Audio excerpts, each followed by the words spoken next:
Well, good evening, ladies and gentlemen. Welcome to Pinjar Park on this brilliant Saturday night. Grant Woodhams and Graham Sinden with you, ahead of the Jeff Gittus Memorial, a fabulous event. And we've deliberately positioned ourselves here, if you're watching anywhere around the world, wherever you might be, via front row screens and the Pinjar Park Facebook page. We've deliberately positioned ourselves here because immediately behind us are some of the members of the Gittus family. Mrs. Gittus, Jeff's mum, 92 years old, come over to watch this event. We just wanted to pay our respects. It should be a fabulous event, Graham. Oh, absolutely wonderful night for Speedway racing. It's great to have all the Gittus family with us here. You couldn't be better, could it? It could not be better. We've got the Australian champion in the house, Mark Plaisted. We've got former Australian champion Darren Trelaw. We've got a whole range of riders, competitors. We've got Mick Headland, 2 times world champion. We've got Western Australian champion at the moment, Darren Nash. We've got a lot of people who are looking forward to the Gittus. And as you and I have discussed over many years, the Gittus has as much importance, particularly in Western Australia, as the state title, possibly even more important. Absolutely. These riders are not here just for the Australian title warm-up. They want to win this very event, the Jeff Gittus Memorial. Absolutely top shelf. Well, as you can see, I don't know if you can see, but we can see the Grand Parade, all the riders coming out on the track. Looking forward to calling it. There's a couple of things, Graham, that we have to do to officially get this show on the road. One of them is our acknowledgement of country. And I'd like to begin by acknowledging the traditional owners of the land on which we meet. They're the Noongar people, and pay my respect to their elders, past, present, and emerging. And on that note, ladies and gentlemen, could you please be upstanding, and gentlemen, remove your hats for the playing of the national anthem. Australians, oh, let us rejoice, for we are one and free. We've golden soil and wealth for toil, our home is girt by sea. Our land abounds in nature's gifts of beauty rich and rare. In history's page let every stage advance Australia fair. In joyful strains and let us sing, advance Australia fair.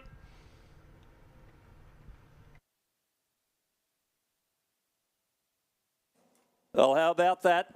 Thank you very much, Matty Williamson.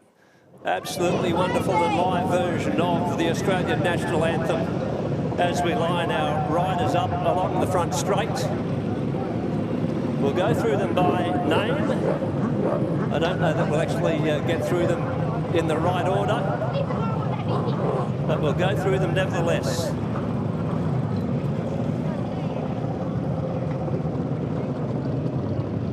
Just give them a chance to get down there, get the engines turned off.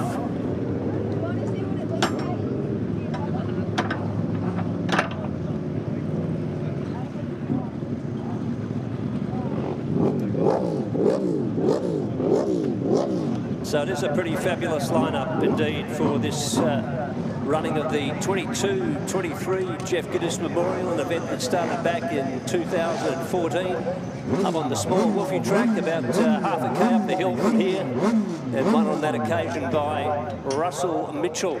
So let's go through the house and see who's here tonight. Number 1, the Australian champions, Mark Plaisted and Ben Pitt. Welcome them along. As I say, this is not in any particular order. Down from Kalgoorlie, from the Goldfields, the 38 bike, Rock Bryan and Courtney Heft. Number 77 out of Perth, Bob King and Morgan Cornwall.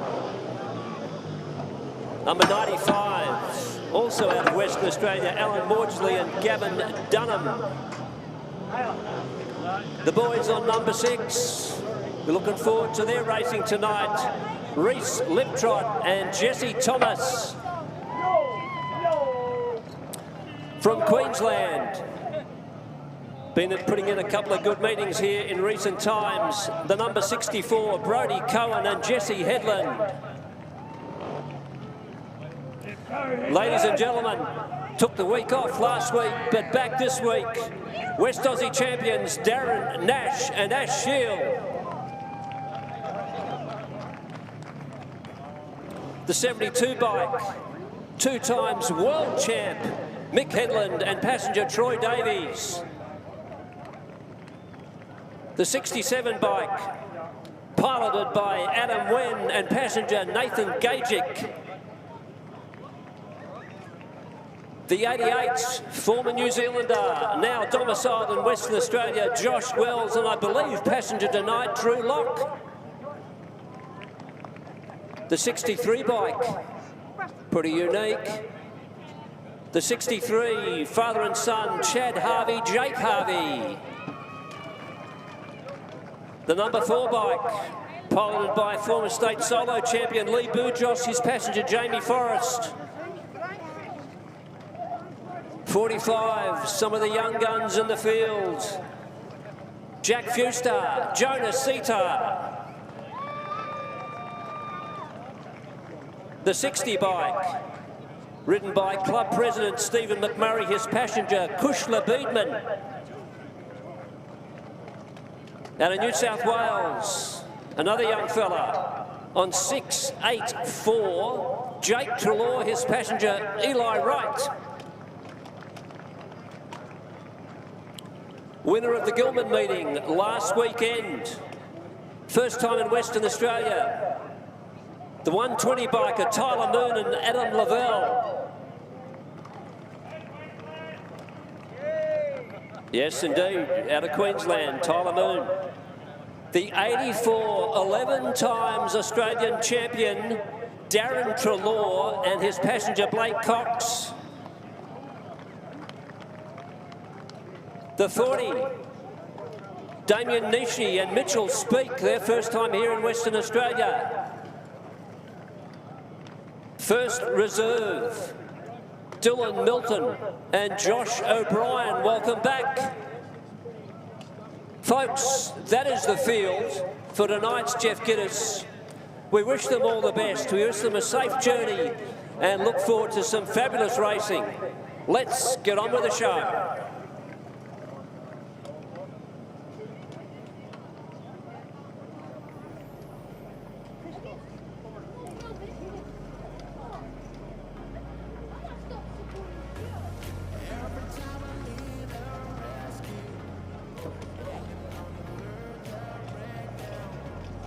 So we're grabbing some vision for the good folk at home.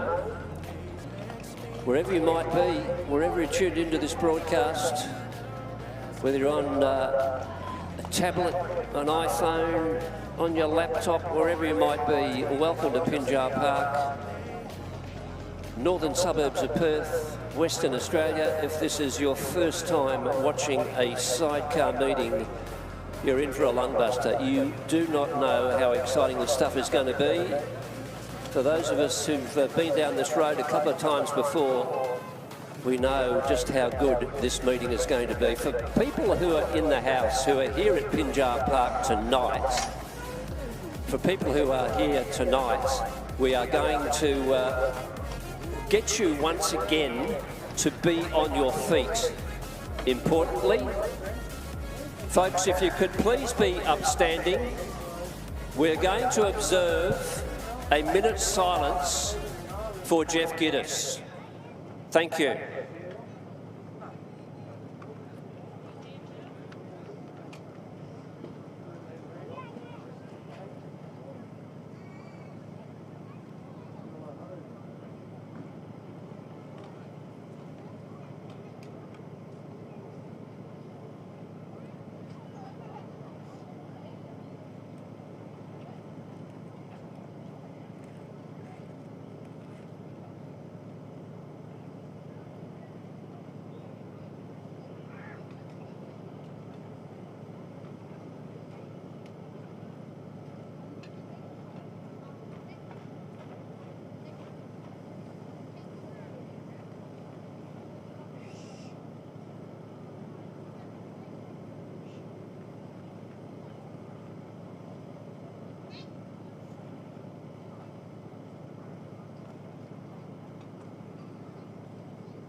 Thank you, ladies and gentlemen.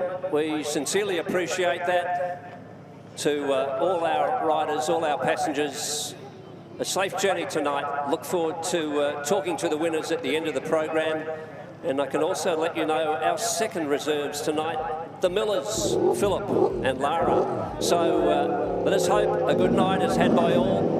Ladies and gentlemen, thank you for being in the house to pay your respects to Jeff Gittus. Should be a fabulous night. Looking forward to our starter, Graham Headington, and all the work he's going to do. Looking forward to everything involved in tonight's Jeff Gittus biggest sidecar event we've had here on the West Coast since the Australian title back in 2004.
Folks, just one change to your sidecar program.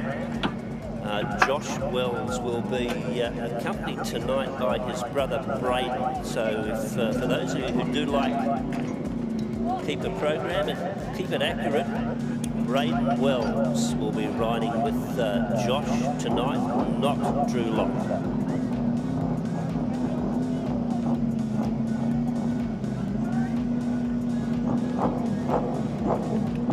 I think we might have some sidecar starts to get the evening underway.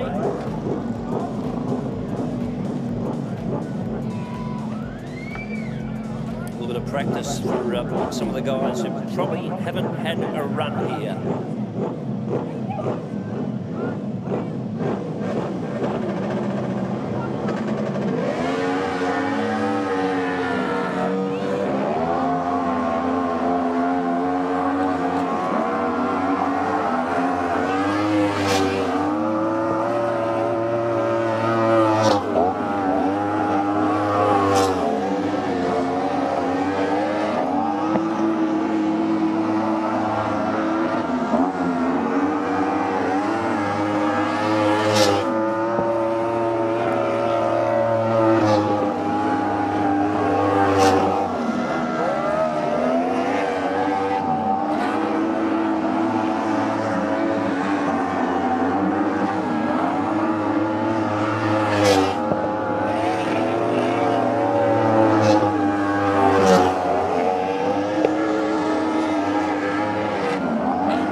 practice there for Josh and Braden Wells. Note that change in the program. It's Braden riding with Josh. Looks like Dylan Milton out there with another Josh. That was Josh Wells. They were out there as well. And the 107 bike.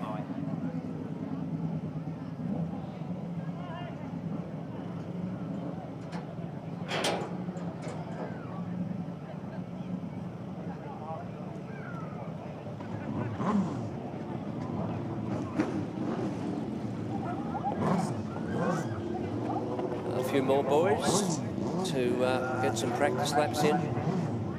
Had a pretty important show. A lot of sidecar races on the program, 4 riders, 4 teams per heat.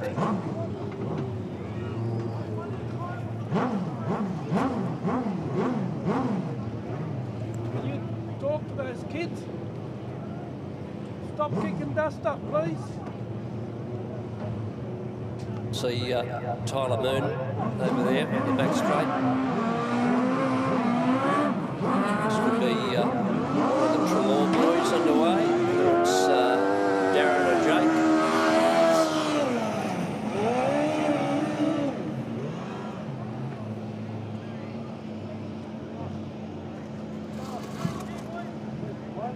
It's broken already. It's not even.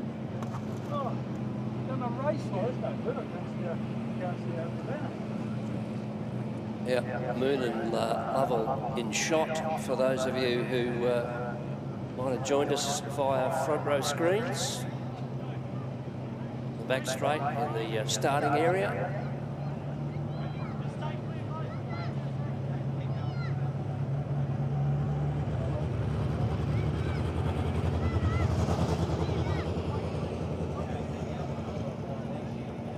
Certainly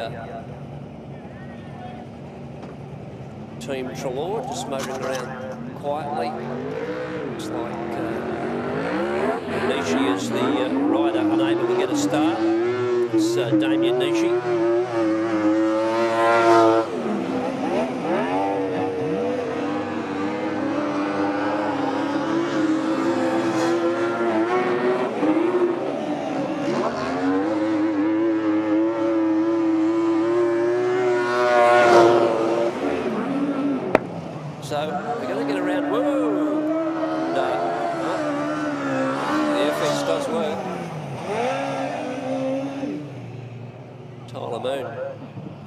To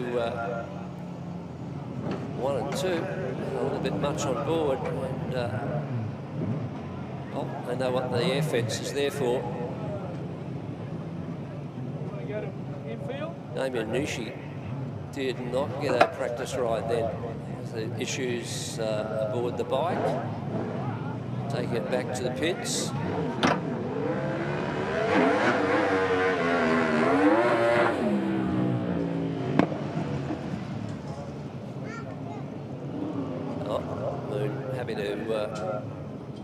Have that practice start. A conversation with his passenger Adam Lovell, how they managed to get into the air fence down there. I'll get that resolved.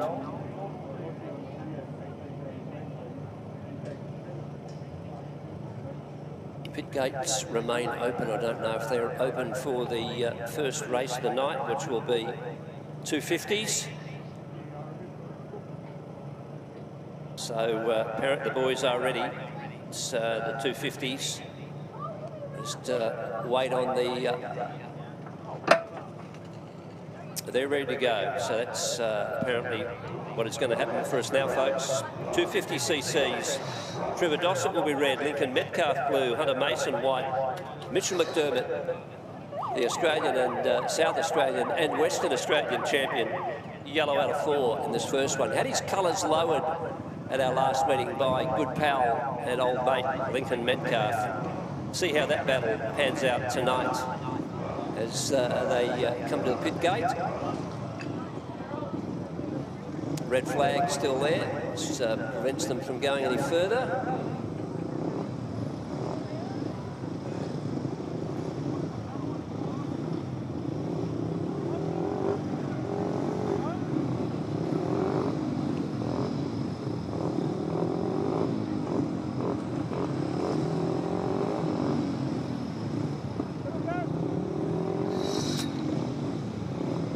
Well, we've rehearsed the start line tapes. That's all good. Got some good vision for those of you who are watching from outside of Pinjar Park. Trevor Dossett in view, Mitch McDermott, Lincoln Metcalf as they come out of the gates.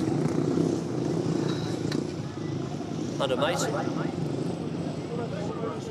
4 riders, 4 laps, standard process, 250 cc's. These boys all under 16.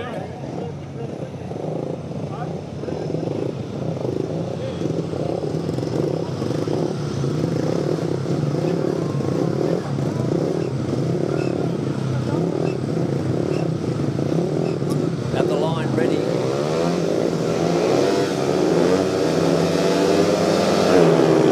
Great start by Lincoln Metcalf and Mitch McDermott. In fact, it's Metcalf who gets the better of McDermott, getting out of the gates and getting away. And they're going to lead Hunter Mason down the back straight into 3 and 4 onto the Peter Muller main straight. Metcalf goes a little wide, but that doesn't disadvantage him at all. Dossett back there in 3rd, then Hunter Mason 4th. Mitchell McDermott trying to get as much out of that 250 as he can. Gets down nice and low to try and work underneath Lincoln Metcalf. Might have done so. The Western Australian champion takes the lead in this one. Oh, then just slightly miscues. It's going to allow Metcalf to come back. McDermott has a look over the shoulder, says not this time. Winds it up again, the 250. He did have it out to the extreme on the throttle, urging it on the 7 of Mitchell McDermott. Tucks the leg up, gets going again ahead of Lincoln Metcalf, and then a long way back to Trevor Dossett. Well, I don't think you meant to bring out the red flag, Graham, but we'll give you the time anyway. Mitch McDermott going to turn around and say to Lincoln Metcalf, well done, 64.39, 64.39. McDermott home in that one.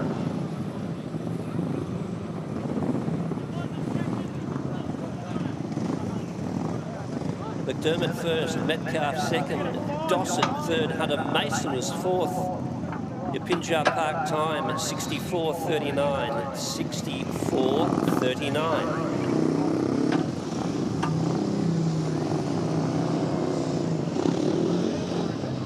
.500cc solos up next. Mitch Hornby will be red, Daniel Winchester blue, Jared Zidis white, Ian Moylan yellow, Mickey Godbold will be green.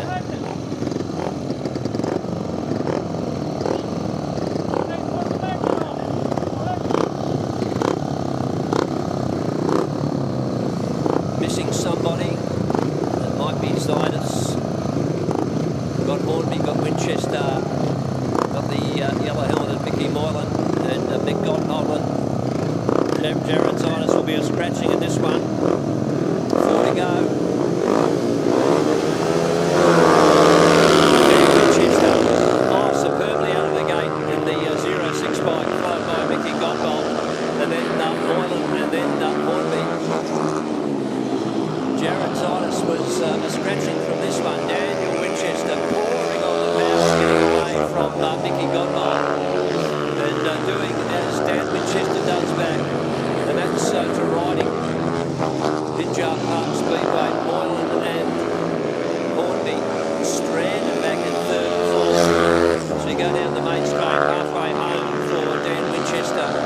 And he's almost put half a lap on the field. How about that in a 4-lap race? Moylan and then Hornby. The yellow flag's going to be up. Should be a lapping flag. Dan Winchester wasting no time, gets past Mitchell Hornby, and then he's going to go past Ian Moylan. Dan Winchester on his way to a magnificent win, folks.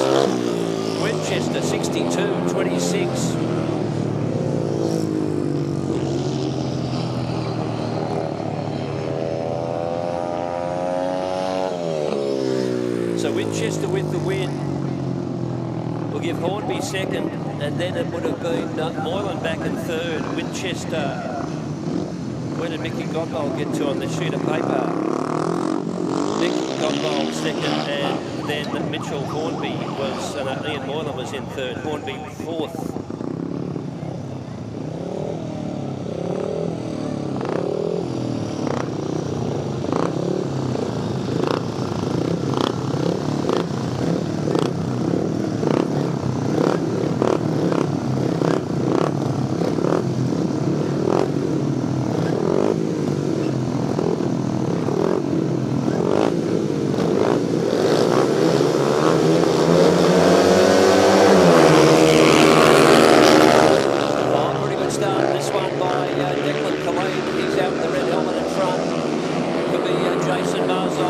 chasing. And then back to Jack McDermott. Jack back in third, and Declan Colleen will lead ahead. Nice holding in second. And then the Jack McDermott and Colby Mason, who missed the start altogether. Colby set sail after Jason Mazzoli. Oh, puts the bike down immediately in front of McDermott. He's going to get back up again. Hearts a thumper there. Mason's away. Declan Colleen continues to lead. He's absolutely straightened them. Yellow flag out. Then Mazzoli. Then McDermott. Down the back straight, Declan Colleen. Put it all together as young double decker is going to take the win. Colleen first. Mazzoli, McDermott.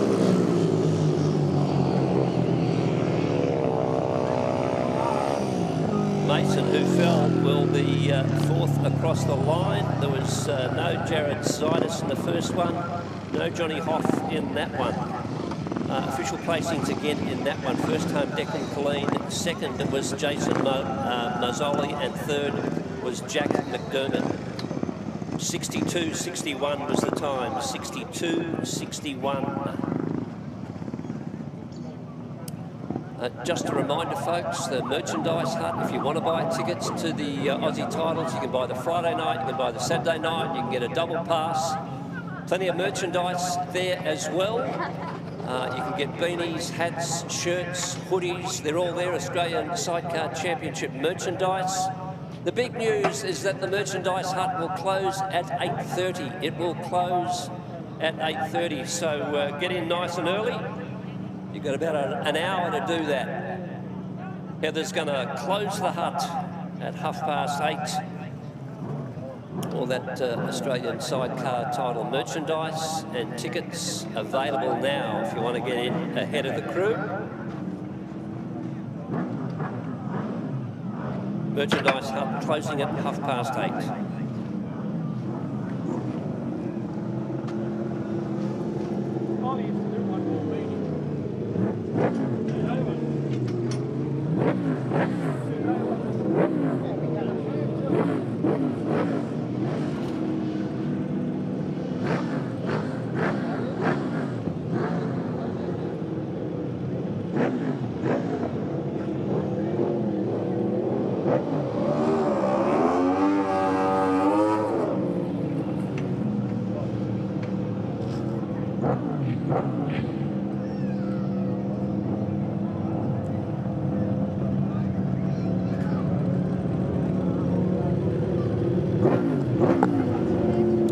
First of the Gittus heats out there.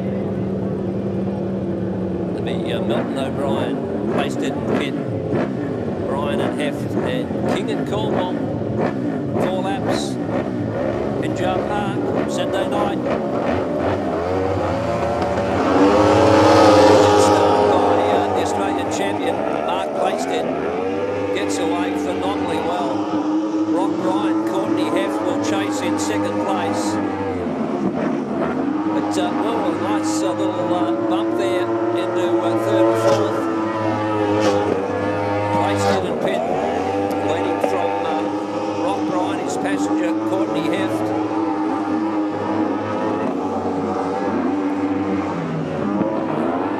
Bob King, Morgan Cornish, there in third. But they strung themselves out a little bit at this stage. As Playstead continues to lead, sweeping through 3 and 4 onto the main straight. Yellow flag out for Playstead and Pin.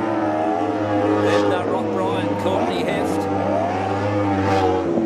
King and Cornwall, and then Dylan Milton, Josh O'Brien haven't ridden for a while, but bring him on home, folks. He's won the first heat tonight. Mark Playstead been pinned. 64.58.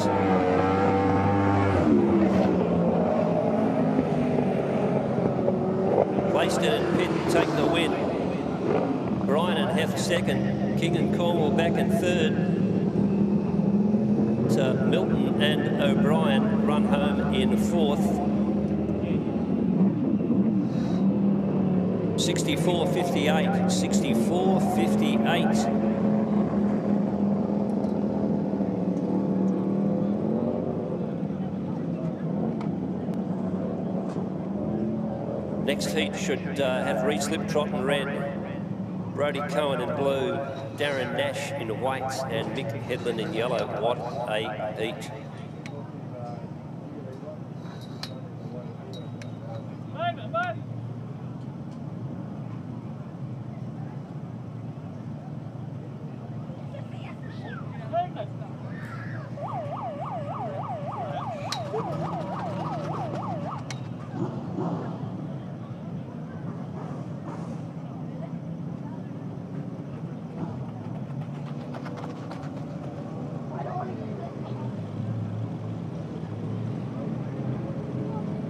Out on track we come. Liptrot and Thomas, red out of 1. Out of Western Australia, Cohen and Headland out of Queensland. Blue out of 2. Nash and Shield, West Aussie champions. White out of 3, and then Headland and Davies. I'm going to punt her out of New South Wales. They're yellow out of 4.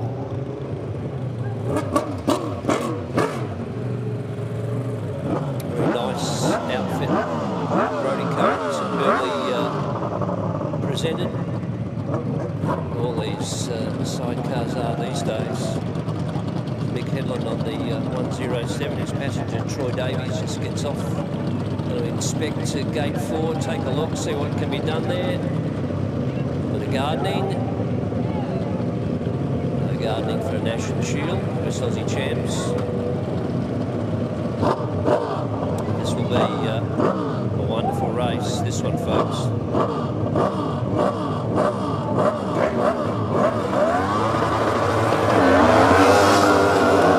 Good start by, I think the Reds have come on.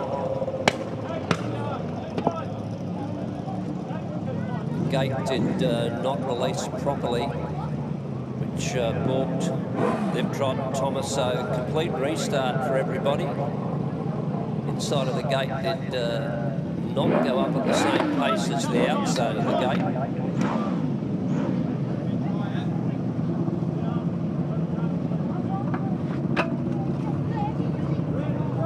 So a rerun to this one. Repeat, get off, regard, collect some more roses. Oh, Nash and Shield, what are you doing?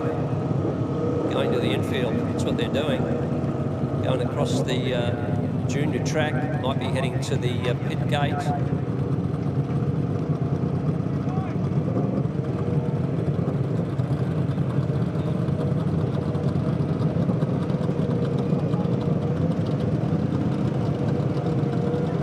So they got a minute and a half, I'm hearing from next door. They've got a minute and a half to do something. That's Nash and Shield with the 23 bike. It's parked up on the junior track.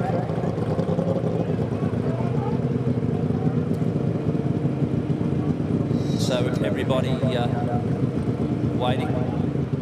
Liptrot and Thomas is waiting there. Headland and Davies, and then about 15 metres back, Cohen and Jesse Headland. Just taking a look. 23 bike parked up on the junior track, and the boys have walked back into the pits, and they're going to bring another bike out. So not happy with the original 23, they're going to bring another 23 out. I think they're going to be here in plenty of time as well. It's Darren Nash and Ash Shield. Come prepared, bring a couple of bikes. They've done that.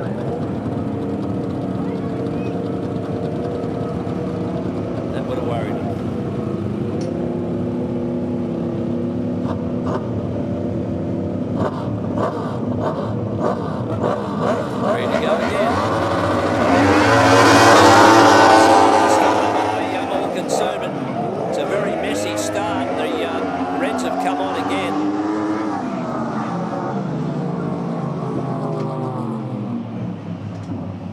So you know how to build the nerves.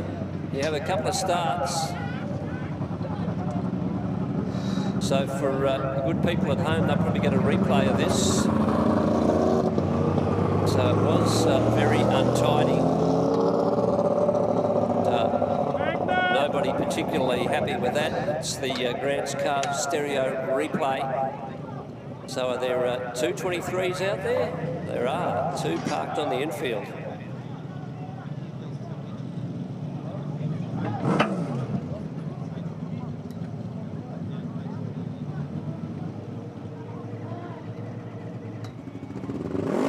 So going back to the pit gate. Whether we need any more fuel, I doubt it at this point. We haven't done more than about half a lap under speed. They would have 2 minutes. Both 23 bikes on the infield, which is not a good look. Pit gate is open. You only have effectively 2 minutes is what's made available to you for a restart. Another bike wheeled out there, so whether that's a spare bike or whether it's a reserve invoked, I don't know. I'll be able to let you know a little bit closer when they come around this side. I think everybody else is okay. Cohen and Headland, they look to be okay. They've got both 64 bikes sitting there as well. Everyone changing horses midstream, so to speak. Liptrot and Thomas, I think they're pretty happy. Put the fairing back on.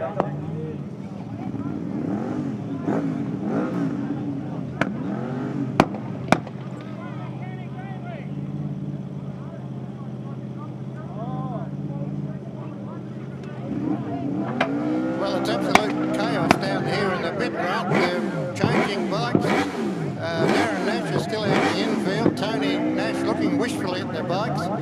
Mick Headland, I don't know what he's doing. He seems to be putting a bit of fuel in, although they've cleared that, so absolute chaos. Yeah, a couple of untidy starts. First start, the inside gate didn't go up, and the second start, a couple of the boys, you know, it's not my call, but I think they did not go in a straight line. That'd be the easiest way to say it, and ran into a couple of other competitors. So that's the restart. Perhaps the reason that one of the, or 2 of these teams have changed bikes. So we're going to go over the restart again. Reece Liptrot's going to be there. I think Mick Headland looking to be there.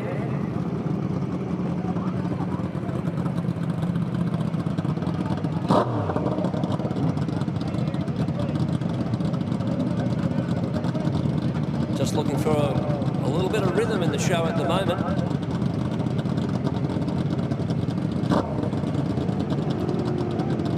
Mick Headland, the bike parked up. He's there, ready.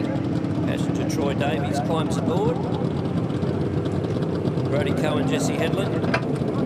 Darren Nash has shield. They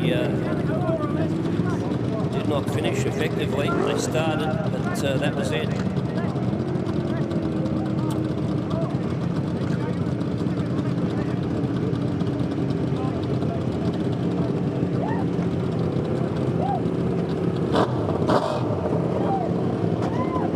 Ready to go again. Only 3 though, and points so critical to get through to an A or a B final in this one. Tough assignment.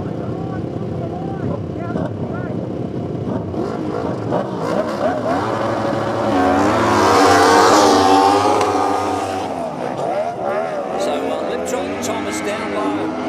They managed to get Cohen and Headland out of the way, and they're in the lead. That's Reece Liptrot, Jesse Thomas bring us around for lap 1. Yoo-hoo, then Cohen and Headland, and then Headland and Davies back in 3rd.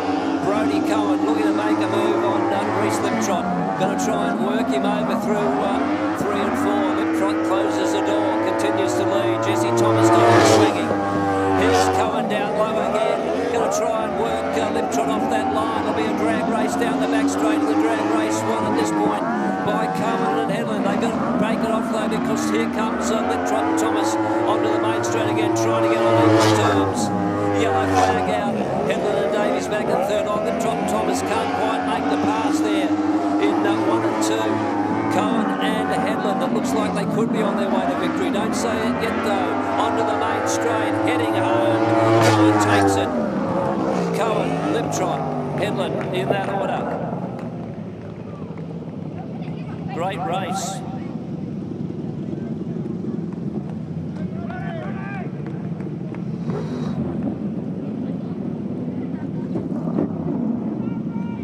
.64.48, 64.48. Graham Sinden. Well, I'm here in the pits with Darren Nash. Luck of the Irish, 2 bikes, and you couldn't get any of them going. Yeah, I think I broke the world record. I busted 2 bikes in 2 minutes. But yeah, the first one I came out the gate, the ignition just shut down. I'm not sure what happened, and it did it again. I thought, well, I don't want to compete with these guys and then have a problem. So I jumped on the second bike, dropped the clutch, and broke the chain. So you're able to get either of them going again in the next heat? Oh, I'm sure we can make one out of the 2. We'll do something. We'll get them going. Yeah, no worries. Well, WA champion and a previous winner of the Jeff Gittus, I'm sure you want to get on to points with this one. Yeah, well, it's going to be a challenge now, isn't it? But we're always up for a challenge, so let's just get on with it. Best wishes. Thanks for your time. I do like Darren Nash's attitude. Like he's, well, he's not allowed to say it. Not allowed to say it, but he's probably killed a couple of Chinamen. Here we are out here for the third heat of the sidecars. Josh Wells, Brayden Wells. Chad Harvey, Jake Harvey. We got the Harveys in the house. Leighton Burgos, Jamie Forrest, and got the 78 bike against Dylan Milton. Josh O'Brien.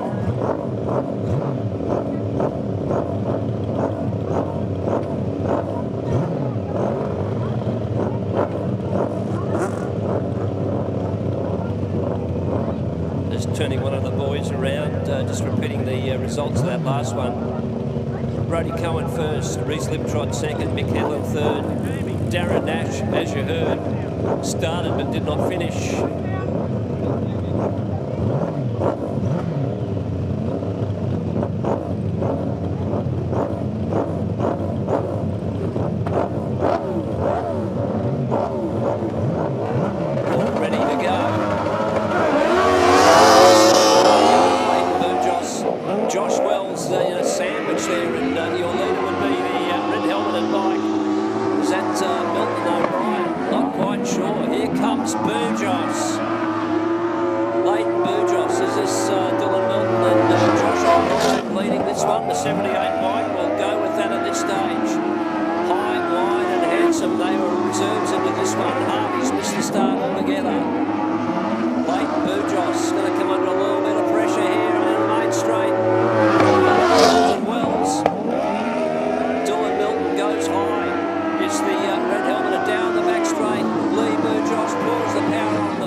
Excluded for an illegal pass is what I'm hearing.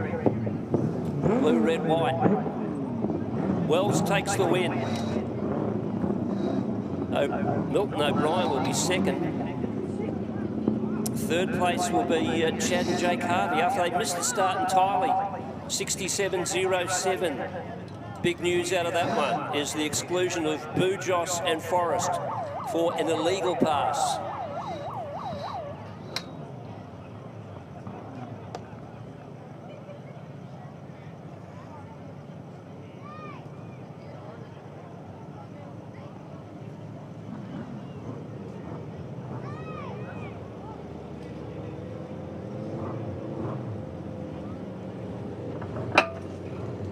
Next heat, lickety split we go. Stephen McMurray, Bush Lebeedman, Jake Trelaw, Eli Wright, Tyler Moon, Adam Lovell, and Darren Trelaw and Blake Cox.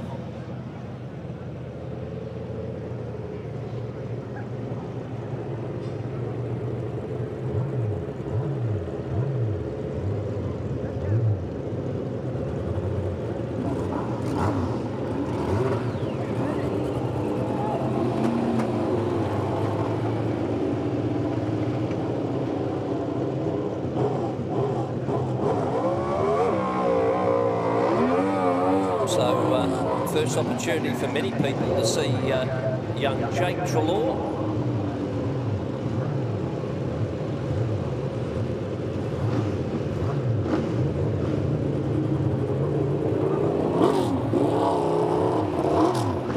This is Jake Trelaw. He's out at 2. He's got the blue helmet. His father, Darren, 11 times Aussie champion.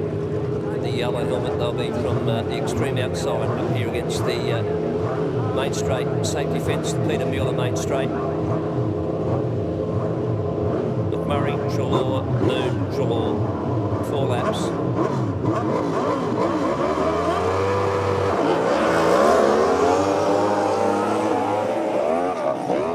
So it's young Moon who hits the lead, Tyler Moon, and being chased by a pair of Trelaws. This will be Darren trying to go around the outside. He's done this before. Darren Trelaw knows his way around the Speedway track or 2, doesn't mind staying on the outside. Tyler Moon, son of Gary Moon, is your leader. Down the back straight, Darren Trelaw going to look for another way past. Just pulls up on the inside and Trelaw backs off a little bit and then tries to regather his thoughts as the way home is Tyler Moon doing the leading. He's drifted a little higher. That's all Darren Trelaw needed. He's going to thunder past if he can. Moon fights back really well. Moon in the lead, Trelaw down low, very close to the infield there. Tyler Moon is your leader on the 120. Then back to Darren Trelaw, then Jake Trelaw, and then riding home in 4th place at this stage, Stephen McMurray. Checkered flag about to come home for Tyler Moon. Bring him on home, folks. The Queenslander's going to win this one. Tyler Moon from Darren Trelaw, Jake Trelaw. And then Stephen McMurray, 65-22, 65-22.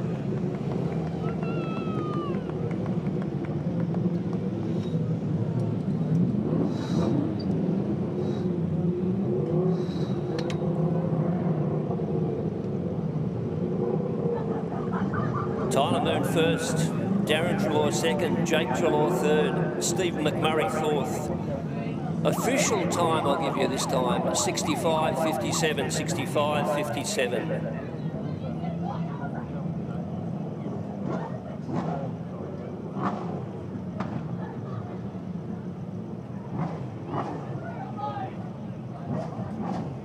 More sidecars to come.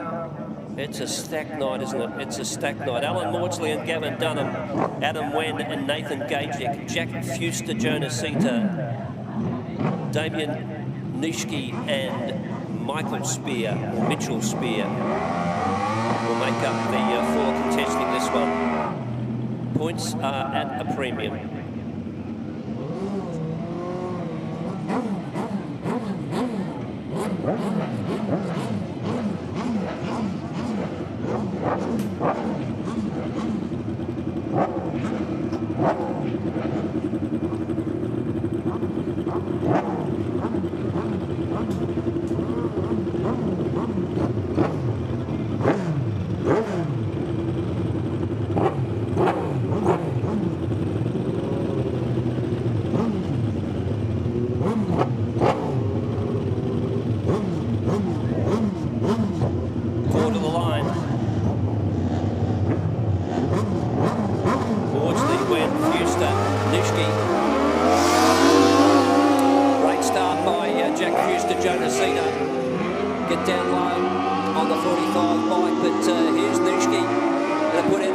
Challenge on the Fuster Cedar outfit.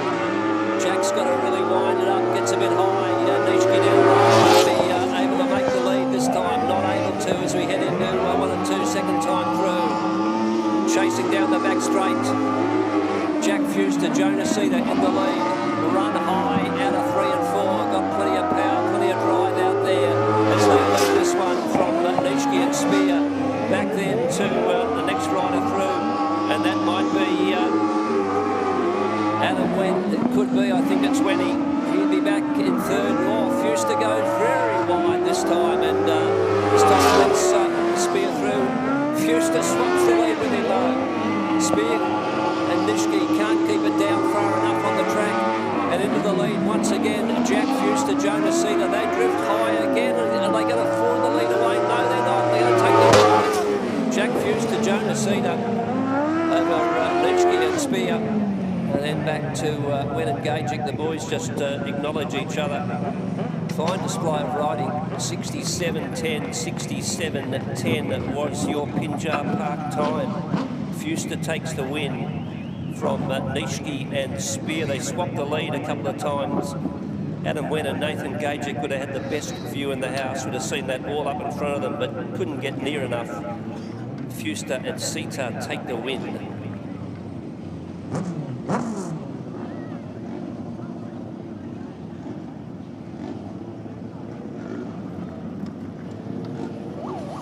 Well, boys, what a beautiful win that was. You're under a bit of pressure from the Nishki outfit. How did that feel? Yeah, just figuring out that new track surface is a bit different to last time. It looked a little bit greasy from where we're standing. How was it? It looks pretty dry, I think, but that's the rider's question right there. Well, you got past and then you got repassed again or got into the lead. That was a great riding. Yeah, definitely got a lot of drive out there. All right, well, best wishes, boys. Let's get the bike sorted and we'll see you again. Great win to very quiet Jack Fuster as he rigged the flat trackers out. Brian Watson, Neil Follen, Troy Ralph, James, Mitchell. I'll let him go through this one to tell you who's out there. Can't think of Johnny Hoff into second at this stage down the back straight. Flat trackers, getting a little untidy. This will be Desi Hayes up front. Hayes, your leader from Johnny Hoff. Back then to Brian Watson. Trying to work out who's running fourth through there. Des Hayes, your leader. Watson into second, muscles his way past Johnny Hoff. It'll be Stephen Forrest then, Troy Ralph. As they swap positions third and fourth. Des Hayes is out in front in this one. Yellow flag out. Hayes like Watson. And then quite possibly Troy Ralph. Not quite sure. He's got the all black colours. Really doesn't help.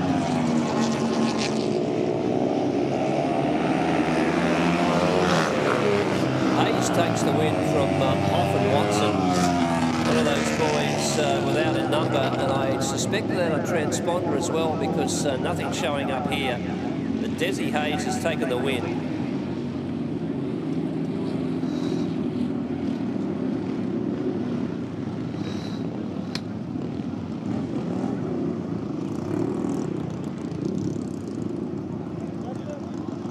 Des Hayes taking the win. Watson second. Johnny Hoff was in third. But I can't tell you anything else. There's quite a few of those boys running without transponders and some of them without numbers to identify who they are. So we're just going to put a little bit of, perhaps a little bit of water on the track, perhaps a little bit of dirt being reshuffled, regraded, replaced. Graham Sinden, I don't know how busy you over there are in the pits, if you want to update us or whether I want to get Matt to pay some bills for us.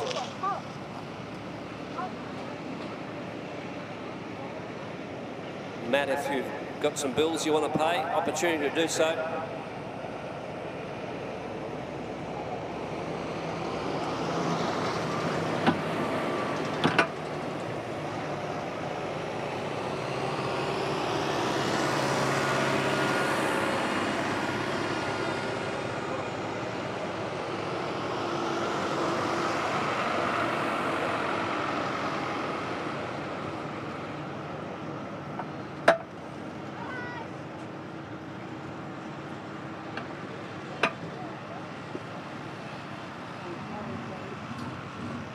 France car stereo Morley, proudly supplying and fitting quality car stereos for over 15 years, selling top-name brands like Alpine, Focal, Rockford Fosgate. From a simple upgrade to complete custom systems, stop in and see Grant and the boys at 61 Russell Street, Morley, or visit us online at carstereo.com.au.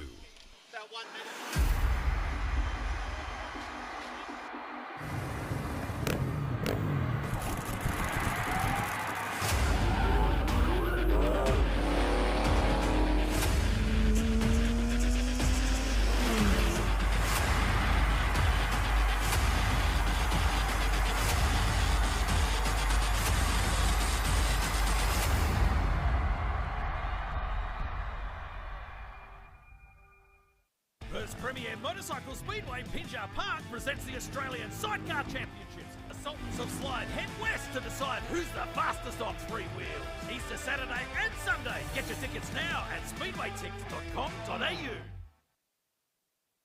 We're in the pitch with Adam Lavelle, Tyler Moon's passenger. You guys backed it into the fence on your practice run, but boy, you came out and had a wonderful win. Yeah, a bit shaky at the start or out of practice. We were getting used to the track and not good crashing in practice, but it happens. And yeah, we managed to fire straight up out the gate, so happy with that. And when do you people arrive in Western Australia? We got in Friday afternoon. We drove in from Adelaide. We've been racing in Adelaide for the start of the year and then made our way over here for the next couple of meetings, and yeah. All right, now Tyler's making a few setting changes on the bike. Is nothing serious? Nah, nothing serious, just tyres, fuel, same basic stuff, and hit the track again. And how does the track compare to some of the ridden on the East Coast? Oh, it's different to anything we've ever ridden, and for a first race, like, I'm surprised it went so well. It's a bit shaky, a bit different, but we're here to get the hang of it. Let's hope we do. And when you say it's different, how different? The shape, the surface? Yeah, everything. Track texture, the dirt, the shape, the long straights, tight corners, even just the humidity and the weather's different down here, you know, like it's a whole different challenge, but we're here for it. All right, now Australian Championship, 8th and 9th. You looking forward to that one? Yeah, mate, we can't wait. We've been aiming for the big one all year, and hopefully we can give it a good red hot crack. Well, best wishes, guys. You really turned it on then, so I hope you can get this one under your belt. Thank you very much. We'll see how we go at the end of the night. Thank you. Cheers. Back to you, Grant. Adam Lavelle in the Mike pits the there outside, with Michael Seater and Bob King with the black helmets. Once again, these are 1,000cc machines. No brakes out there, but an awful lot of forward momentum once they get going. The journey ahead of them, once again, is 3 laps as the tapes go up. Yes, and a very good start that time from Peter Mortimer on 74. Ed Blakeney, the man who comes from Kalgoorlie, was pretty slow to start, but he's jumped to second place now. But look at this for a sidecar field. One of the best you'd find anywhere in the nation today, as we find Ed Blakeney on the outside. A brilliant ride from Blakeney. He had to come from behind as he moves out of turn number 4 and machine number 41. He grabs the lead. Then the O'Brien brothers on machine number 10, trying to thread a needle through a haystack at the moment. But they did a great job to get into second place, and Mortimer's back in third. Down the back straight, past the quit sign for the second time, and it's Ed Blakeney, a tremendous rider, the son of a former great sidecar and solo rider, and Bill Blakeney, but Ed Blakeney and Paul James get the yellow flag from John Day. The O'Brien brothers, Glenn and Nathan in second place, and Peter Mortimer in third place with young Terry Harvey. But there's no doubt about it, Ed Blakeney on machine number 41. He is in devastating form as he moves out of turn number 4 for the last time. Will go across the line to win this race very comfortably on machine number 41. So it's Blakeney in first, the O'Brien brothers in second place, then Mortimer and Harvey in third place on 74. And the time for 3 laps, 1:3:17. brilliant stuff there. If you probably heard that through the speakers here at Pinjar Park, you might have seen it at home on Facebook or your tablet or whatever. Claremont Speedway from 1994, and your caller was Con Migro. So I think you might be organised back in the pits again there, Graham. Yes, indeed, Mark. Grant.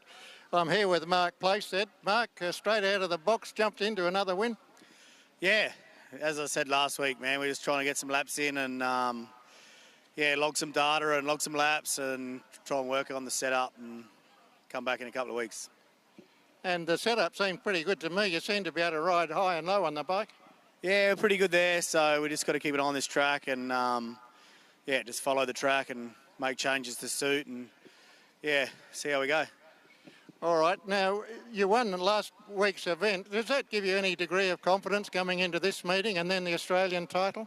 Oh, for sure, mate. You know, we're confident. We've been going really good for a couple of years now, but yeah, anything can happen in Speedway, you know, we know that. And, yeah, you just got to keep your head down, bum up, and stay on top of your game. All right. Now, last meeting, I noticed you had a little bit of overheating issues. Is that behind you? Have you done anything to that? Yeah, it's just a little O-ring on the back of the motor. That's wasn't really overheating. It was just a small coolant leak straight onto the motor, so there's nothing to worry about. So we fixed that up Sunday, and yeah, we're good to go, mate. We're happy, and yeah, we're doing some laps and having some fun. Well, thanks for being here and entertaining us. It's a thrill to watch. Yeah, thanks, mate. Big thanks to G1 Logistics and for getting the bike over, Black Chrome, my whole team. It's really good. Really appreciate everyone getting behind us and getting us over here. And thanks to Will and Andrea James for putting us up. It's great. Thanks, Mark. Very modest Mark Plaisted in the pits with Graham Sinden. We were watching some Speedway from Claremont back in 1994, courtesy of Channel 7. If you're at home, you'll be able to watch it. If you want to watch it here, you can watch it on your iPad, your tablet, whatever you might have, Samsung, iPhone, doesn't matter. You can log into the Pinjar Park Facebook page, and all of this stuff courtesy of Front Row. Good people at Front Row who do it so well for us. Front Row Screens do a lot of stuff around Western Australia, coverage of a lot of different sport. So we thank them tonight. Did mention earlier that our merchandise hut will be closing at 8:30. You can buy tickets there for next with the Australian Championship in a fortnight's time, in 2 weeks' time. And you can buy it online as well at Speedway Tix. I'll spell it for you. Speedway Tix, that's tix.com.au. You can go online and buy your tickets for the big show here on Saturday and Sunday, the 8th and 9th of April, the Australian Championship, Australian Sidecar Championship here. Get your tickets online if you want, speedwaytix.com.au. Otherwise, you have about about half an hour at the most to get up and see Heather at the Merchandise Hut, to buy your tickets from up there, where you can also purchase, if you like, hoodies, beanies, caps, and shirts which commemorate the Australian Sidecar title to be held here. The interesting thing just coming through is that Mick Headland, former world long track champion in sidecars, has Leighton Bagovitz for his passenger. Now has Leighton Bagovitz riding with him. So look forward to that. I did speak to Leighton off mic earlier in the night, and he said he was quite happy to swing for somebody. So he's got a pretty good ride there. Mick Headland with Leighton Bagovitz on board. So it's a pretty exciting night. Good evening to all the good people who are involved with the Gittus family, who are here in numbers to commemorate this fabulous night dedicated to Jeff Gittus, one of our favourite sons. So this might be Mick Headland going to give Leighton a run at the moment on the back. Might just be a practice lap or two. Looks like the Headland bike.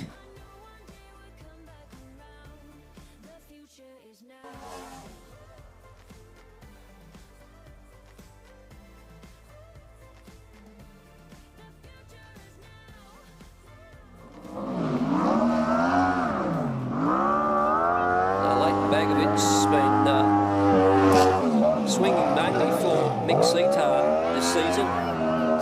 Mick, unfortunately, out of tonight's racing with engine damage, which occurred at our last meeting, hasn't been able to effect repair to that. So he's scratched from the night, but not so Leighton Bagovitz, who's jagged himself a ride at the side of Mick Headland, and he'll be his passenger. So I think the 250s are up next.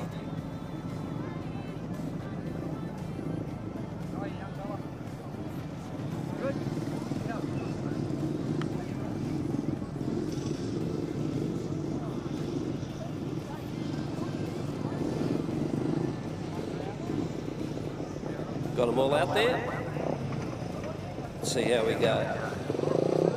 Lincoln Metcalf in red, Hunter Mason blue, Mitchell McDermott white, Trevor Dossett yellow.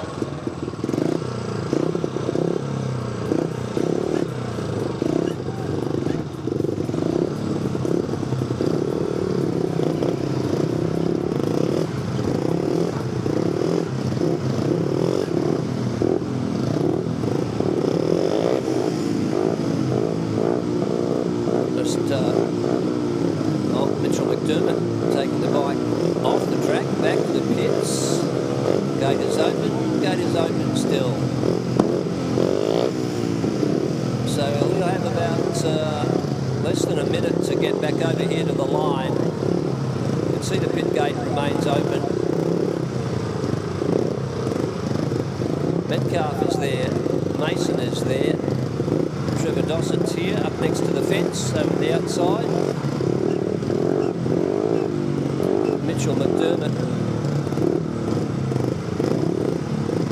might be changing a wheel by the looks of it. I can't quite tell. Might be out of time, I suspect, but what else can be done at this point?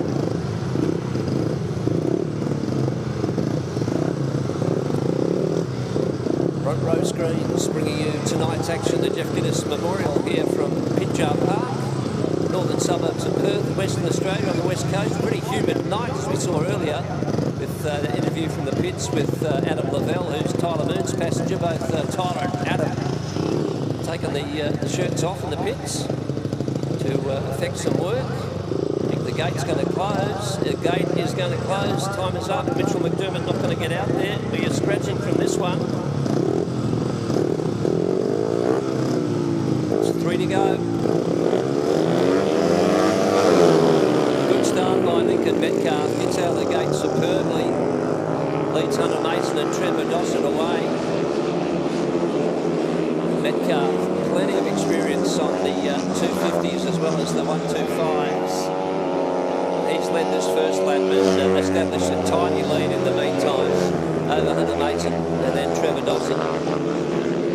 Go down the back straight with Metcalf in command. He would have wanted Mitchell McDermott out there with him because these two boys, fabulous competitors, like to get one up on each other. That's not going to happen this time with Metcalf, your leader. Through 3 and 4 onto the main straight, the yellow on display.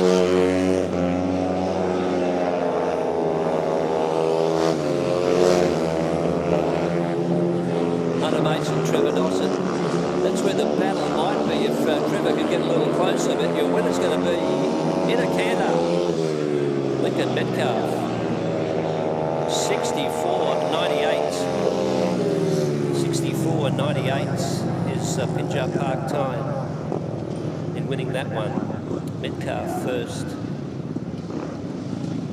Mason second, and Trevor Dossett home in third as we go to Pinjar Park pits. Yes, thanks very much. I'm here with Mick Edlund. Mick, you just went out in a little practice run, and I see you giving instructions to a passenger. Can you just explain what's going on for you? Yeah, well, Troy's filled in this meeting. Brent broke his Achilles, but yeah, we got hit in the first corner by Brody Cowan, and yes, pretty bad bruise in his calf muscle, like a corky or thing. So he's can't put any weight on his right leg at the moment, so he's not much of a job. So this young fella's stepped up, but he hasn't done too many laps, I don't think. So we'll see how we go. We'll see if we can train him up quickly. Otherwise, yeah, we'll be on this. All right.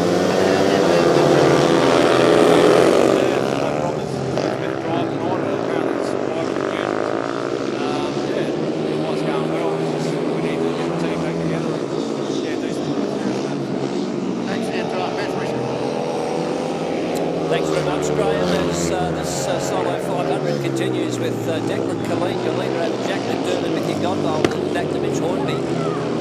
So Declan Colleen, I imagine is looking to go to the UK in the next month or so.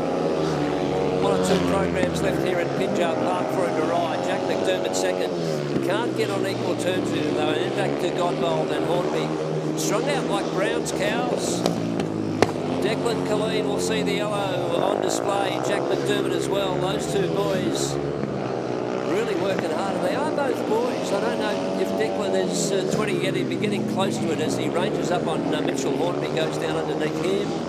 McDermott as well onto the main straight. Your winner is going to be Declan Colleen. Colleen first, McDermott second, and then third place will be Mick Godbold. Mitch Hornby officially fourth. Jared Gittus was a non-starter. Colleen first, McDermott second, Godbold third. Graham Sindon is in the pits at Pinjar Park. Darren Nash, the boys are working feverishly on the bike behind us. Where are you at?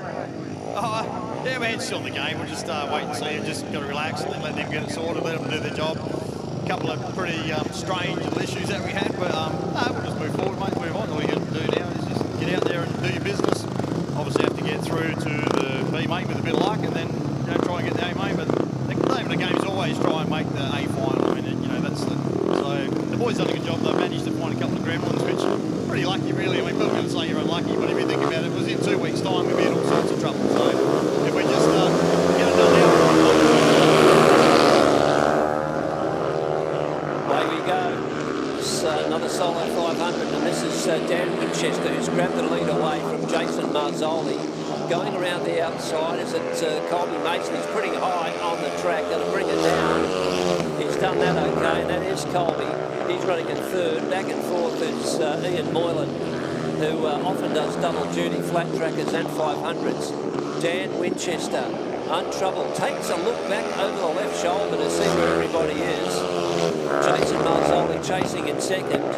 And then Colby Mason, who would be hoping to make the pass on Marzoli. We might watch those two as the yellow is unfurled for Winchester lead. Here's Mason trying to work down the inside of Jason Marzoli, all right up on his tail, has to back away a little bit, gets to the outside, gets in some heavy dirt, slows down a little bit.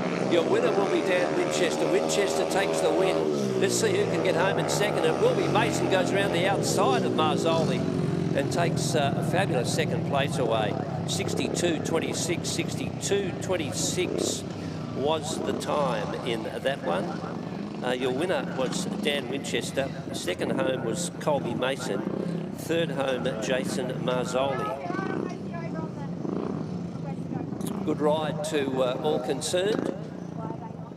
So I think we're just about ready to go back to the sidecars. We will be. So I'll just go through this first field for you, just to let you know. I'll repeat the time on that one. That solo time, 62.28, 62.28 to Dan Winchester in winning that.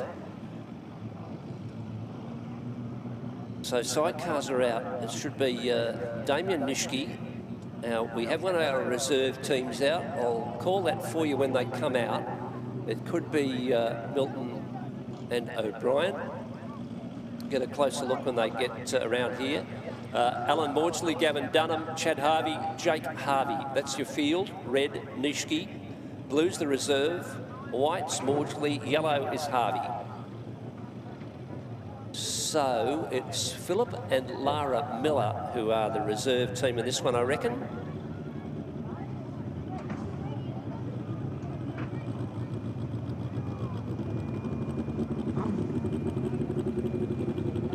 Yep, they're there. They're, I don't know where Nishke and Spear are. They're on the back straight. They're going to head round here, plenty of time.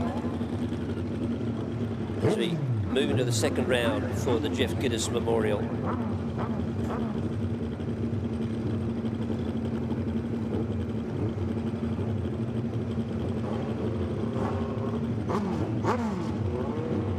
Chad and Jake, father and son. The Harveys here up on the outside.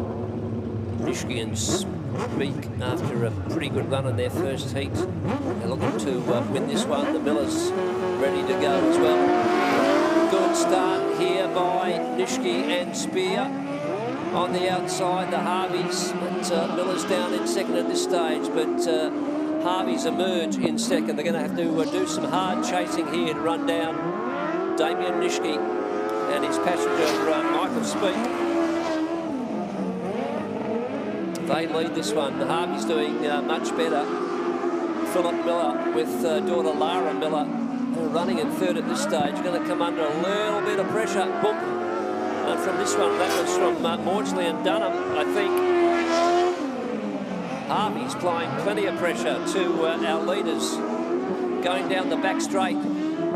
That's Damien Nishke, Mitchell Speak. The yellows on display. Not getting away from the Harveys at all, but we know how well Chad Harvey can pedal a sidecar. Looks like the boys in white have got through. That's Maudsley and Dunham have managed to get through to third. And the win goes to Nishke and Speak. Harvey second. Third place, white helmeted Maudsley and Dunham.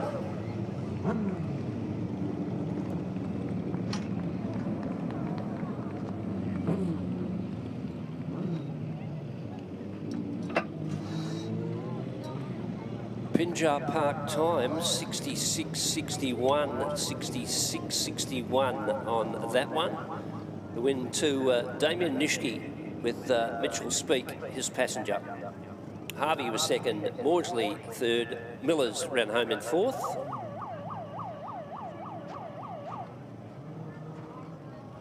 And we'll bring the next round out, which sees Adam Wen, Nathan Gajek, red out of 1. Tyler Moon, winner up first time with passenger Adam Lavelle, blue out of 2. Lee Boujos, white out of 3 with passenger Jamie Forrest. And A1, Australian champion Mark Playstead, passenger Ben Pitt, will be yellow. They'll be from the outside gate here on the start line.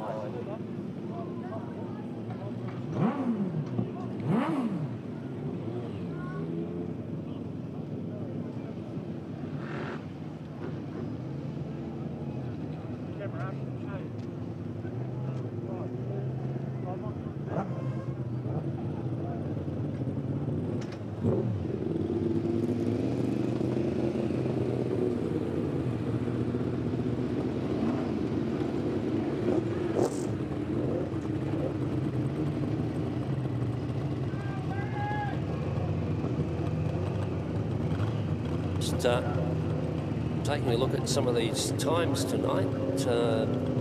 Fastest time of the night belongs to Cohen and Headland by the looks of it, 64.48. See if anyone can bring that down. When Moon, Boujos placed it to go. Moon Man is getting ready. Gate 2.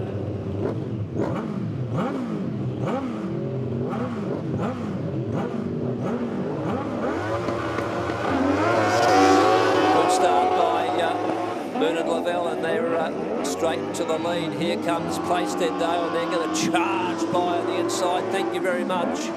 Mark Playstead, Ben Pitt hit the lead. Moon and Lavelle going to try and fight back, and they're nice and low on the track. And then what's their position like going into 1 and 2? Can't quite get down far enough. Playstead going to lead this one. Down the back straight in front of Moon, and then back to Boujos. These two boys in front cleared out absolutely. Mark Playstead, Ben Pitt, Australian champions. Tyler Moon, Adam Lavelle had a good win at Gilman in Adelaide last weekend. They're looking to get past the Aussie champs. They've left the door a little bit open, but Moon can't take advantage. Playstead continues to lead as we go down this back straight. This time through. Mark Playstead, stretches it out by about 15 metres over Tyler Moon. Lee Boujos is way back in third, but folks, he's going to win another one. Mark Playstead takes the win. Tyler Moon second. Lee Boujos will be third, and then to Adam Wen back in fourth. 64.44. 64.44.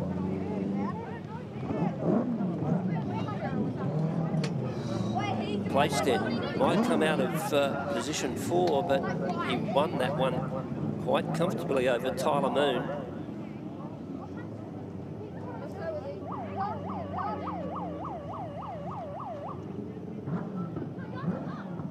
Just repeat it. Plaisted, Moon, Wen. Plaisted, Moon, Bujos, then Wen. Out in this one will be Darren Trelaw and Blake Cox. They'll be red out of 1. I suspect our reserves will be Dylan Milton and Josh O'Brien. They'll be blue out of 2. Jack Fuster, Jonas Cedar will be white out of 3. Brody Cohen, Jesse Headland, yellow out of 4.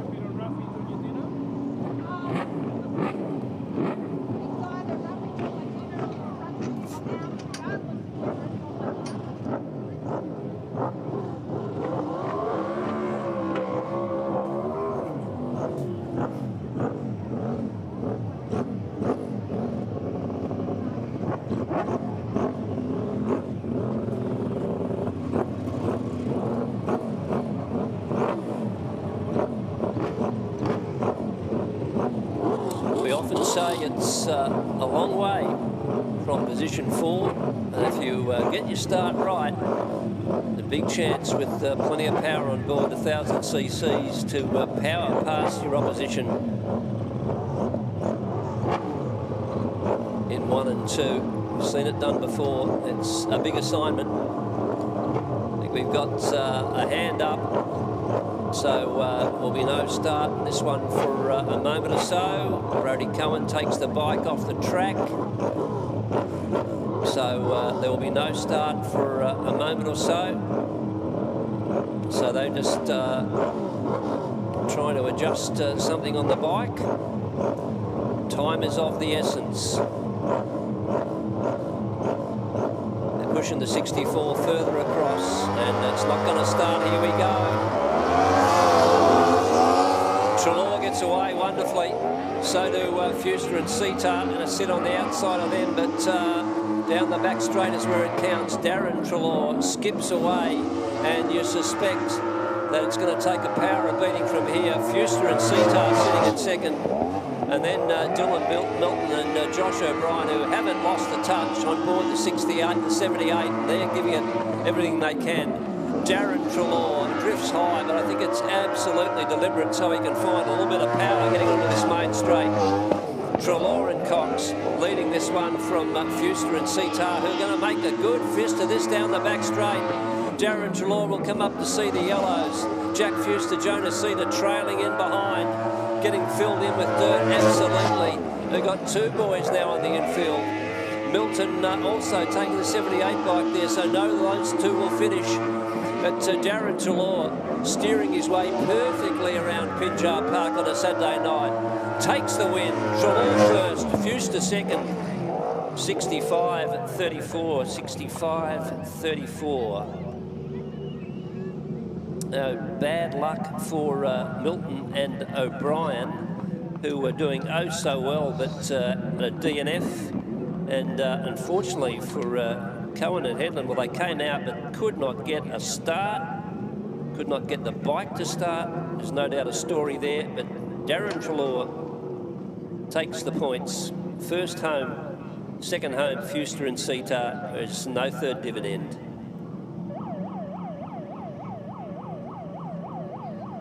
The sirens keep on a-blowing, and the riders keep on making their way towards the track.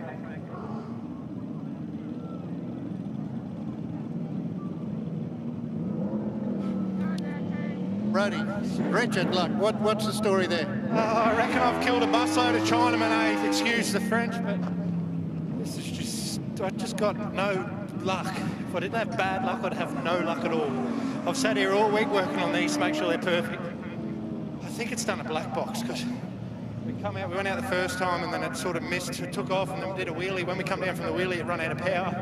Swapped, got on the other bike. It was fast as anyway, and then we've gone back to our favourite one and we've got round to the line and it's just stopped. So I'm just getting angry. But anyway, that's why we're doing it. Thank you. Yeah, Brody Cohen, as you say, you can work all week and then the smallest thing happens and puts you out. Speaking of bad luck, Darren Nash, our shield, back out there, which is good to see after they've had some rotten luck with their bike in the first set of heats.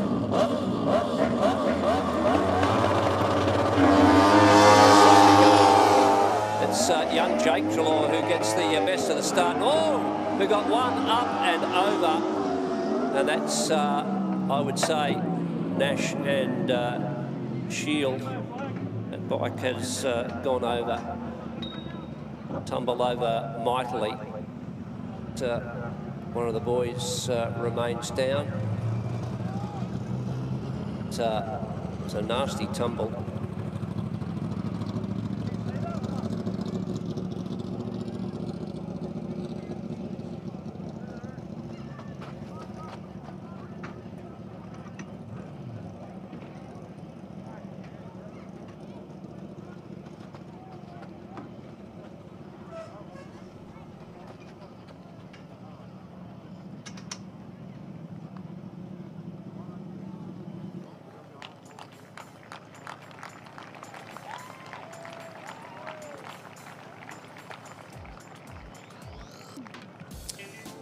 Oh, Darren Nash and Ash Shield, I don't know which is which from this distance, but both of them back on their feet.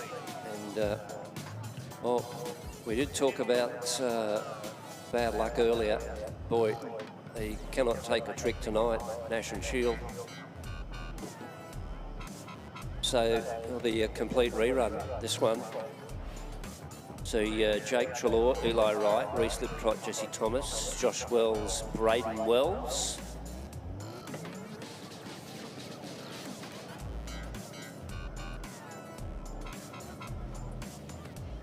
So for those of you who have got access to Vision, we're going to replay it for you at home. The start, courtesy of Grant's Car Stereo.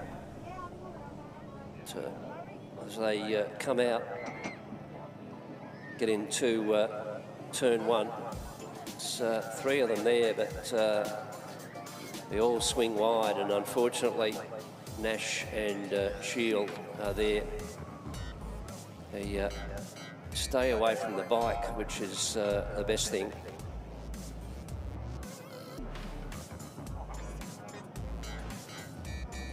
A tough assignment, but Darren Nash, Ash Shield, will go back to the pits. They'll go to the medical hut. Fortunately, as we've seen, both boys were able to walk off and get in the ambulance. We'll leave it there for the time being. Be back with you in a second.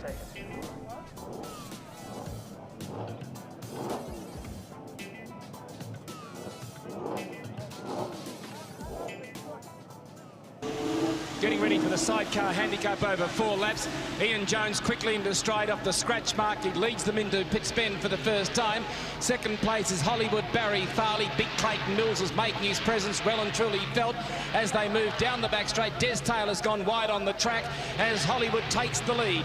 Barry Farley takes the lead, but not for long as Ian Jones fights back on the outside. This is great sidecar action. Out of turn number 4, they come down the main straight. Ian Jones just leading.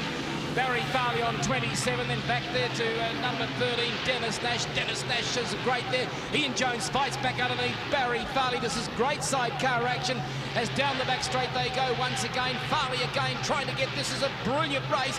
Farley out there, but Dennis Nash on the outside with a devastating piece of riding and showing a little bit of skiting there as he waves his arm in the air, and certainly something that a rider of his calibre should never ever try on a speedway track. But there he is, Dennis Nash leading this event as he moves out of turn number 2 down the back straight. Number 13, Dennis Nash.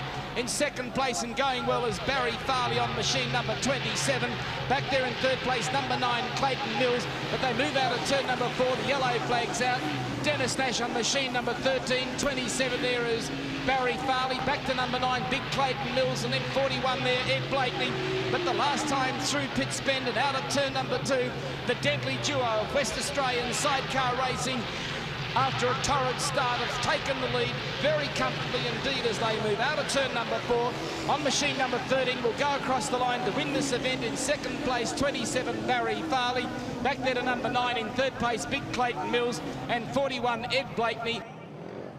First Premier Motorcycle Speedway Pinjar Park presents the Australian Sidecar Championships. The Sultans of Slide head west to decide who's the fastest on 3 wheels. Easter Saturday and Sunday. Saturday. Get your tickets now at speedwaytickets.com.au.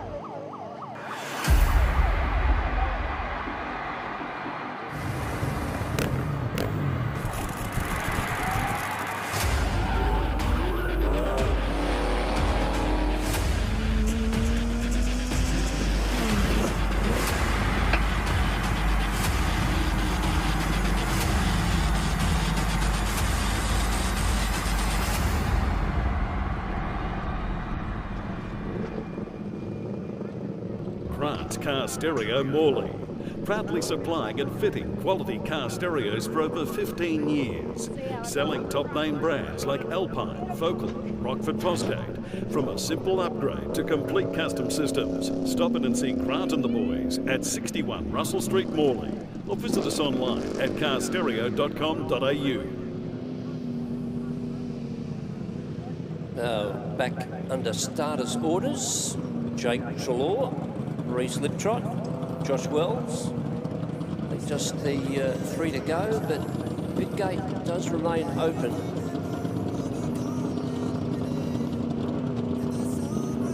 So complete rerun of this one. Didn't make it past corner 1, sadly.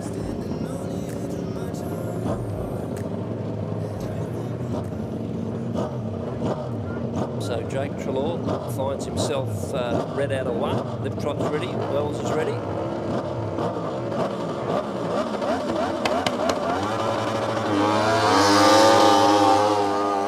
Good start by Liptrot and Thomas. Wells tries to get around the outside. Liptrot and Thomas, your leader. Here comes Jake Trelaw, the young boy out of New South Wales. Passenger Eli Wright.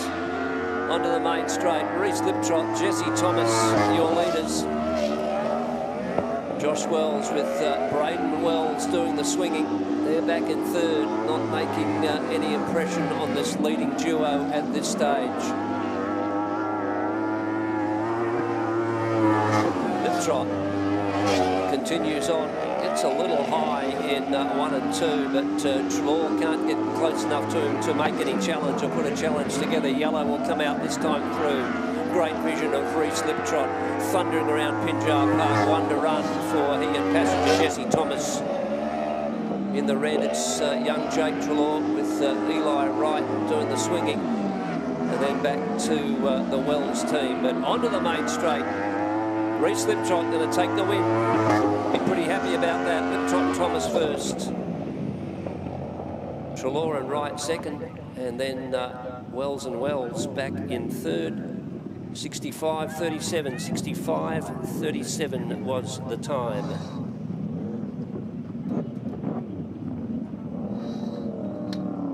Yep, you've just about got to win all of your heats tonight to be a chance of making the finals.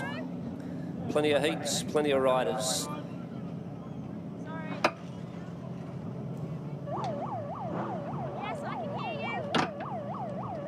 Next heat out will be Mick Headland and Leighton Bagovitz.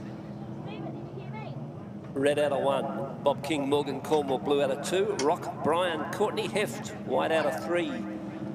Stephen the President McMurray and Kushla Beedman, yellow out of 4. Yep, all there. Out the pit gate they come. Don't think any of these teams have had a win to date, so points available in this one.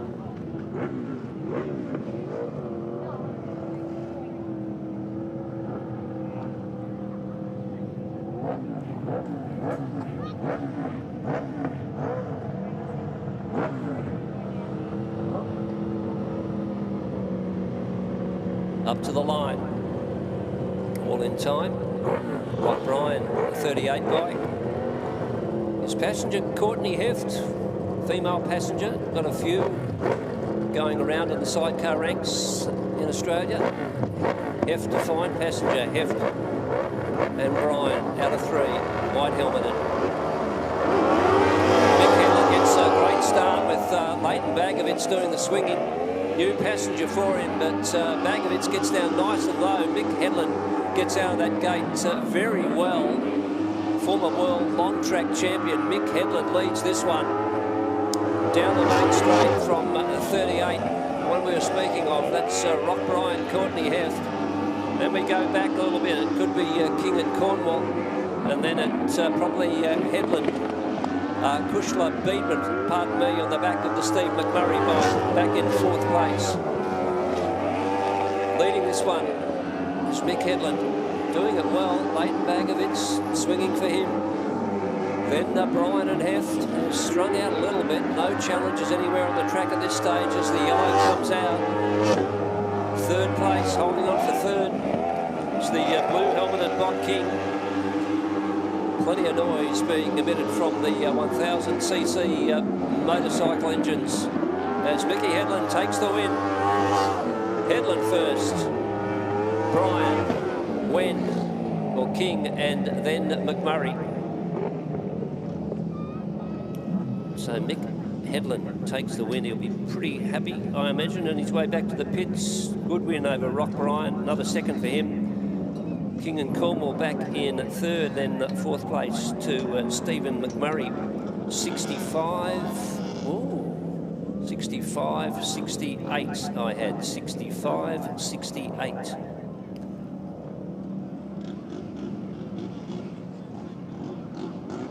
We spoke a little bit earlier in the pits with Mick Headland, Graham Sinden did, about swapping passengers. Troy Davies a little injured, carrying an injury.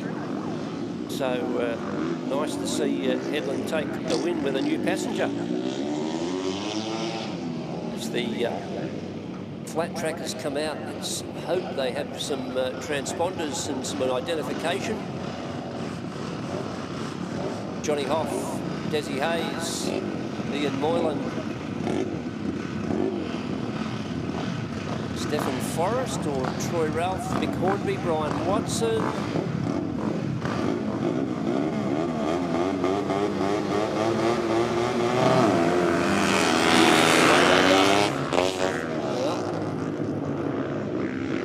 Des Hayes is your leader. Could be Neil Follen that's running in the all-black colours of the club, out without any identification. We'll find out as they go through. It's Hayes, your leader. So Desi Hayes has stolen a march on the field from Stephen Forrest, perhaps. Then back to Neil Follen, Ian Moylan.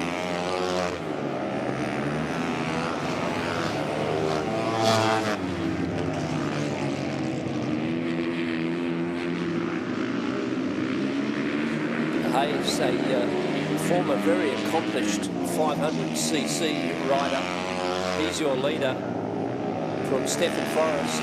And then up to 3rd place comes Neil Follen from Mitchell Hornby, Johnny Hoff, Ian Moylan, and then turning out the field. Quite sure on that one. Here comes the check-in. Hayes takes the win. Hayes from Forrest, Hornby and Watson.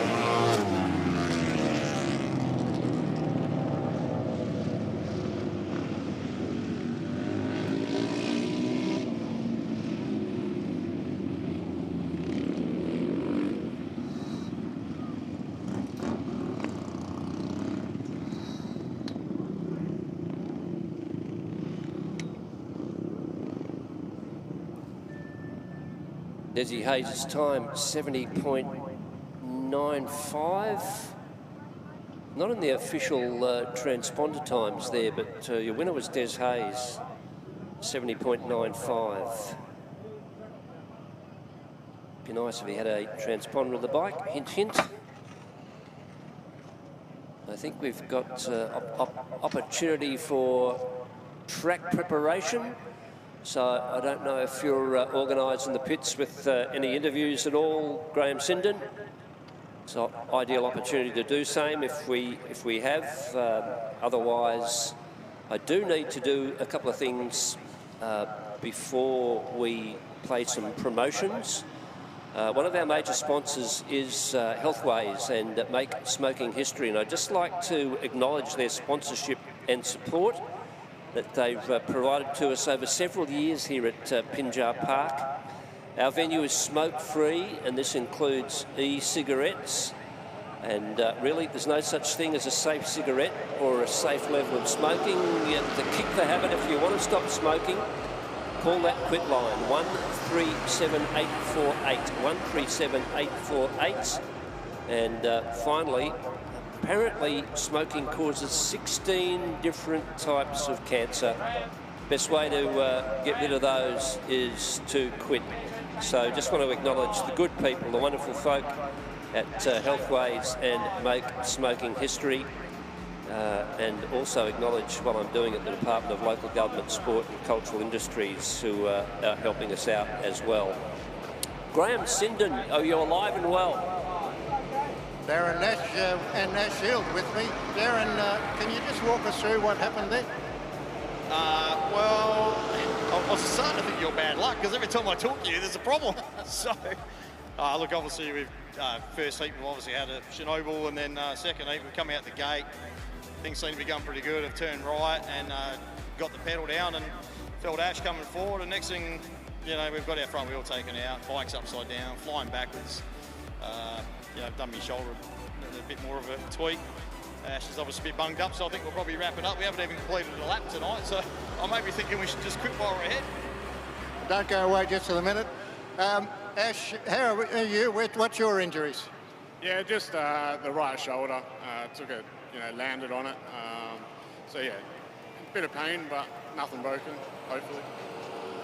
Now, you were talking about retiring after the Australian Championship, so I guess this makes your decision a little bit right, huh? Yeah, well, it's been a long time since I've crashed a bike by myself, a Speedway bike. Normally somebody helps me out, and that's what obviously we're trying to avoid. So we'll wrap it up tonight. We'll do some more practice in between when we both come good for the next couple of weeks, a few massages, and probably back to my chiro, physio, everything else you can handle, and then we'll come and do the Aussie title, and then after that, I'll probably put the boots up. All right, but you're both okay for the 8th and 9th, the Australian Championship? Yeah, at the moment, we'll just see how Ash pulls up. Hopefully he pulls up well, and we'll carry on, mate. What can you do? Sometimes you have a bad night, and it looks like that's tonight. So wish the rest of the guys a good safe night, and hopefully they can give each other a bit of space so we don't see more people in the medical room. And on a scale of 1 to 10, what sort of a crash was that for you? Well, like I said, I normally don't go upside down. I normally go round and round and get in the A main, but look, that's a pretty decent one. The track, compared to when I was a young fella, we were racing at big tracks, you know, Collier, Bunbury, Claremont, where the speed was another 40 kilometres an hour. So, I mean, that's a different story. But, look, I'm glad we're playing on little tracks nowadays, and there's airbags and stuff like that. Obviously, we didn't need the airbag tonight, thank God. But I was pretty close to it. By the time I stood up, I couldn't believe I was standing right next to the airbag. It's a fair old crack. And chocolate lollies or chocolate to boil lollies. Last week you're in Gilman on the Vincent and won the Classic. Yeah, I'm thinking maybe I'll just stick to having a bit of fun with my dad. That's a bit safer. All right, best wishes, boys. Thanks for your time, and luck will return, I'm sure. Thanks, lads. Cheers, mate. Thank you. Darren Nash, Ash Shield. Well, not the way they wanted to end their night. Fairly philosophical about what happened there. We did see it in replay. It was going to be pretty hard for them to avoid those riders shuffling up the track. So unfortunately, their night over. But the good news from our perspective is that they're good, they're healthy, they're well, and they're in a positive frame of mind. So onwards to the Australian Championship as we return to Claremont Speedway, and the TARDIS takes us to 1994. That's what they're here for tonight. That is the 1993-94 West Australian Sidecar Championship Trophy. The 6 leading point scorers are out there for the final, but we have a situation where there could still be a tie on points after this, Con Migro, between any of the 3 leading point scorers. And we talked there about Ed Blakeney, Mark Drew and John Lowe, with, of course, their respective sidecar passengers. Here we go, though. 3 laps and away they go. Well, the tapes jump up and it's big. Clayton Mills has stolen the march completely now. Performed, but he should have shown all night. John Lowe's grabbed into second place, and Blakeney's in stone motherless last at the moment. So there's 2.5 laps left to go, and it's big Clayton Mills. There's the WA champion, defending champion in second place. in Mark Drew to the right of your screen. Mark Drew needs Mark to do. Drew's on the outside. This is what Mark Drew needed. Well, Clayton Mills in second place. All Mark Drew needs to do is finish 2 places ahead of Ed Blakeney, and he's got the title, and Ed Blakeney is a long way back at the moment. Yes, he's bringing up the rear. Absolutely unbelievable here as Mark Drew now moves out of turn number 4. The general waits with the yellow flag, and it's the yellow helmeted rider of Mark Drew and Chris Red Page in devastating form tonight. A back-to-back championship with 1 lap to go. If they can finish this race, it's their title as they move out of turn number 4. Big Clayton Mills has been the sleeper, and he's got up and absolutely spoiled the dreams of everyone. But here's our WA champion out of turn number 4 for the very last time. The General John Day with 6 checkered flags. Across the line first was Drew, then back to Clayton Mills, then the O'Brien brothers in third, and Blakeney fourth at the time, 1:3:71. And importantly, with Blakeney finishing 4th, that gives the title to those two, and boy, are they happy. Have a look at that. Mark Drew and Chris Red Page, the passenger, the Sultans of Swing, the captains of courage. You'd have to be nuts, these machines. 1,000 cc's, a heck of a lot of horsepower, and absolutely no brakes. And there is the man who has made it back-to-back state championships, Mark Drew, coming around for the presentation, and Chris Red Page grabs the Australian flag as they do a lap of honour, and they would be very, very happy men. They really would. Great riding all night from Mark Drew. As I said, he won the title last year, 1992-93. Ed Blakeney, who finished 4th, has won the title twice before. He won it in 85-86 and again in 1991. But no taking it away from these two tonight. And a very, very good effort from that pair, Mark Drew and Chris Page. Tina Carron normally rides as the passenger for Mark Drew. She broke an ankle during training recently here, so Chris Page has swapped cabs to ride with the champion, the defending champ, and it's paid dividends because they've done it once again. I feel great, you know. We've done it last year with Tina on, and this year we've done it with Red on, and you know, I just feel really great. You know, we put a lot of work into it and spent all our money. You know, we have to go back to work next week and give riding up for a couple of months to get a bit more funds together. But yeah, great, over the moon. And how was the ride? Pretty wild. It was good, great. Always good to win.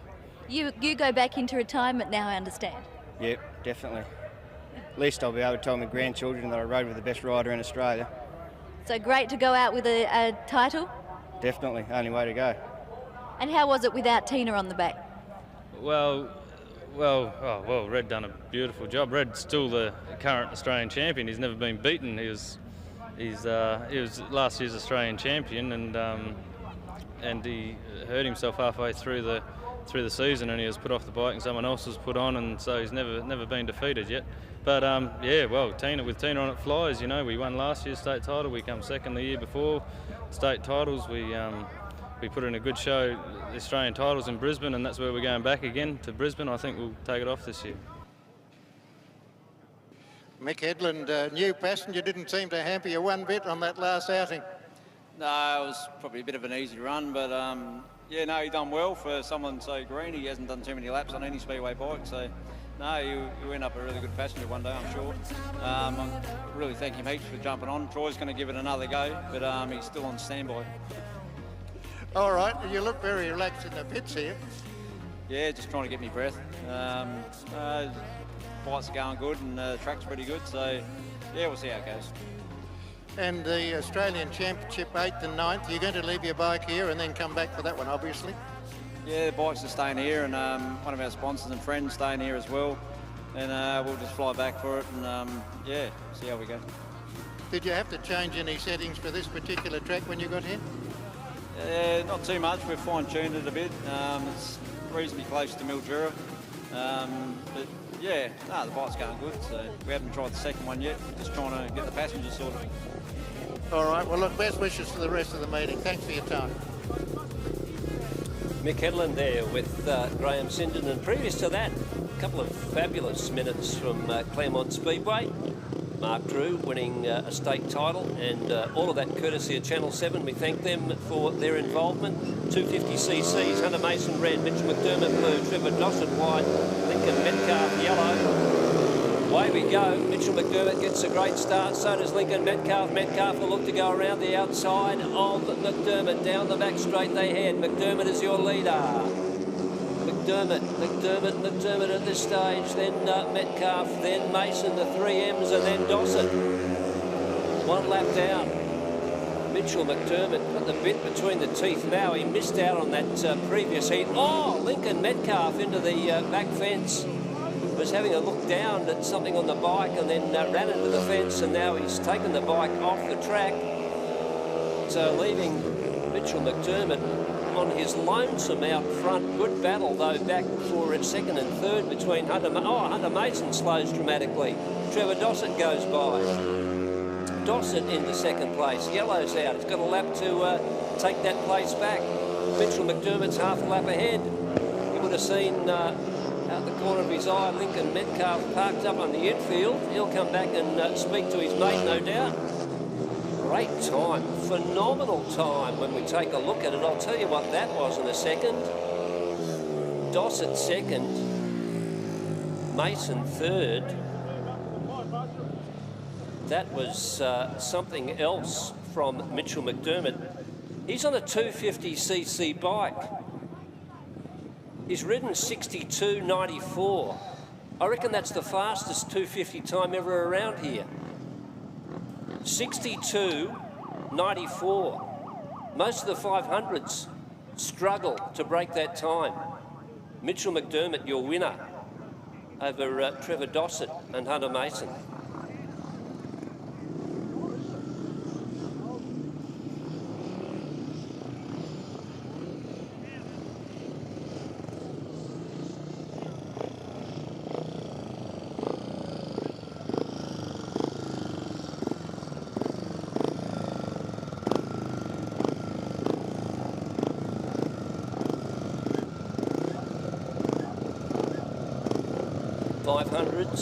Colby Mason red out of 1. Mickey Godbold will be white out of 3. Mitchell Hornby's yellow out of 4. We have no Jared Sidus. We just have 3 to go. Looks like we've lost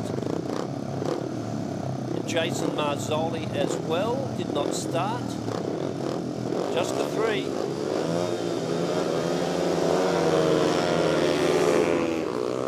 Colby Mason gets a far better start than his opponents. Young fella only been riding 500s this season. Might have had 1 or 2 rides last season, but this is really his first full season of 500 racing. Mick Godbold running second, and Mitch Hornby is back in third. But well, both Mick and Mitch do race the flat trackers as well at different times. Colby Mason halfway home, 23 bike. He takes it down the back straight now. Plenty of drive, getting that front wheel off the track, which he probably doesn't want. Drops the model while he was in the lead. He's going to have to try and take it back on the last lap. Mick Godbold's in the lead. We'll watch the progress of this one. Mickey Godbold's inherited the lead. Can he hold on to it? Colby Mason going to try and come back at him, but he might have left that run too late after he dropped the model. Here we go through 3 and 4. A withering burst of speed, but it's not going to be enough. Mick Godbold takes the win. Magic Mickey, 71.41, Mick Godbold. Well, you've got to be in it to win it.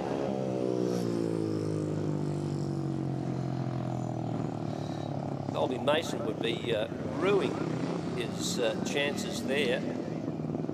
71.41, doesn't matter. Godbold's taken the win.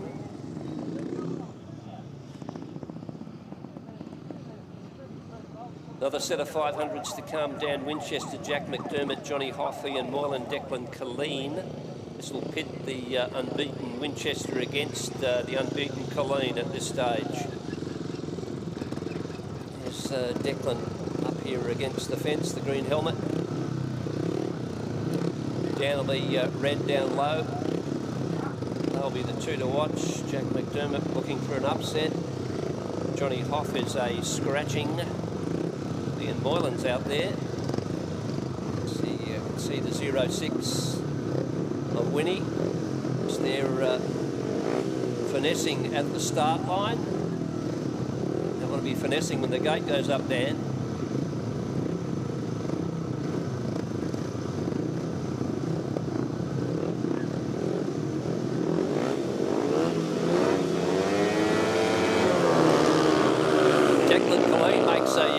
Start from here on the outside. He's going to have plenty of momentum and get around the outside of Winchester.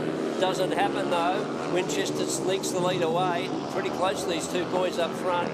Winchester over Colleen and then back to McDermott, who's also made a tidy start to this race. One lap in, those three. Winchester, Colleen, McDermott. Moylan's fallen off the back of the pack by a long way, not to be unexpected. Dan Winchester is your leader. Declan Colleen running second. And then Jack McDermott, the older brother of Mitchell McDermott, running along in third in the 500s. Down the back straight we go again. Yellow out this time, courtesy of our starter official, our flagman, Graham Headington. Down the Pewtermiller main straight, it is Winchester over Colleen and then back to McDermott. Moylan, a motor through 3 and 4 as Dan Winchester approaches. Sees the checkered inside. He's going to take another one. Dan Winchester takes the win. Winchester, Colleen and McDermott. Dan Winchester's winning time, 63.60. 63.60.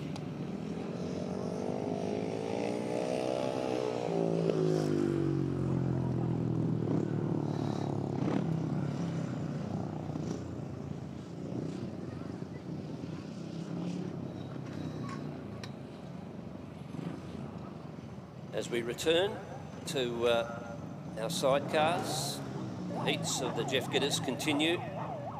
Been pretty phenomenal at this stage. We've had 2 rounds. Unbeaten riders include Mark Plaisted and Mark Plaisted. How about that? So after 2 rides, he is the only undefeated rider. Plaisted's had 2 wins. Second and a first to Liptrot. Second and a first to Jack Fuster. Second and a first to Tyler Moon. Second and a first to Darren Treloar. Second and a first to Damien Nitschke. Boy, it's pretty hard to keep a streak going.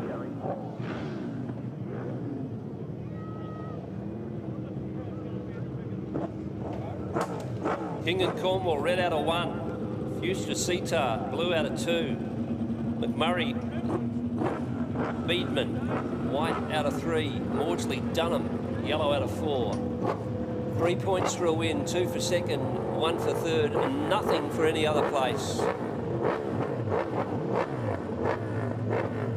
Start critical here.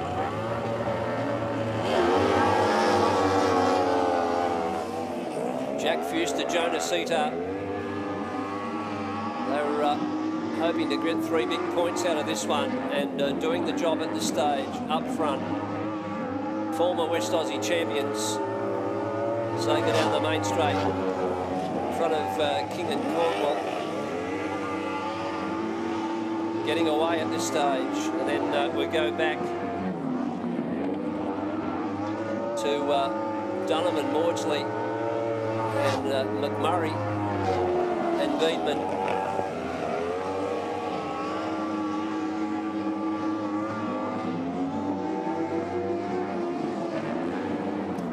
McMurray and Beedman might be running in third.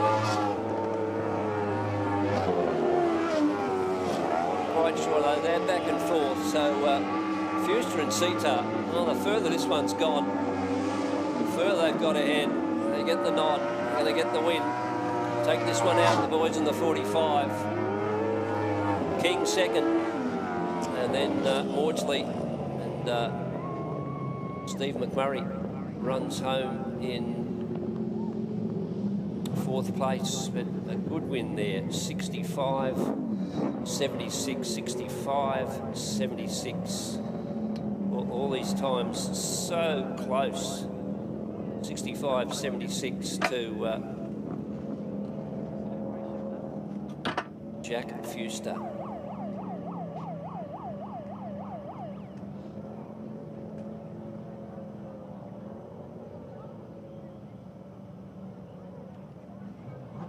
Next heat should be Leighton Burgess, Jamie Forrest, Damien Nishke, Mitchell Speak, Jake Traw, Eli Wright, Tyler Moon and Adam Lavelle will start in yellow from the outside over here on the fence on the main straight.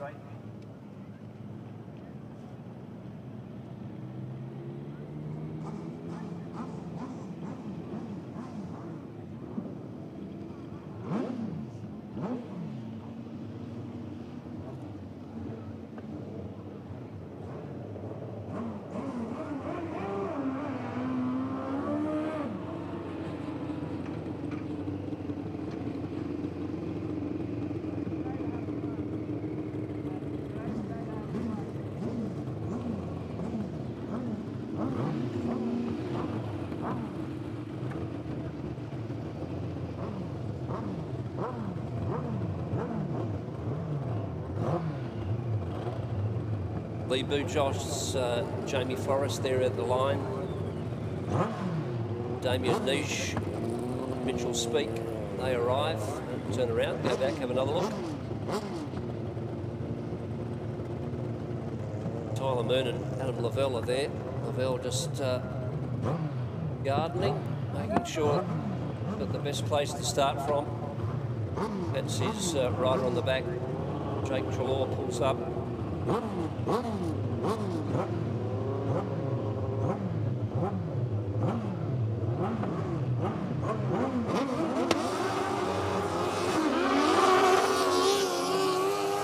Oh, Moon almost got caught at the start, but he sweeps around and the red lights come on. Joss and Forrest on the junior track.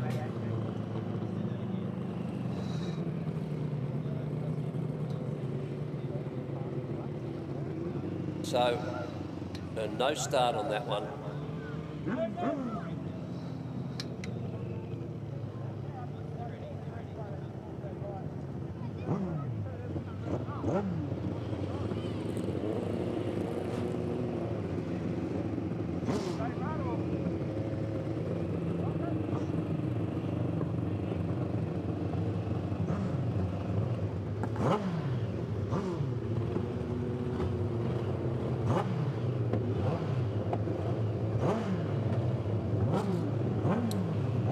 Almost ready again. Bojosh, Niche, Trelaw, Moon. Oh, great start by Lee Bujos down low, but Tyler Moon, did he blast around the outside from position 4. And jumping up into second would be young Jake Trelaw. He's going to do the chasing. Niche going backwards at this stage as Bujos and Forrest move through into third place. Your leader, Tyler Moon, being chased by young Jake Trelaw. Bujos and Forrest consolidate in third. Niche stranded back and forth at this point. Moon continues to lead. Boy out of Queensland. And boy, can he ride as well. Jake Trelaw, New South Wales, son of Darren Trelaw. Yellow flag on display. Alan Lavelle hooks the leg over the top of the Moon bike to 120 as they charge through 1 and 2. Now through 3 and 4, on to victory. Perfectly done, Tyler Moon, Trelaw, and then Burgos. Niche will be wondering what he's got to do.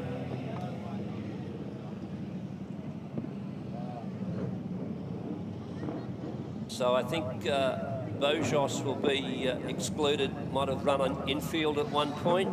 Niche will get third place. Trelaw will be second. Tyler Moon first. And your Pinjar Park time, 60, well, let me try and find it, 65.82.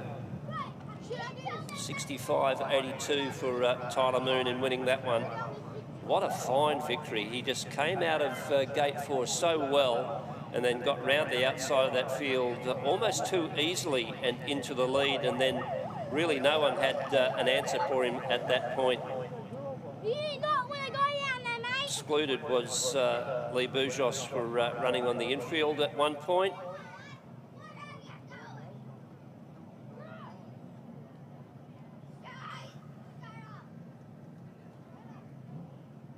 So his exclusion will give Niche a point.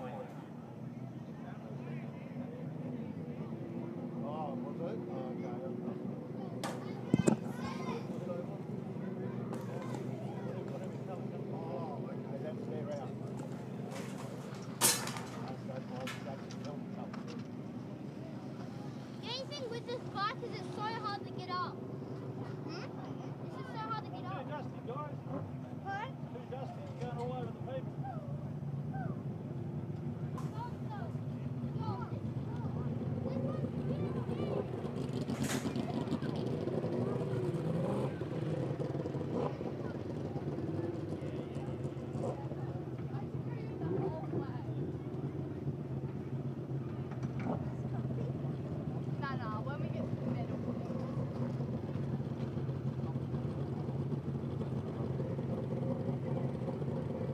We'll settle down for this one.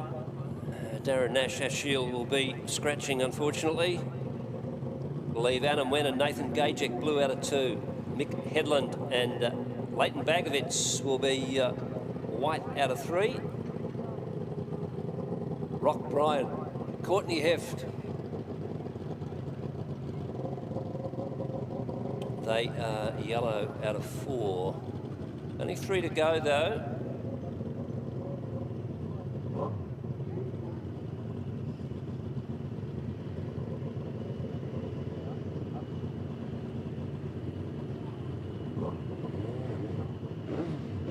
All in place.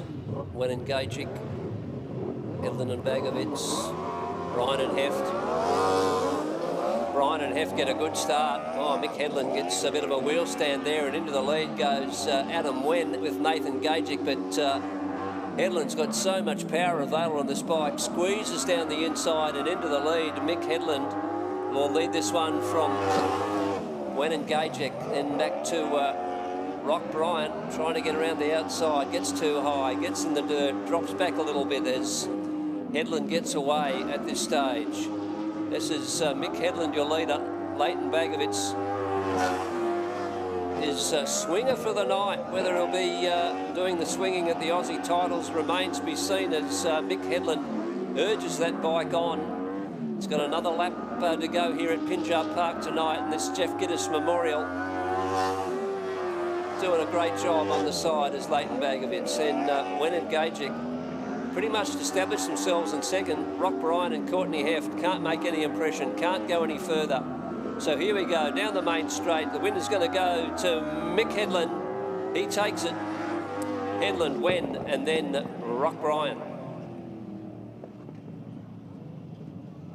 66-27 I have, 66-27.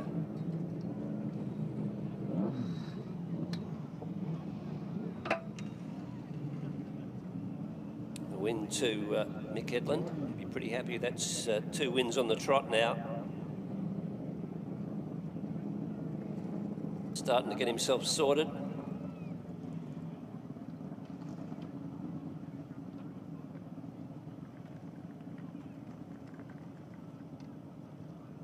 Wen and Gajek, a useful second place for them. The points are at a premium. Headland's starting to get into the mix though now with 2 wins and a third. Certainly the Fuster's in the mix with 2 wins and a second. Tyler Moon, 2 wins and a second. Jake Jalor, 2 wins and a third. We'll get through this round and let you know how we're going.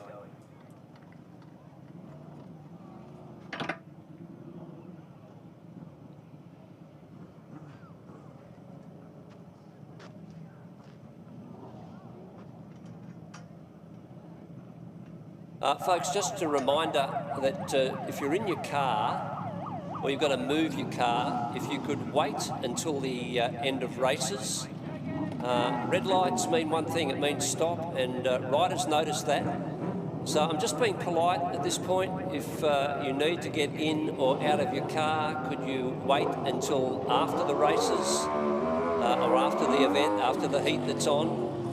If you need to move your car, similarly, please do that. Please keep in mind the safety of our riders, of our passengers. They see a red light, they're likely to try and stop. So just a reminder about that. Thank you. As we line up this next heat, should be the Harveys should be red out of 1. Darren Treloar, Blake Cox, blue out of 2. Reese Liptrot, Jesse Thomas, white out of 3. And we've got the Millers in reserve, and they're out and running. It's a father-daughter combination. Philip and Lara, great to have them as part of the Gittus Memorial. Just one to come. It's Blake Cox to get on the back of the Treloar bike.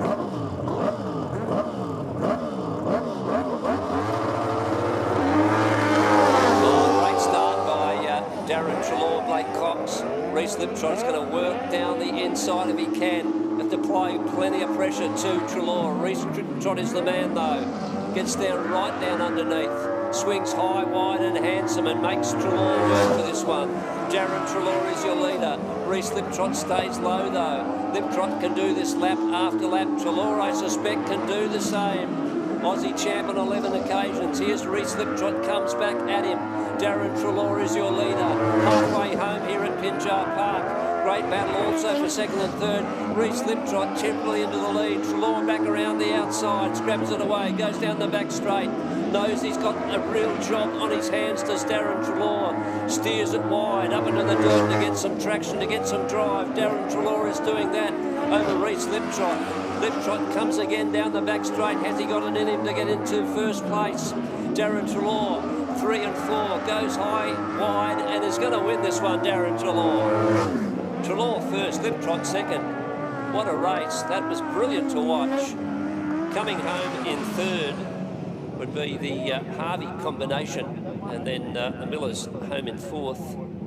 Let's take a look at that. 65.05. 65.05 for Darren Treloar in coming home first. Reese Liptrot, Jesse Thomas second. Third place to Chad and Jake Harvey. Philip Miller, Lara Miller home in fourth. As I say, Pinjar Park time 65.05. Got another heat about to come out pretty quickly, I'd imagine.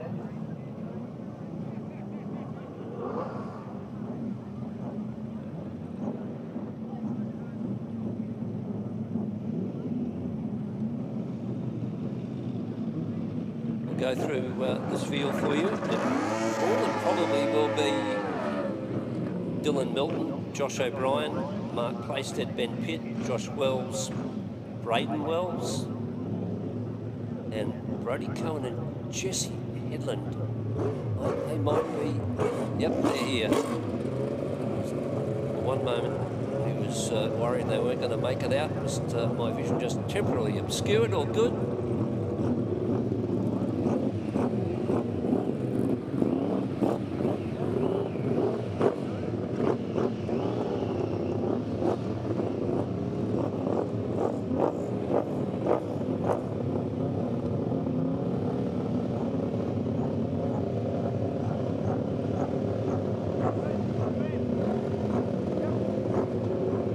This will give us 3 rounds completed, I would suggest. Looks like to me from the paperwork. Josh O'Brien doing some gardening. Ben Pitt as well, already on our bikes. 4 riders, 4 laps.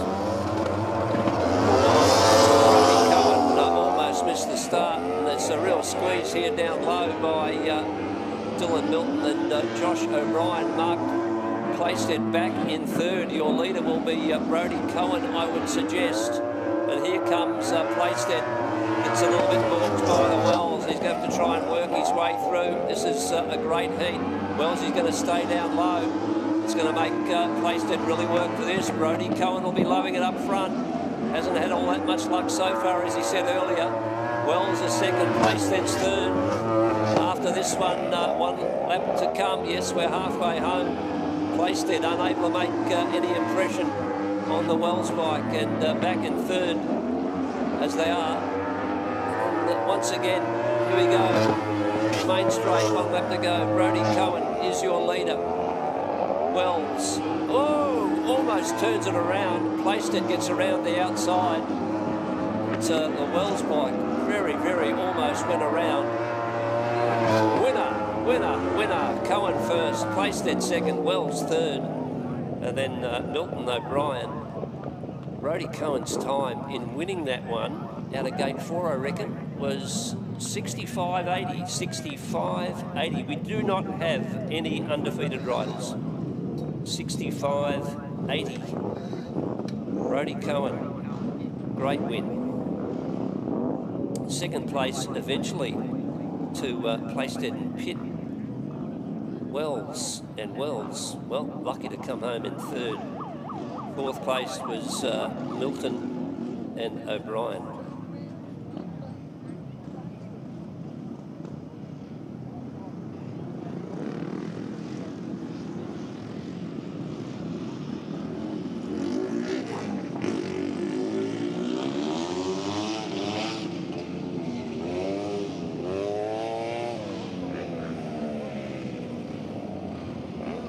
Out for another round of flat trackers. Mitch Hornby, Troy Ralph, Johnny Hoff, Dale James. Are you there, Dale? Ryan Watson, Stephen Forrest, Neil Follett, Ian Moreland, Desi Hayes. 4 laps of flat track to go. Lights are ribbon. Basically store-bought. Someone leaving with brake lights, headlights. Des Hayes gets away. So he has for the last few meetings. He's in the lead. Mitch Hornby, Ian Moylan. Ian Moylan, that bike of his is a 73 Triumph. It's a VSA frame. He's got a 73 Triumph Trophy Trail in it. How about that? He's running in fourth at the moment, Ian Moylan. A pretty old bit of technology, but he's doing it well. So we'll come up with the yellow Desi Hayes. Just led them a merry dance right throughout this process. Whoa! But well, he was leading a merry dance until he put the bike down. Everyone went around him. Oh, gone red. Gone red. He will not be privileged to a restart, I doubt.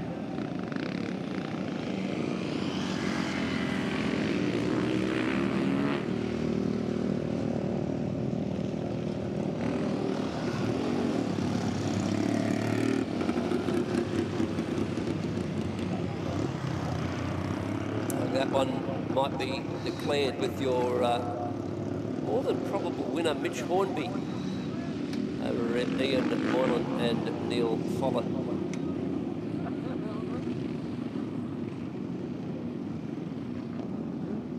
Opportunity, I think, to go to the pits, and Graham Sinton.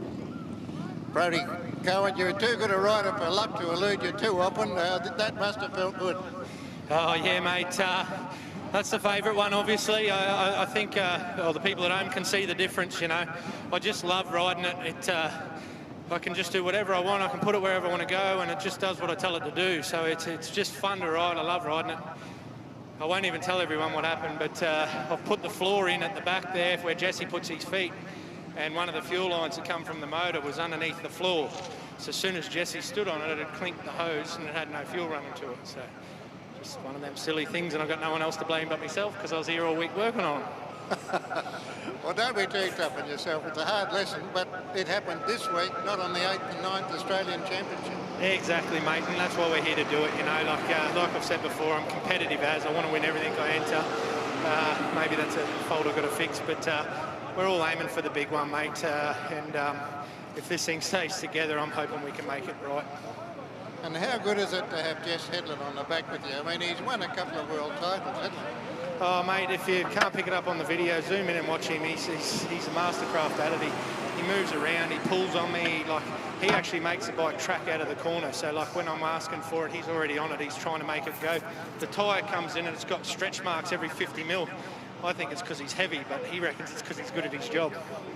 Well, Mick Headland had a few issues with Troy Davis having an injury, and he had a new passenger. I noticed Jess was up there giving a bit of lessons, training, if you like. So even a fierce competitor, you're prepared to help each other. Oh, definitely, mate. Speedway's a family, and every one of us are mates. And I can't thank Dwight and Sandra Williams enough for what they've done for us, put us up. Sandra Cook's Daylight Till Dark. Wayne Miller and all the family, thank you. Dad's been at their shed for a month. Without all you guys and the Perth hospitality, we wouldn't be able to do this. You know, Dad's here for about 3 months in total, and we're coming and going, and I couldn't afford to put up in motels every night. So I thank you and appreciate every one of you, and we'll try and get this winning thing done. Now, you said you were here all last week. Are you going to stay in Perth or back to Queensland? Go back on Monday, mate. Fly out. We'll do wash day tomorrow. Fly out Monday, and then I come back with the family next Wednesday or Thursday of Easter. And obviously do the business. I'll focus on the bike for 3 or 4 days, get the Aussie title run and done, and then we're going to have a family holiday and hang around for a week and go and see the sights of Perth. Well, you might be having a family title as a holiday as a #1 championship holder. Oh, mate, my goal's to be drinking out of that cup for the week, so let's get it right, and hopefully I can do that. Well, best wishes. It's great to see you on a winning streak again, and let's hope it continues for the rest of the night. Thanks very much, Graham. You're doing a great job, and cheers to Perth for putting on a great meeting. This is the best track we've had, actually. It's been great. Well done. Thanks, boys. Well, we'll throw to an advert, I should say. Perth's premier motorcycle speedway, Pinjar Park, presents the Australian Sidecar Championships. The Sultans of Slide head west to decide who's the fastest on three wheels. Easter Saturday and Sunday. Get your tickets now at speedwaytickets.com.au.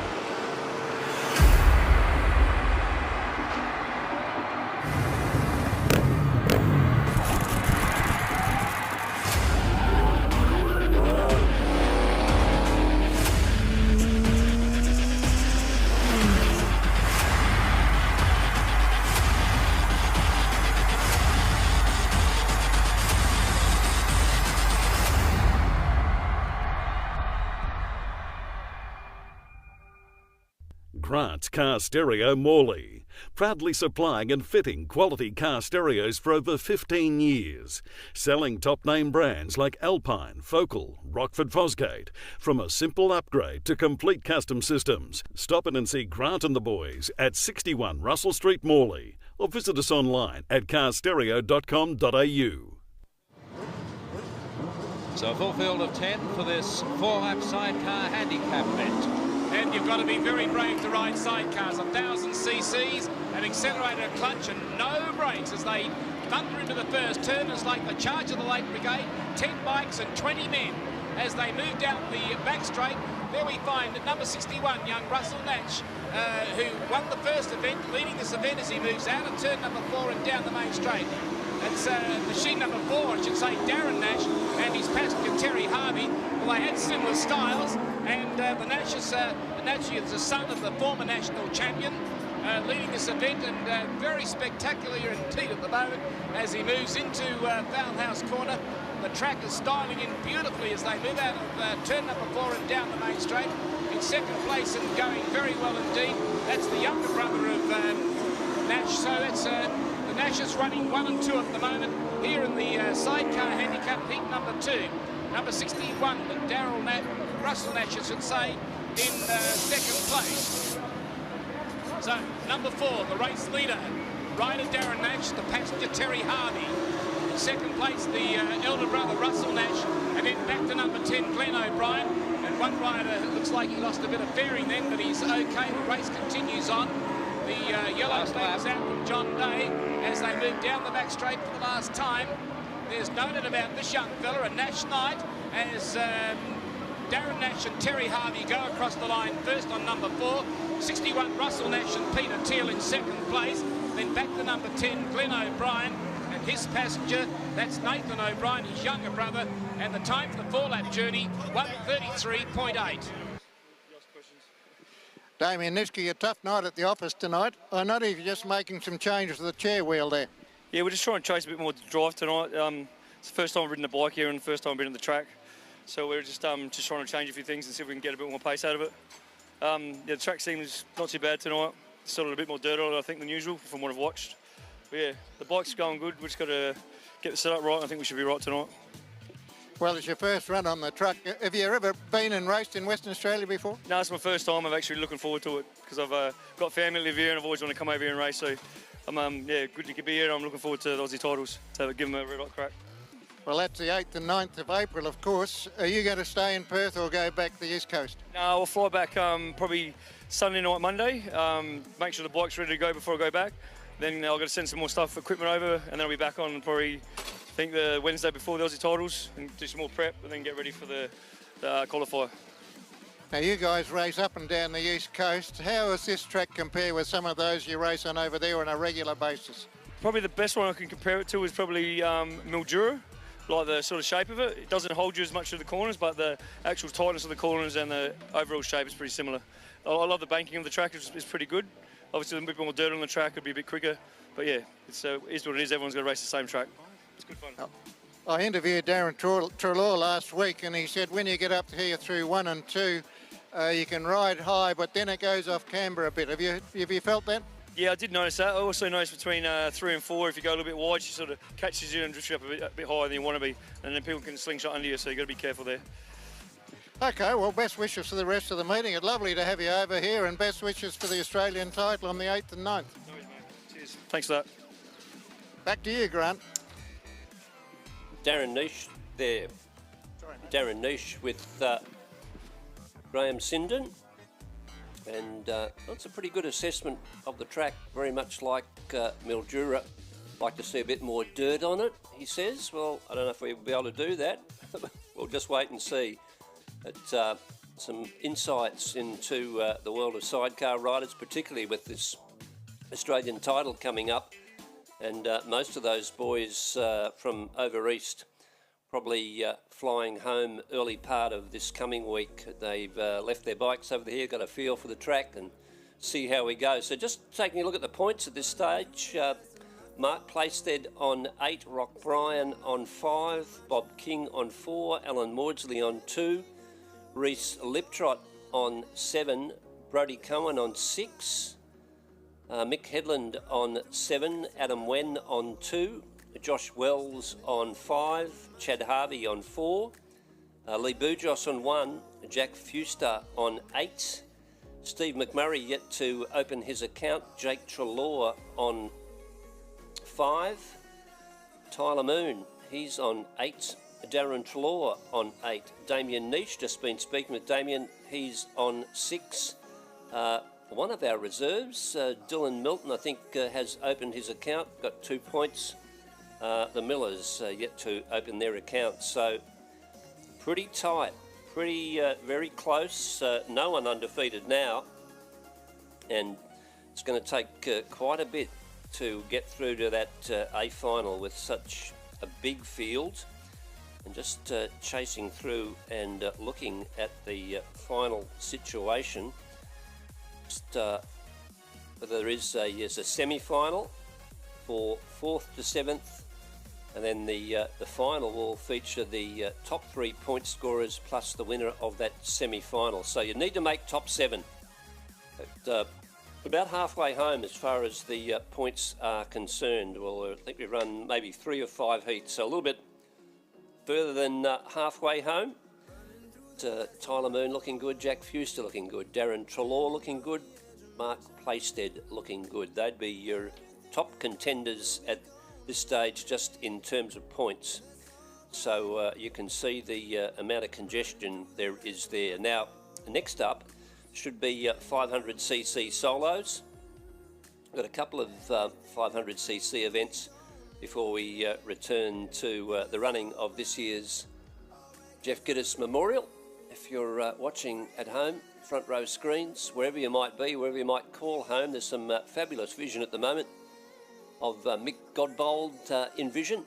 Mick, who won a heat of the 500s earlier tonight, be pretty happy about that. So we're ready to go. We've got gates ready, gates are open. 2-minute warning siren has been given. So we're going to roll the boys out of the pits. These will be the 500s, yes indeed. My starting field is, your starting field too. Jason Marzoli, Declan Colleen, Mitch Hornby, Mick Godbold, Daniel Winchester. We'll see who does appear. Got 4 of them. We might have lost Marzoli. Lost the boy, red out of 1. Not going to be starting in this one.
Winchester's time, I reckon it's 61.94, 61.94. That's good.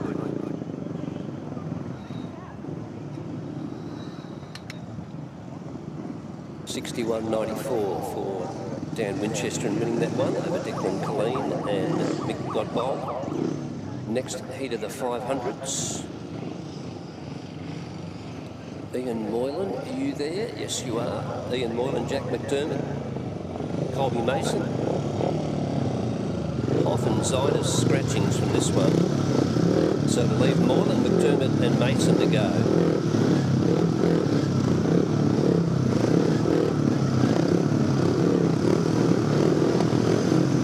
Jack McDermott settling at the start. Here we go.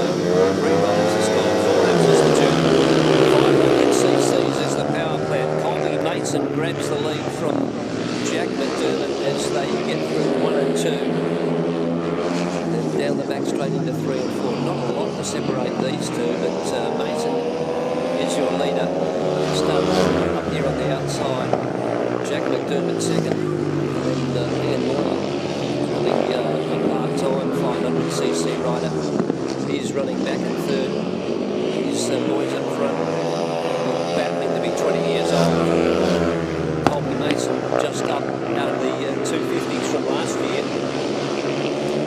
And Jack McDermott, who I think graduated the year before, so probably both of them struggling to be 20 years old. Colby Mason, your leader, the yellow out. McDermott McDermott chasing. And then Moylan's over there on the back straight. Oh, what's happened to Colby Mason? Well, McDermott follows him up track. Could have been McDermott who would have slid underneath, wasn't able to do it. Moylan takes the bike off the track. Here is your winner, Colby Mason. Mason first, McDermott second.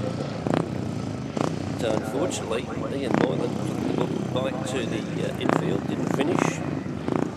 Pinjar time, 66.07, 66.07 for the 4 laps. And we're round 2, our next set of sidecar heats. Let's take a look. It's our final set of sidecar heats too from well, maybe not from my reckoning. Sharpen your pencil. No, it's 2 more rounds to come. This one will be Brodie Cohen, Alan Maudsley, Damien Niche, and one of our reserves.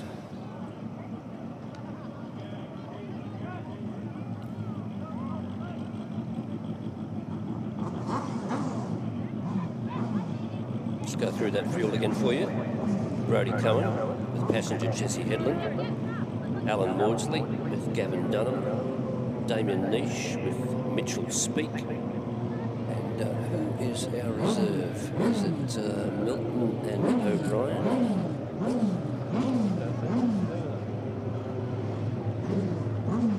Gate's still open, waiting to find out. The gate, in fact, is up. So Maudsley and Dunham out there.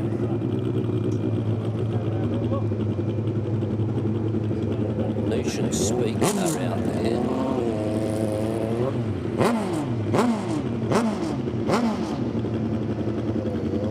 Just a little bit of pre-race preparation in terms of the track grade by a passenger. In this case, Jesse Headland is passenger for Brodie Cohen, who's starting out of gate 1. Alan Maudsley, Gavin Dunham sit there patiently. Don't know if we've, well, the gate does remain open. The time must be ticking down in terms of getting a reserve out here. Not seeing anybody at this point. Yeah, here we come with a late addition indeed. And that's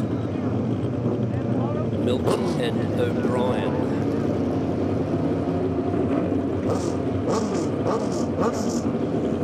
They're on the, well, Steve Sutherland bike, the RCA Civil bike. Big shout out to RCA Civil for all they do for us. Magnificent supporters here at Pinjar Park. We stand and salute you, Steve Sutherland and RCA Civil, and they've lent this bike tonight to Dylan Milton and Josh O'Brien.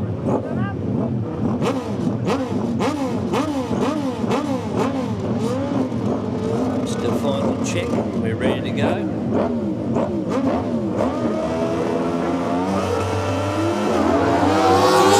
Down low there by Cohen, and he's straight in the lead. Niche is second. If Niche has got some drive, he might be able to challenge down the back straight. Hasn't had the drive though. Brodie Cohen, your leader, from Damien Niche. Cohen's gone high, Niche has stayed low. And then in the third place goes Dylan Milton. So he's running third. To do a lot of work to catch up to this leading pair. Brodie Cohen, work to do still to get into that top 7. So we're working pretty hard. Brodie Cohen, Jesse Headland leading at this point. Niche and Speak doing the job in second, and a little bit of a spread now across the track. So Cohen continues to lead, sees the yellow go through that time. Goes very high out of turn 2, down the back straight.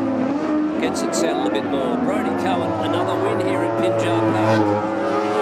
Cohen from Niche, and then back to Dylan Milton. 60, let's have a bit of time. 65.43 I'm going to go with.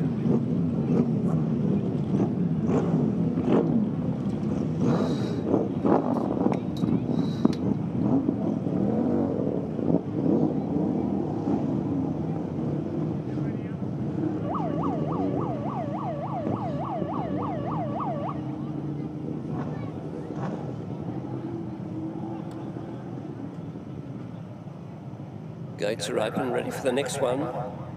3 big points there to Brodie Cohen, which he no doubt will be very happy with. It's going to put him back amongst the mob at the top, which is where he wants to be. Needed those points. They were very, very valuable in his chase.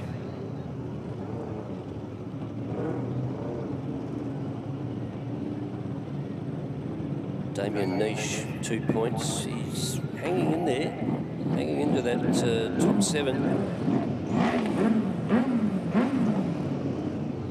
As we've got the next set out.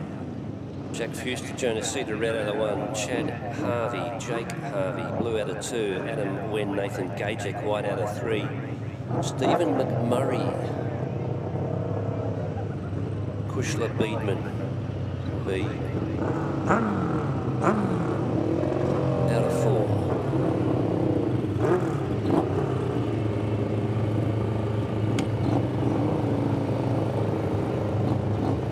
Preparing ourselves at the start line.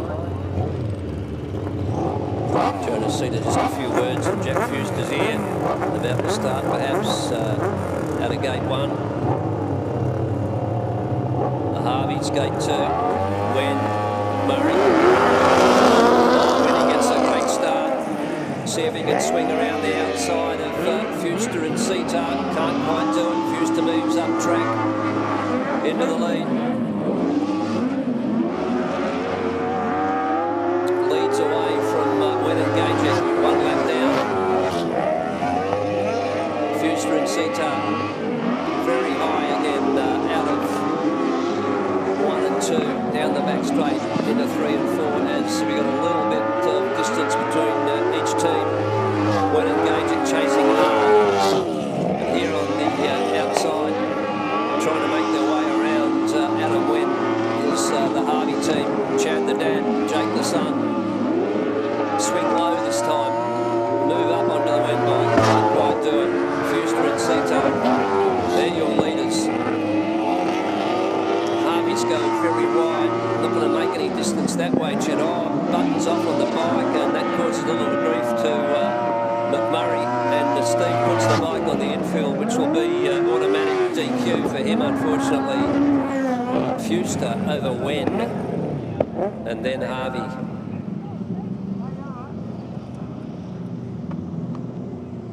$66.25.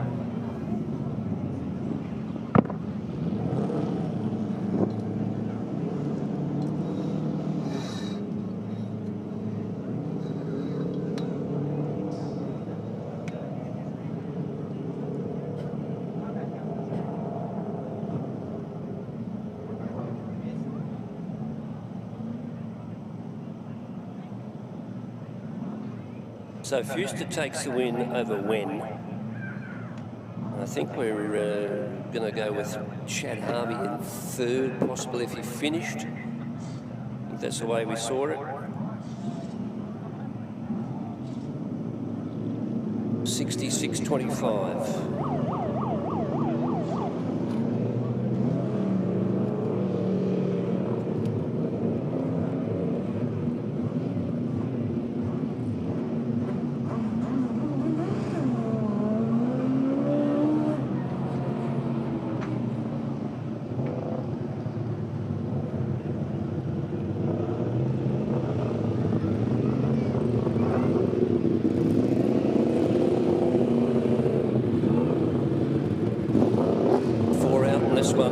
Let's go through them. Josh Wells, Braden Wells, Rock Bryan, Courtney Heft, they're 1 and 2. Mark Playstead, Ben Pitt in 3. Jake Trelaw in 4. As track does start to run up, does make it challenging sometimes getting out of the gate.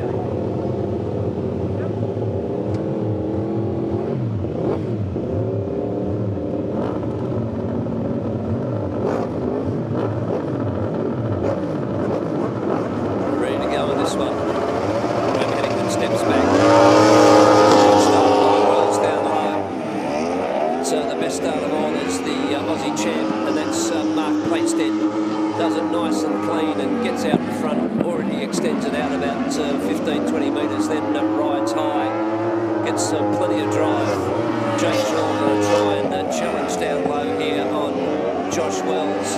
Might be able to make that pass stick, he does. This is Jake Shaw into second. Set sail after Mark Plaisted. That's a long way to sail a Sidecar. Back in third, Josh Wells, and then Brian and Heft make no impression on this field. It's Mark Plaisted. He doesn't mind coming out of 3 and 4 nice and high. Jake Shaw, going pretty well, and he's getting in amongst the points. He's going to run second to Plaisted in this one, I'd say to you, although the race not over as you go through 3 and 4 in his final lap. Mark Plaisted going to take another win here at Pinjar. Plaisted, Shaw, Wells, and then Ryan.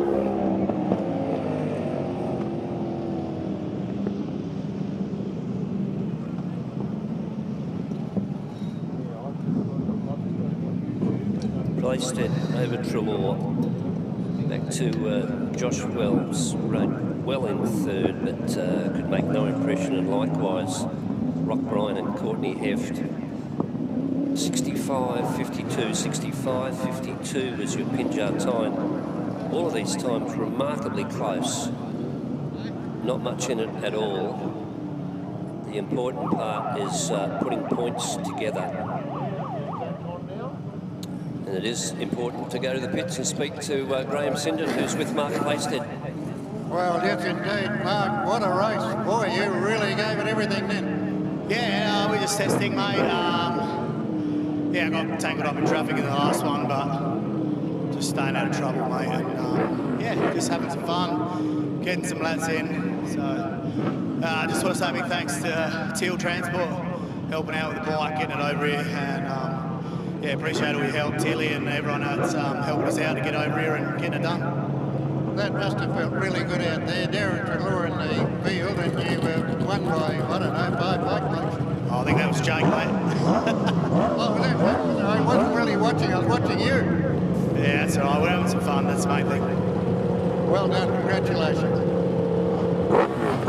Both those Trelaw teams, Darren the father, Jake the son, very similar looking bikes and body colours, the whole works. But Mark Hedlund taking the win over Jake Trelaw, and back to Josh Wells as we get ready for this one.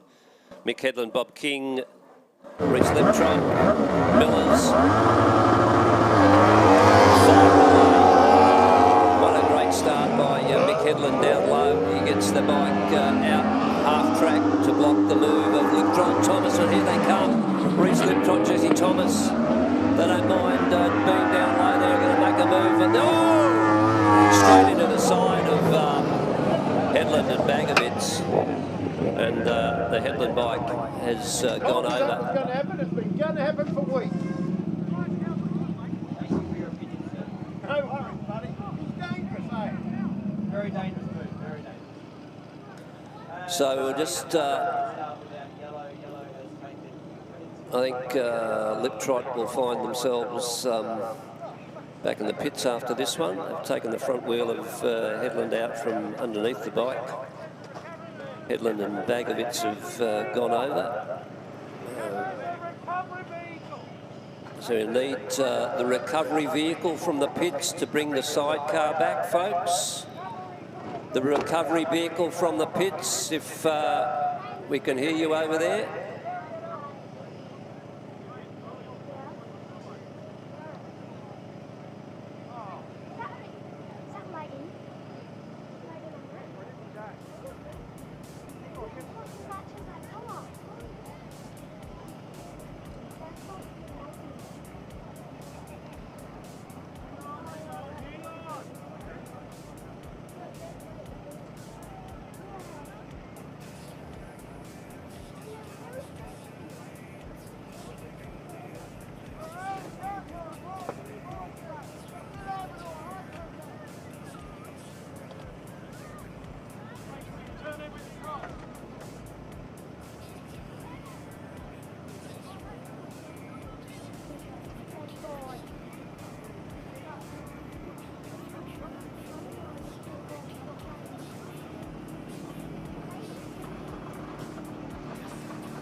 Mick Headland up on his feet.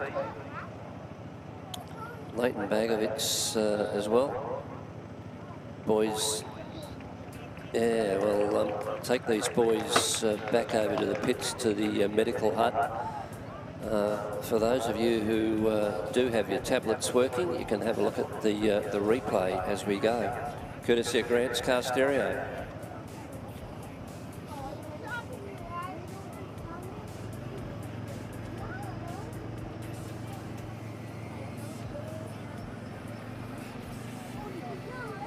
So Mick and Leighton get back in the ambulance. They'll go over to the pits, so don't know the status of the bike. Jesse Headland good enough to come out with Mick Headland's wife, I think. So there'll be a slight break in our program while we get the boys back to the pits and get this one sorted. Opportunity to go to one of our food vans, coffee, ice cream.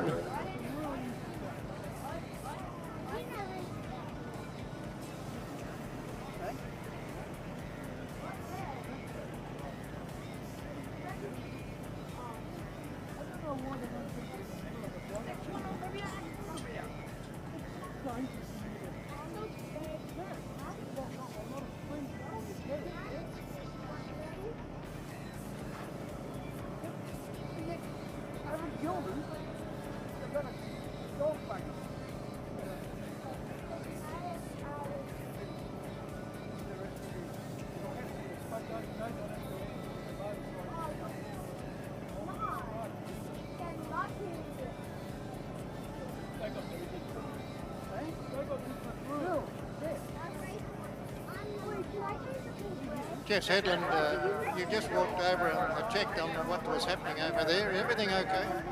Yeah, Dad and Troy, they're a bit sore. Troy's hit his head a few times and had a bite land on his arm. I think they're going to call it quits for the night, but yeah, Dad's a tough customer, so you can't hold him back. He'll be back for the Aussies, and yeah, game on. I didn't actually see what caused it. All of a sudden I saw the bike cartwheeling. Have you got any idea? Were you watching that? Yeah, they ended up getting their front wheel taken a bit coming out of the corner, and yeah, just then friended it down the track. So never nice, but that's racing, eh? And what does that do when you see your dad do that for your own sidecar passengering and racing?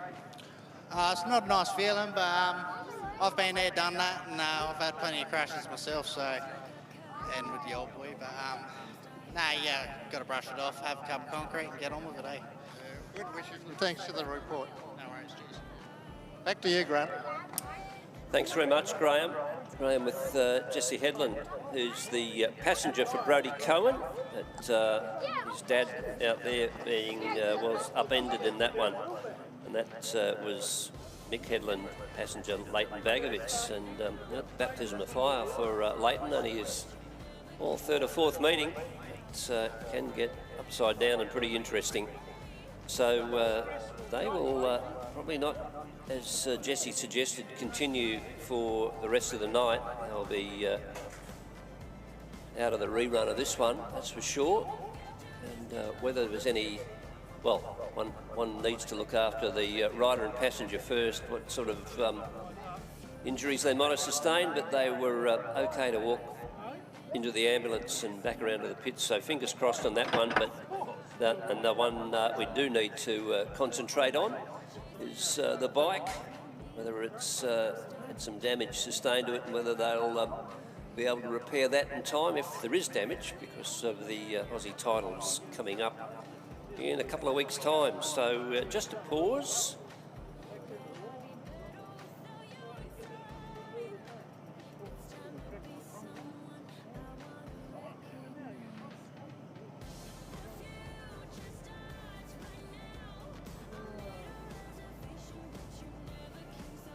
Always good to have front row screens in the house and to be able to share a fabulous program like the Jeff Gittus Worldwide, but we can't do it without a little bit of support and sponsorship and paying a few bills, so here we go.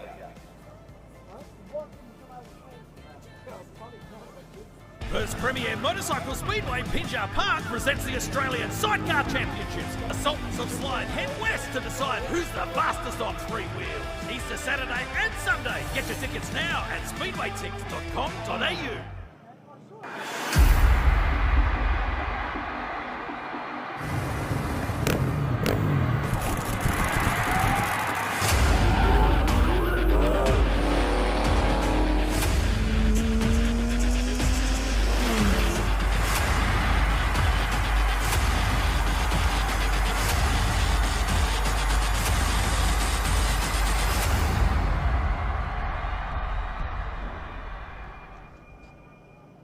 Grant's Car Stereo Morley, proudly supplying and fitting quality car stereos for over 15 years, selling top-name brands like Alpine, Focal, Rockford Fosgate.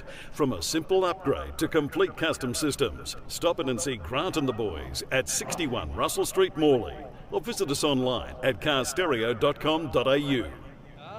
And the bike on the outside, Michael Seater and Bob King with the black helmets. Once again, these are 1000cc machines. No brakes out there, but an awful lot of forward momentum once they get going. The journey ahead of them, once again, is 3 laps as the tapes go up.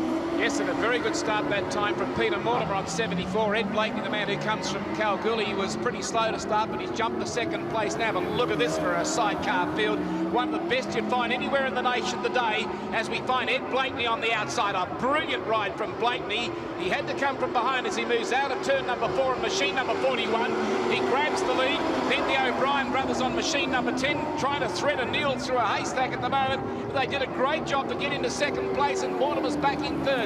Down the back straight, past the quid sign for the second time, and it's Ed Blakeney, a tremendous rider, the son of a former great sidecar and solo rider, and Bill Blakeney, but Ed Blakeney and Paul James get the yellow flag from John Day. The O'Brien brothers, Glenn and Nathan in second place, and Peter Mortimer in third place with young Terry Harvey. But there's no doubt about it, Ed Blakeney on machine number 41. He is in devastating form as he moves out of turn number 4 for the last time. Will go across the line to win this race very comfortably on machine number 41. So it's Blakeney in first, the O'Brien brothers in second place, then Mortimer and Harvey in third place on 74, and the time for 3 laps, 1:3:17. Well, I'm here in the pits. We've just tried to have a little chat with Mick Headland. He's a bit under weather at the minute and prefer not to chat with us, but he's okay. He's up and about, sitting in his chair. We spoke to Reece Liptrot as well.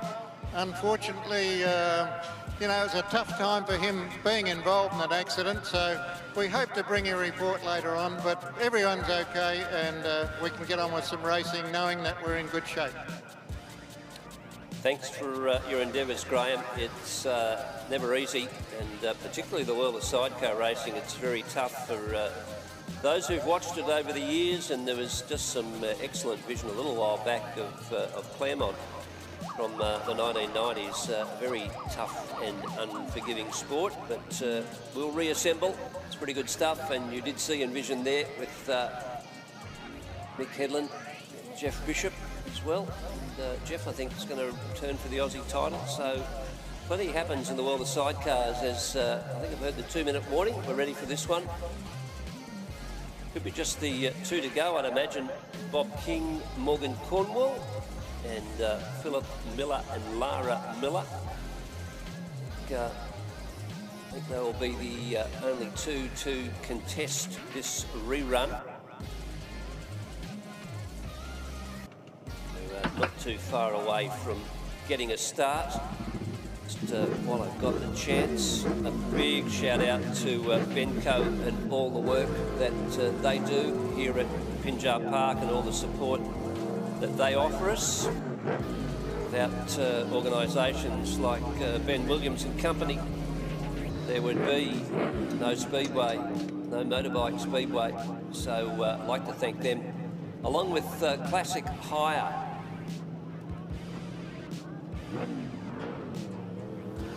Classic Hire. If you want to hire anything in the world of domestic or industrial industry, they're the people to contact. Classic Hire. Remember that name? Pretty simple. So just the 2 out there for this rerun. Bobby King, Morgan Cornwall. Bob's been round lots and lots and lots of times, and young Morgan, well, is a journeyman sidecar passenger. Philip Miller, Lara Miller. Going to take them on in this rerun.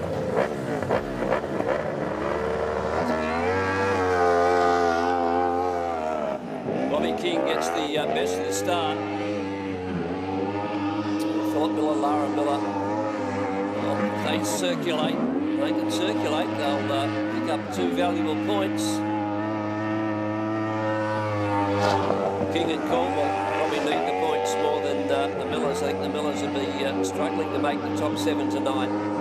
King and Cornwall with a win here, and put them in the mix, and another heat to come. They can stay in the mix.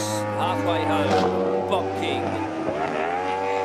Morgan, the jockey Cornwall, rides the side, down the back straight here, Pinjar Park. Program brought to you by Front Row Screens and Pinjar Park, the Speedway Motorcycle Club of Western Australia. Glad to have your company. As the checker is being unfurled by Graham Headington. Kingy heads through 3 and 4 and on to the main straight. Bob King, your winner. King in 68.27. So 3 big points for Bob King. Takes out first. The Millers home in second. Pinjar Park time 68.27.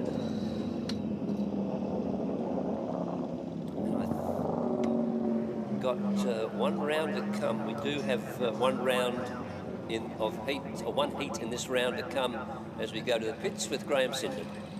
Well, Jake Treloar, a tough night at the office here. Last week you were helping Dad, this week you're riding. How are you finding it? No, it's good, you know. It was good coming here last week to help Dad, you know. I learned a bit, seeing what he was doing, so trying to bring that into my own night tonight, and we're going all right so far. All right, has this given you a bit of confidence going into the title? I know you've got to qualify to get into it on Saturday night, but are you looking forward to that? Yeah, I am, you know. We go into every meeting confident. So we got set up right tonight now. So first 2 was a bit off, but we got in the last 2. So just keep trying to build and get some more points. Well, terrific stuff. It's fantastic you're having over here. Thanks for your time. Thank you. Son of a gun, Jake Treloar in the pits, and he's doing pretty well tonight, young Jake. 3 seconds and a third. It's going to put him pretty close to top 7, which is where you need to be. This is an interesting race, folks. This is the last heat in this round. Tyler Moon and Adam Lavelle, his passenger, up against Darren Treloar and Blake Cox. And there's one other in there, Mr. Excitement, Les Bujos.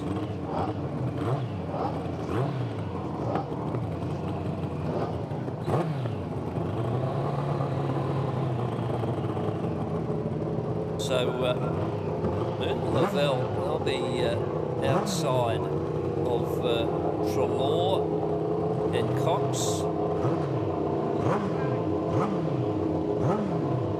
Bujos will be blue. Just the blue, white and the yellow to go.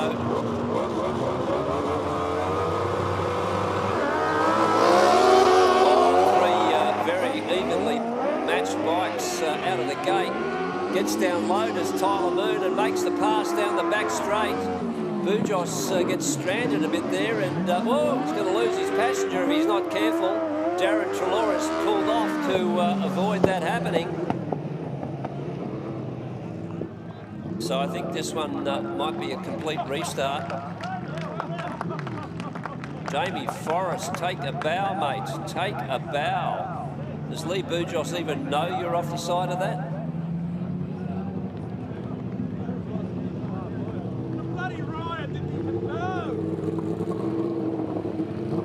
So unfortunately, Bujos will not be included in this restart. Lost his rider, and if you've got an opportunity, folks, have a look on your Facebook, your iPad, your laptop. Here's the replay. down the back straight, and Lee Bujos on Tyler Moon there, and backs off enormously, and that throws Jamie Forrest off the side. Darren Trelaw decides that he's not going to be part of that. He heads to the infield, and wisely the whole thing called up. Replay courtesy of Grant's car stereo.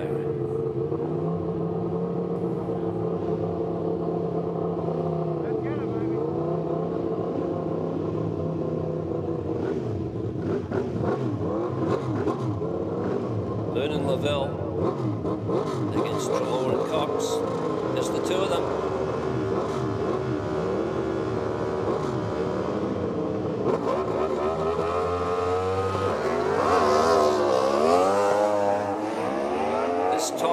Trelaw gets a far better start.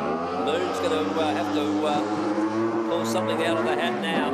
He was leading that previous one, but luck's a fortune. Darren Trelaw in the lead over Tyler Moon. Trelaw, well, you can't imagine once he's in front how somebody can get past him. He's just got that lovely place on the track where he positions the bike. Running as high as he was earlier in the night. Tyler Moon goes up there, looks for a little bit of drive, not going to find it, goes backwards. Yellow's going to come out for Darren Trelaw. Tyler Moon doing the chasing at this point. Trelaw, one to run. Blake Cox sitting on the back. Superb teamwork through 3 and 4, and on to victory. Darren Trelaw takes that one. Trelaw from Moon. 65-18, 65-18.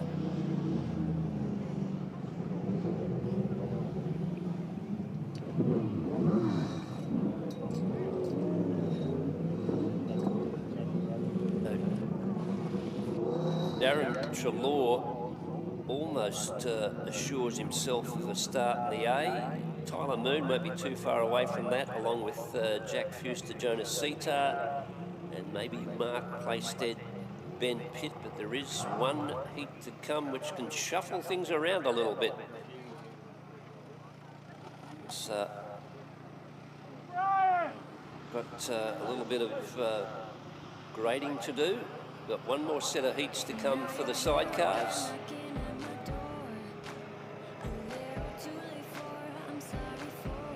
And then we'll be into our finals, I imagine.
I'm in the pits here with Jamie Forrest. Jamie was the young man that was hanging off the side of that sidecar just then. Any injuries that you sustained there? Nothing, mate. Nothing at all. I was trying to actually get back on the bike as we're going down the straight, but I couldn't get on. Yeah, it was a good run. Well, it's a pretty dangerous sport, isn't it? I mean, had you let go and you got a couple of sidecars behind you, it's not too good. That went through my mind, and there was no way I was letting go with them behind me. I'm not getting run over. Now, I see that Lee was excluded from the event. What's your take on that? I'd rather not say anything after we've been excluded a couple of times tonight, and it's only been a couple of touches, nothing like I've experienced with Mick on my first night. We've been whacked hard, but this is nothing. All right, now how long have you been on sidecars these? My 11th ride. Yeah, my 11th ride, mate. Well, you're going to have a 12th, I presume, after that? Yep. Yeah, for sure. And bring on the Aussie title, mate. Let's go for it. Well, I tell you what, these guys are as tough as nails. Any tougher, they would rust. Well done and congratulations. Thank you, mate. Back to you, Grant. Thank you very much, Graham. Jamie Forrest, one of the characters of sidecar racing. Great to have him as a passenger. I think Lee Boujos certainly appreciates what Jamie brings to the outfit. They've had a tough night at the office, unfortunately, the boys, but you do get that as we've got one more set of heats to come, I believe. Just checking my program. Yep, there should be one more set of heats to come for the sidecars. First one will be Maudsley, Darren Trelaw and Josh Wells, just to put you in place, let you know where we are.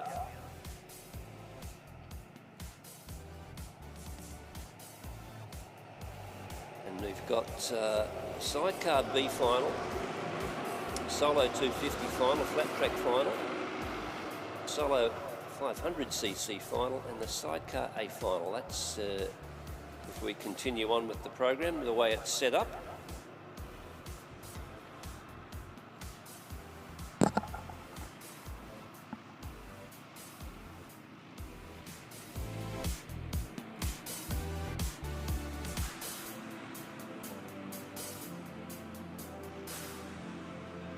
Well, I'm in the pits here with Rock Bryan all the way down from the Goldfields and passenger Courtney Heft. A tough night at the office for you guys, eh? Oh, we're not at the front of the pack, but we're having fun. Yeah, I won't jinx ourselves. I won't say any more than that. All right, now you're using that new suspension of Russell Mitchell's. You still happy with that? Yeah, I love it. You have to have a go with it. And Courtney, over to you. You've been riding for Rock now for, what, a season and a half? Yeah, about that, yeah. And it's a pretty tough old business out there. And you're not, what would I say, there's not too many females out there racing on sidecars. Yeah, I was out there having fun, got a lot to learn, but yeah, going all right. Well done.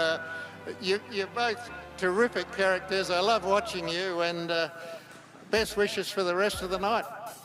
Thanks, Graham. Thank you. Thanks, Grant. Back to you. I think what Rock Bryan was saying to you, Graham, is he was offering you use of the sidecar, and you just ignored that. But you could have told Courtney Heft that she owes us both a hamburger, because I thought we were going to get one a couple of seasons back. But anyway, that's we'll resolve that at some point. Make smoking history here at Pinjar Park Speedway. You can't smoke in this venue, folks. If you do want to smoke, you've got to take yourself out onto Old Yanchep Road. Department of Sport, local government, cultural industries, healthways, if you want to give up smoking, 137848, 137848. Mark Playstead is on 11 points. Oh, let's go and have a look through. Jack Fuster and Jonas Sitar are on 11 points. Tyler Moon and Adam Lavelle are on 10 points. Darren Trelaw, Blake Cox, they're on 11 points. I reckon that's our top four at the moment. Playstead, Fuster, Darren Trelaw, and one other. Who am I looking for? Tyler Moon. So they are our top 4 at this point. Trying to get into the top 7. They're pretty much entrenched in there. Just taking a look at others in consideration for that top 7 place. You'd have Rock Ryan, Courtney Heft, who just heard with Graham. They're on 5. King and Cornwall, they're on 7. Maudsley Dunham, they're on 2. Liptrot and Thomas, excluded from that last race, they're on 7. Brodie Cohen, Jesse Headlands, these are the ones knocking on the door. They're on 9. Mick Headland probably out for the night, but was on 7. Wenan Gajic on 5. Wells and Wells, they're on 6. The Harvey team, Chad and Jake, they're on 5. Boojos, on 1 lead, Jamie. Stephen McMurray yet to open the account. Young Jake Trelaw, he's on 7. Damien Niche on 8. And then a couple of our resis in here. Milton O'Brien, I think they're on 3, and the Millers on 2. So it is a traffic jam there. It's pretty clear to see we've got a top 4 at this stage. But battling to get into that next race is going to be the interesting one. So I think we can speak with Mick Headland in the pits tonight. Yes, indeed. Got Mick Headland in the pits with me. Mick, firstly, are you okay? Yeah, you know, had worse. still standing, but not ideal. And yeah, just waiting to hear from Troy, but I think he's okay. But yeah, that's the way it is. Well, it was a big one. Can you talk us through it, how all that happened? I think we just got taken out, so I don't know, without watching the footage properly, I can't really comment. Okay, you think you're going to be okay for the Australian Championship on the 8th and the 9th? Oh, I hope so. You know, it's early days, but yeah, we'll try and get everything fixed and yeah, do it. Well, it's not the first time you've been upside down. It is a dangerous sport. Does it give you the willies, or you just carry on? Look, if you couldn't handle the knocks, you wouldn't do it. So hopefully we'll bounce back in a couple of weeks and give it our best. Well, Mick, thanks very much for talking, giving us your time. I know it's a tough time, and we hope Troy's okay, but thank you. Back to you, Grant. Graham Sinden with Mick Headland. So good to hear from Mick. Once again, I made the comment earlier where Darren Nash and Ash Shield, when they went over, they were pretty philosophical about the whole thing, and Mick, as he said, been upside down before, philosophical about it, and just needs to get the bike back together and prepare for the Aussies on the 8th and 9th, Easter Saturday, Easter Sunday, as we prepare here at Pinjar Park in this Jeff Gittus Memorial meeting for our last round of sidecars. I think we've pretty much got the bikes, it's the solo bikes sorted in terms of their finals and what gates riders are coming out of, but I'll be able to bring those to you when we see them. But there's the warning siren for the boys for the next round of sidecar heats. Let me go through that field for you. Alan Maudsley, Gavin Dunham, Darren Trelaw, Blake Cox and Josh Wells and Braden Wells. Darren Nash, Ash Shield were scheduled to run in this one, unfortunately not taking any further part in the meeting, as you well and truly know by now. So points available here for Trelaw, but probably more importantly for Wells to try and get himself in the top 7. And taking a look at the next lineup, it's placed it in pit. Brodie Cohen, Jesse Headland, Adam Wen and Nathan Gajic, because I'm presuming that Mick Headland, who's in that one, will be a scratching. So importantly, once again, points available for Brodie Cohen to try and get himself further up and cement himself in that top 7. So we'll just stay with that for a while as we get some boys out in the track. Maudsley and Dunham, Trelaw and Cox and Wells and Wells.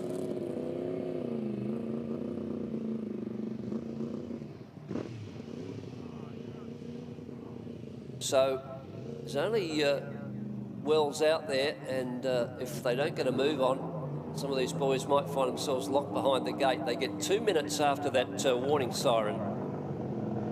And then once that siren's gone, they're effectively excluding themselves from the event.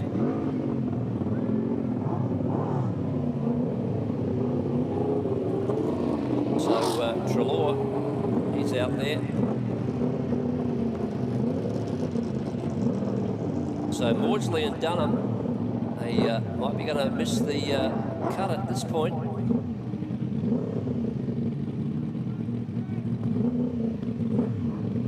Treloar is there, just in fact his passenger Blake Cox just waiting for him to pull up. Very generously the gate has stayed open.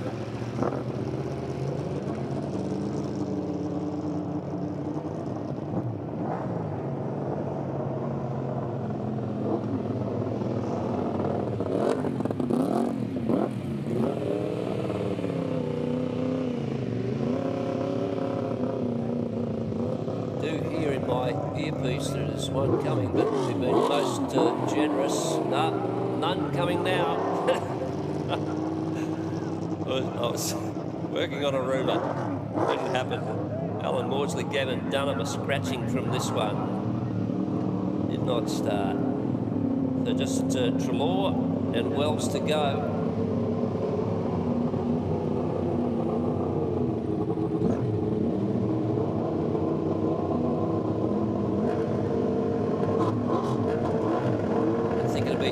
For Darren. It'll be the guessing game I'm playing.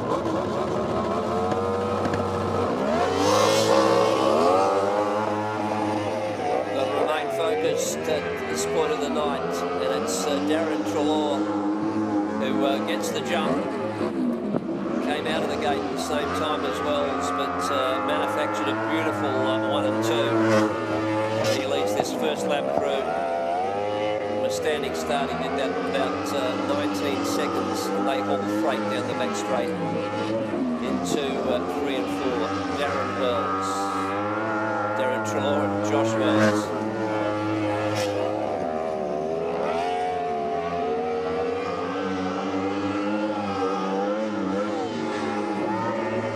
It's a brilliant opportunity to watch a master at his work.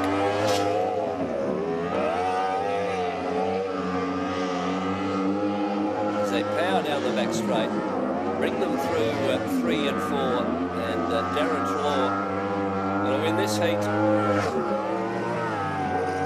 65.74 for Darren Treloar, 65.74. Josh Wells in second.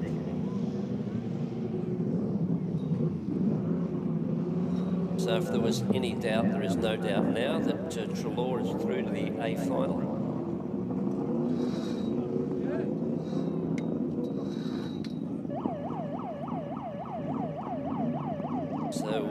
Valuable points for Wells, though. See how he fares with his competitors in the next few races, because they'll be the ones who either keep him up there or knock him out.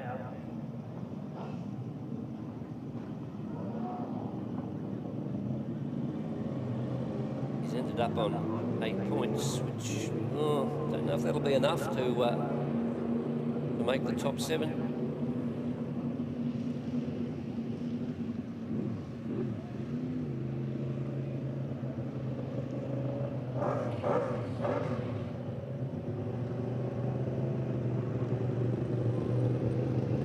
Mark placed at Ben Pitt. There, Brody Cohen.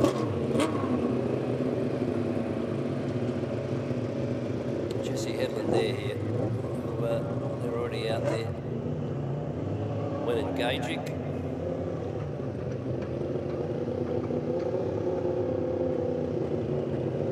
So Mick Headland will not be a starter in this one.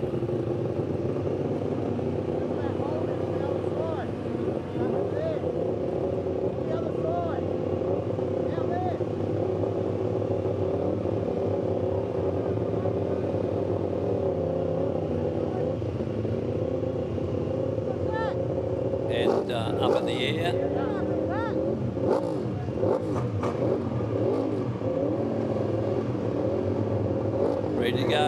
Placed it, Cohen, when. This will be an interesting turn one. Placed it, goes in. We've got a rider off. And we've got the yellow, we've got the red on. Stop that one.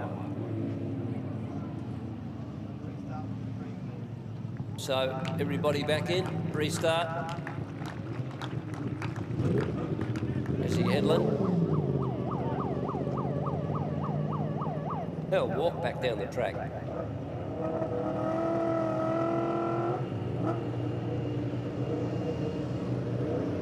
Brody Cohen, go and pick him up. Start it again.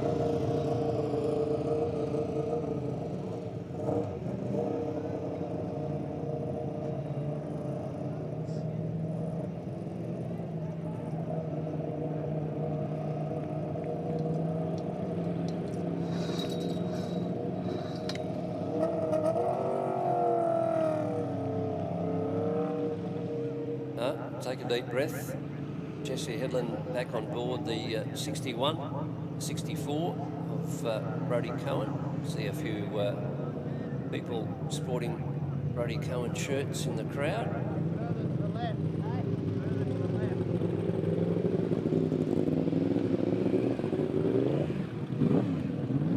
Take two.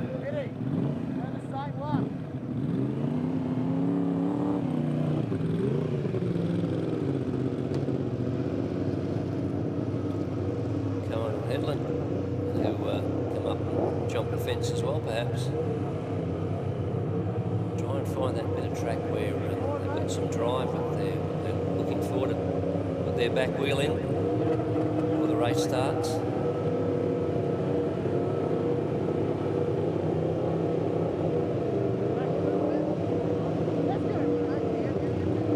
Let's go.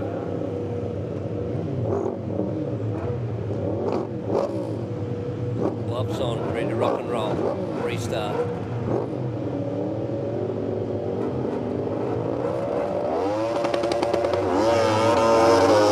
Great start. It's almost identical to first time. And Cohen, dives down underneath Plaisted, and then blocks any move that Plaisted has to get past. This will be an interesting ding-dong battle. Cohen gets up in the seat, sits down again. They lead this one. Mark Plaisted goes around the outside, pours the power on, can't quite get there. Brody Cohen leading this one. Mark Plaisted right up next to him. Ducks down low now and applies more power to the A1. But Cohen's got the drive here on the outside. Just got to bring it back down. Might not be able to. This might have given the opening that Plaisted wanted. Not happening for him though. Down the back straight. Brody Cohen, your leader. The yellows will come out. He's got to keep the throttle wide open on this 1,000. Down the main straight he goes here at Pinjar Park. Brody Cohen, your leader, searching for 3 big points in this one. Mark Plaisted does not want to settle for second, but he might have to. Brody Cohen onto the main straight. Bring him on home, folks. Fabulous win. Cohen, Plaisted. Then Adam Wen. That was a race, and yes, put your hands together for them, folks. That was beautiful. 66.89. I'm going to give Brody Cohen 66.89.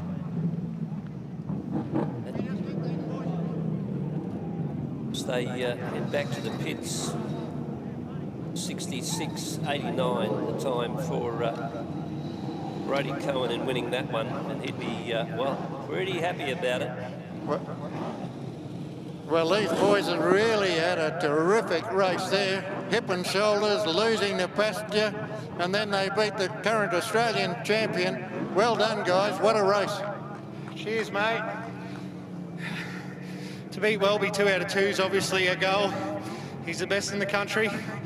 I don't know what happened with the program. We raced him twice tonight, but anyway, 2 wins.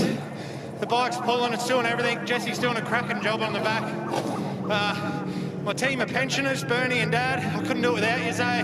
They're about 962 years of age between them. They've been busting their butts, boys, so appreciate you. Terrific stuff. And Jess, you've been off and on the bike. Your dad's tipped over. What a night for you. Oh, yeah, just feeling out what the ground's like, eh? But no, it's been a good night, and yeah, let's see if we can take it through the Bs, I guess, and win this A final. Right, now did you fall off or you get a bit of a hip and shoulder? I didn't see it. Yeah, we got touched up a little bit. I lost my right hand straight off, and yeah, it's gone. All right, go and take a deep breath. Well done. Next heat out, so Rock Bryan, Steve McMurray, Bob King, Jack Fewstar. So plenty at stake here to try and get into that top 7 we've been talking about through the night.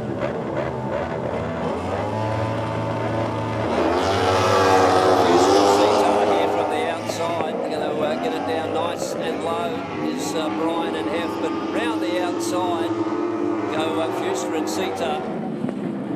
They probably need to ride a little bit higher, not a lot of drive down low, but Jack Fewster, Jonas Sita from Rock Bryan, and then back to it's probably McMurray and Beatman, but they're all over the place at the moment. Down the back straight we go. Jack Fewster is your leader. So it's Steve McMurray. A little bit high, and through comes the 77 bike of Bob King.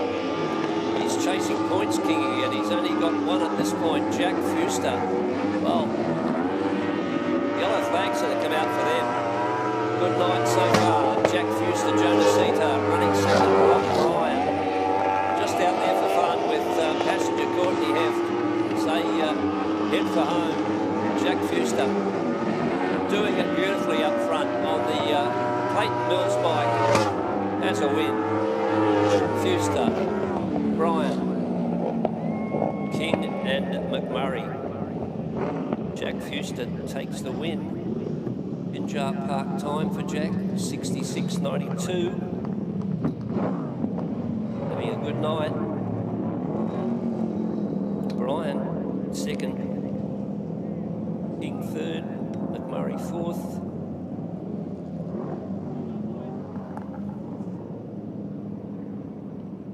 So we go back to the pits. They've got another set of heats to come.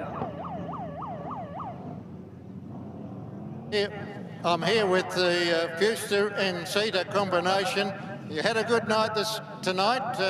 This is about your third win, I think, was it? Yeah, and we're just focusing on getting that line right. Yeah, managed to get a good start and find some drive. And I think that race would put you safely into the A. I'll check with Grant Woodham shortly, but you're really, really riding wide and the bike seems to be handling nicely. Yeah, bike's handling great, got it all set up good now, suited to the track, so yeah, hopefully we're into the A main. All right, we'll go and get set up, take a deep breath, and we'll see you in the final. Yeah, it'd be hard for Jack and Jonah not to be in the A main. They've won 4 tonight and finished second in the other, so that's going to put them up there. Darren Trelaw's the same. And I'd say the other one directly into the A main is Mark Laysted, but Tyler Moon could have an impact on that one in this particular race, and they're going to run out of gate 1. Moon and Lovell. We're going to have a pretty interesting assignment. They're up against Bujos and Forrest. The Milton and O'Brien. And Damien Niche and Mitchell Speak. Who haven't had the best of nights, but I reckon they'll be pretty close to top 7, those boys.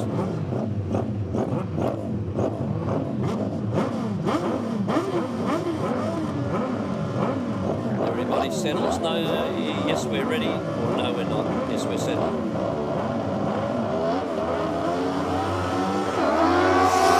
Oh, Tyler Moon almost wheel stands out of there, and that allows Lee Bujos to get away from him. So Lee Bujos with Jamie Forrest. They've had a night of nights, those boys. Moon running second. Who can get up into third? It's Niche up into third. Moon doing the chasing, Bujos doing the leading. So he'll be pretty happy out in front after the night he's had thus far. But here's Tyler Moon, gets the bike down pretty low. So Bujos is going to have to come across his bows, does it pretty easily. Moon still chasing in second, can't quite get the drive out of turns 1 and 2 that he wants. So Burgos going to lead him to the line, one to go. Burgos, Moon, and then Niche.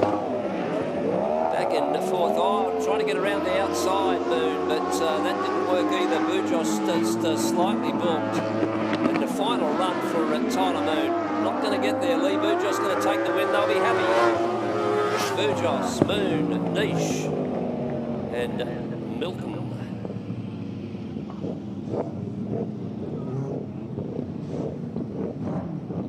Lee Burgos's time,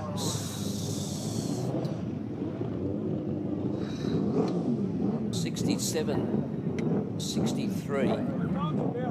67, 63 for Lee Burgos. Fabulous replay for those of you who are watching at home on the Grand Car Stereo replay. Is absolute focus as they can see that checkered flag ahead. Great win to Lee Burgos and Jamie Forrest. Well, Jamie Forrest and Lee Burgos here, you've had a real hard night tonight, but you've put it to bed now and you've got some luck on your side. Yeah, well, I don't have a lot of laps on the bike, and the other meeting's been like quite slick, so it's just taken me a while to get my head around it. Old mate keeps rubbing me out, so I don't get many laps, but that's just the way it goes. I'm up at Wanneroo tomorrow to do a 3-hour. If you want to come see me, probably a better superbike rider than Sidecar. Just before you go, when Jamie was off the side, were you aware of that at all? I thought I was getting a bit more drive. I thought it was good. I said to Jamie maybe a little bit more forward and on the bike next time, and he listened. It was good. I thought he would have been like a handbrake for you. No, hey, that's 35-year-old engine, mate. She keeps pulling. It's good. Actually, just quickly, I'd like to thank Mick Liptrop for sorting out the engine. Our engine builder actually passed away a little while ago, and Mick pulled us out of the shed. It's good. Well done, Lee.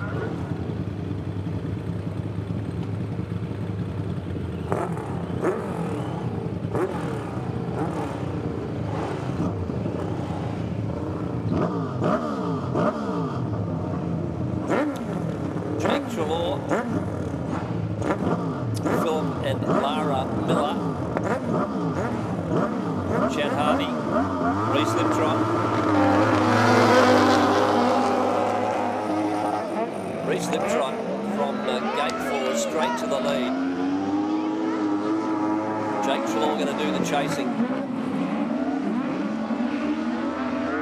Reese Liptrot, Jesse Thomas in the lead. So, Jake Trelaw hasn't given up the chase. And Jake will be top 7. I reckon Liptrot and Thomas might be as well. That's where the race is up front. Back to the Harveys and the Millers. Interesting father and son combination, father and daughter combination, riding 3rd and 4th. Reese Liptrot, Jesse Thomas running along, 1 to run. Jake Trelaw, Eli Wright, 2nd, not too far back. So Trot and Thomas just got to negotiate this final turn here at Pinjar, and on to victory. Liptrot, Trelaw, and then Harvey.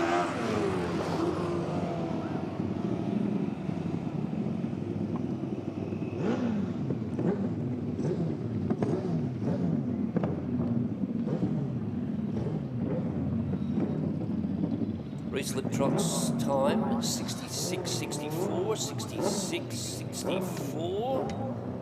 I think we've just about had all of our heats. So we'll go back and look at the points fairly shortly. Graham Sinden. Well, Reese Lopp, Jeff Headland, back on the bike and back in business. That was a wonderful effort. Yeah, happy with that. Felt good all night. Starts to be good. Getting around well. And Jess, you must be enjoying yourself out there on the side. Yeah, very comfortable tonight. Yeah, a bit different from last week track-wise, but yeah, I'm happy behind Reese and going well. How so? How's the track differ from last week? I don't know, it's not necessarily worse, it's just different. I feel like last week there was a little bit of grip, and yeah, this time it's just it's weird. It's there, but it's not. But we're happy, so can't really complain. And Reece, back to you. I haven't been keeping tally of the points. Where are you? You've got to come through the B final? I think, yeah, we should squeeze into the B. Definitely won't be in the A. So have a crack at the B and see what we can do. And a race like that must give you great confidence going forward into the final, or the B final in this case. Yeah, I felt good all night. First one, we set the bike up a bit loose, but after that we've been on the pace. Had a good battle with Darren, and he pinched me, but no, I feel good. All right, thanks, boys. Thanks for your time. We'll throw now back to the studio for an advert. First Premier Motorcycle Speedway Pinjar Park presents the Australian Sidecar Championships. Sultans of Slide head west to decide who's the fastest on three wheels. Easter Saturday and Sunday. Get your tickets now at speedwaytickets.com.au.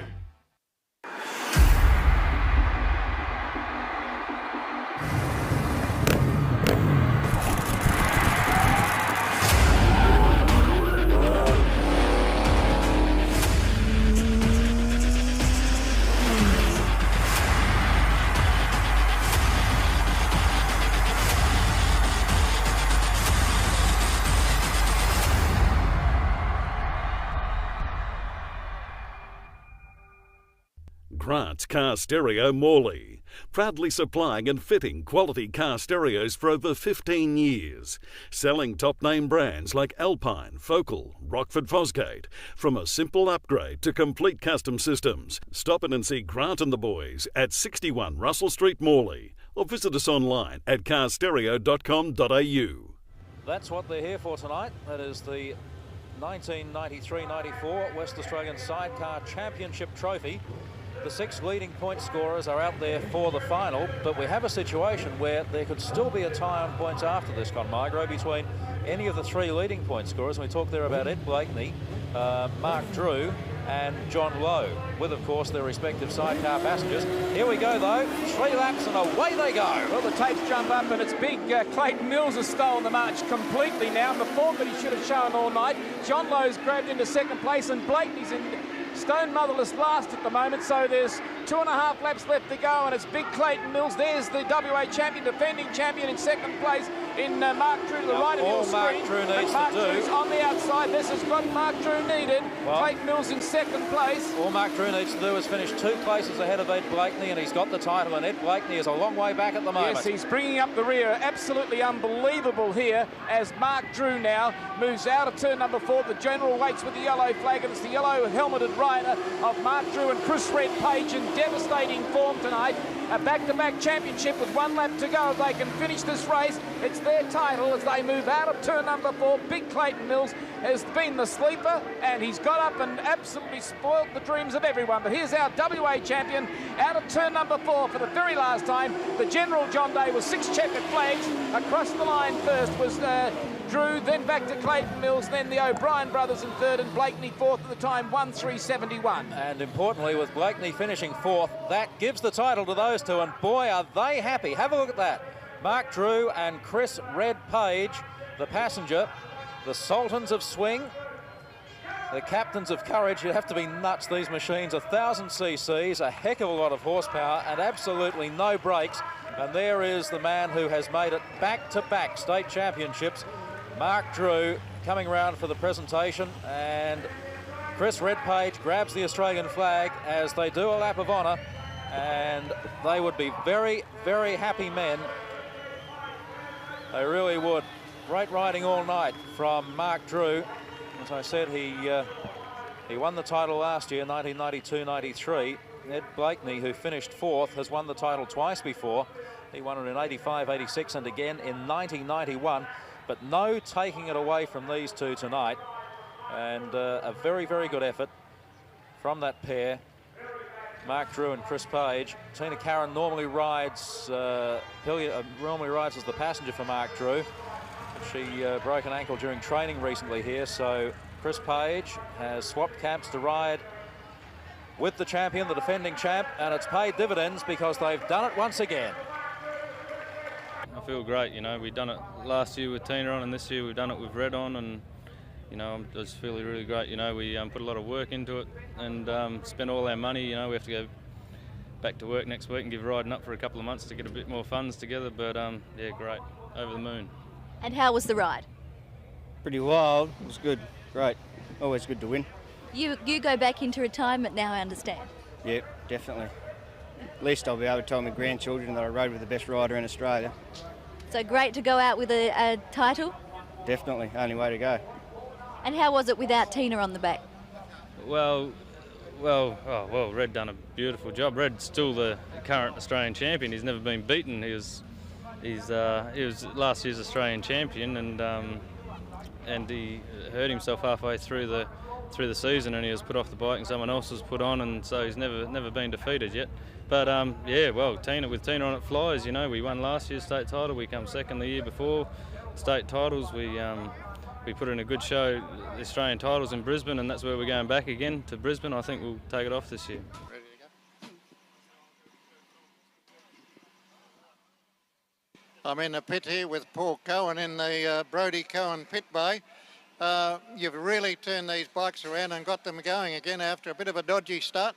Yeah, it was sort of luck we have. If we don't have a bit of bad luck, we don't have much luck at all. But a couple of old heads in the pits, Bernie Coppy and myself, bust our backsides in here to keep him back on the track. We've got two wonderful motorbikes, and for some reason one of them gives us a bit of trouble because Speedway in the dirt's not real kind to anything really, and we actually crimped up a fuel line in between. When Jesse stood on the back of the bike, a fuel line dropped under the board and got crimped and cut the fuel flow. So every time we tried to take off on our number one, he ran out of fuel, which pulled our hair out trying to find it. He went out on the number two bike and got the fastest time of the night, I believe, but he loves riding the other bike. Well, we've got it right again, mate. We've fixed the problem. I'm not sure whether we made the A final. We've had a funny old night. We did miss a whole round there. So fingers crossed, mate, we're feeling pretty good. Well, my understanding is you are into the A final. I'll confirm that for you. Brodie wasn't too complimentary. He called you the old pensioners. Yeah, well, Brodie's a bit lippy at the moment, but we can fix that up at about midnight, I reckon. Now, these two bikes are just fabulous. The R1s have got a lot of hooch in them, haven't they? Yeah, man, they're pretty complicated a bit too. They're a bit temperamental, a bit... maybe females invented the R1s, I'm not sure, but if you get them right, mate, they're a good thing. Trelaws on them, Playsteads on them, most people are on them, but you can do little things to these engines and the bikes to make them a bit better than the next bloke, and that's what we all try and do. We're one big family, and we've got a few little secrets each. Now, Paul, tell me, you've got two identical bikes here, and yet Brodie says one's his favourite and he loves riding it. That's right. We had that. Bernie built us a prototype to try a new way to invent the wheel, so to speak. And we've been riding it for 18 months, and we call it our number two. And we haven't won anything for 18 months, so we jump back on Old Faithful here, and it delivers the goods. But this bike that Bernie's built us, it's different, and it's harder to ride than that one, and that's why Brodie likes his number one. Now, have you got the settings the same on both bikes now, just in case he's got to get off his favourite onto the other one? Yeah, mate, yep. They're both set just a little bit differently because they are a little bit different, but they're both ready to go in the big one tonight if we need them, mate. And how are you enjoying the hospitality here in Perth? It blows me away, mate. We get around the country and have done for 20 years, and you know the Speedway family, Graham, and they look after you once they get to know that you aren't as bad as what your reputation is, mate. But we're being looked after over here, Millsy and Dwight and Sandra and Wayne Miller and Shez, and, mate, everyone's looking after us. Glenn O'Brien's hanging around, so we love it here, mate, and the track's a very exciting Speedway track. Now, with the floods and everything in the East Coast, have you done the normal programs of racing? Oh, we're pretty lucky in North Queensland, mate. We have a permanent summer up there, so we get away with a bit more, and Darcy Ward's punching a few good shows out in Brisbane. We don't miss much. We run 8-10 months of the year. It's only money that slows us down. We spend a fortune racing, we don't get much back, mate. And Brodie must be really pleased to have Jesse on the back with him. Oh, mate, they were only saying the other day, wish we got together 10 years ago. Jesse's the best passenger in the world, mate. There's no doubt about it. We've had some good passengers on our bike, but Jesse actually rides the bike from the back. He's worth $1 million. Well, he's twice world champion, isn't he? Yeah, and multiple Australian champion with Treloar, and he's old man. The lad understands the science of the sport. You don't just hop on these things and go for a skid. It's a real science to get them around really, really fast. Thanks so much for your time. I appreciate it. Brian. Pleasure, mate. Wonderful stuff out of the pits. Great to be able to incorporate it into our meeting here at Pinjar Park. Get a real insight into the world of sidecar racing. And there's no country that does it better than Australia. Now, my understanding is this is a runoff to get into the B. This is a runoff between Bob King and Damien Nish. King and Cornwall versus Nish and Speak. The winner to go to the B final. So a runoff required, 4 laps.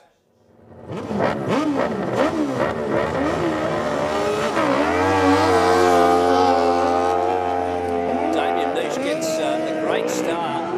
Bobby King comes back, but Nish got the bike wound up superbly and leads this one. If he can stay up front, he's got himself into the B. Down the straight, 3 to go. Damien Nish, Mitchell Speak, they are your leaders. Speak gets up over the back wheel.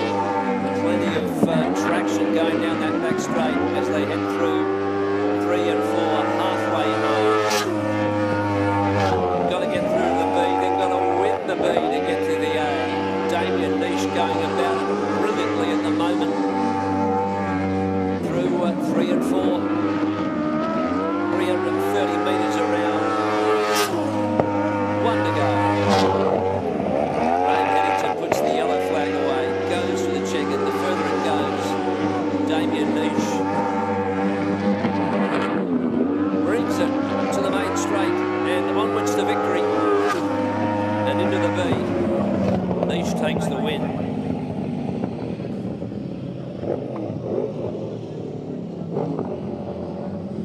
A runoff.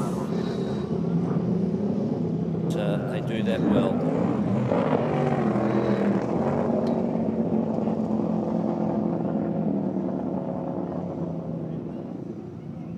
So Damien Nish, Mitchell Speak through to the B final.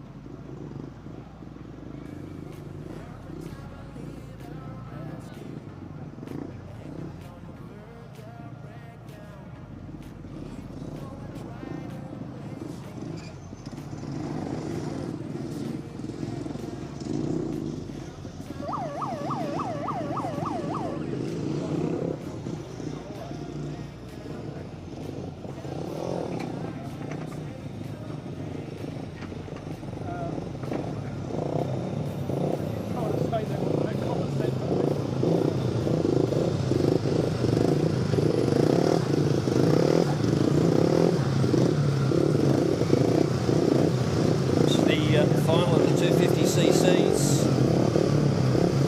Down low, we've got Trevor Dossett, then we've got Hunter Mason, then we've got Mitchell McDermott, you don't have Lincoln Metcalf.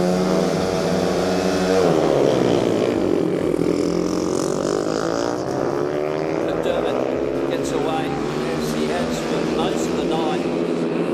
Must be some terminal damage to the Lincoln Metcalf bike. Mitch McDermott unwinds the throttle on the 7 machine, goes down the back straight. Good night out, young Mitchell.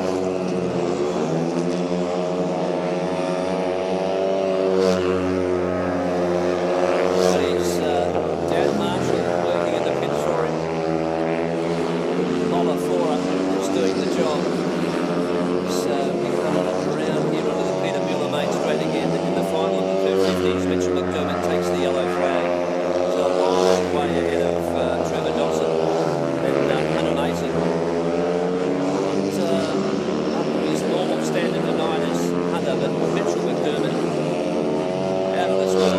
another win, 63.81.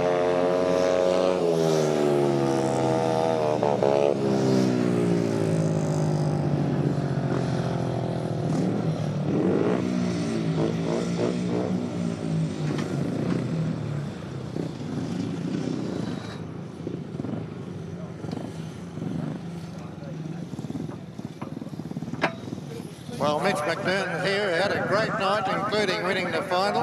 I'll just let him get his helmet off. Mitch, what a great night you've had. Yeah, no, it's been a good night. Unlucky to Lincoln for stuffing his foot and hit the fence, but yeah, just get better for next time and make sure the race is good. Now, I understand Cam Heaps has been watching you on the live stream from the UK, and I think he made a comment that your times were as quick as the 500s. Yeah, no, I heard that. I got a 62.64. I couldn't believe it because beat down by a second, but I seen him go out in the next one, just absolutely flogged, but yeah, it was good. Well, there you are, current Australian 250cc champion, and you could see why the way he rode that final. Well done, Mitch, and good luck for the rest. Well, not the rest of the season now, it's the end of the season for you, isn't it? But for your career. Yeah, yeah, it was a good season. I just got to look forward to the World Championships in July. Well done, best wishes. Yep, great ride, and he did surprise us all a little earlier in the night with an absolutely brain-snapping journey on that 250. Australian champion, South Australian champion, Western Australian champion. He's got a few in the bag this year, has young Mitch McDermott. As we prepare for, I reckon it will be the B final of the sidecars. Now, just taking a look at the B final, and I'm not quite sure of the gates, but the points for the B final, the Bs that I had were Reese Liptrot, Brodie Cohen, Tyler Moon, and then Damien Niche will join them. So that'll be your B final field. Damien Niche, Mitchell Speak, who've just made their way to that final, courtesy of a runoff, beating Bob King and Morgan Cornwell home. They'll join Tyler Moon, he's in the B. Brodie Cohen, he's in the B, and Reese Liptrot in the B as well. So pretty tough field to get through, and I don't know the gates at this point. Hope to bring them to you fairly shortly. Certainly we'll be able to bring them to you once we get out there, but this is the Sidecar B is the next scheduled race, I believe.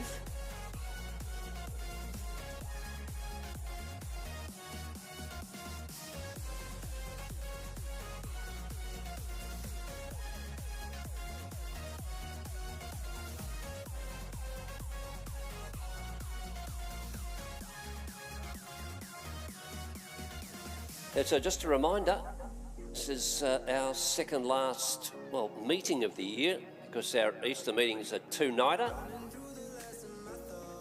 Welcome you all back for Easter Saturday, Easter Sunday, to a meeting we've been looking forward to, and we didn't know in 2004 when we held our last Australian Championships at Bibra Lake, the now defunct Bibra Lake Speedway.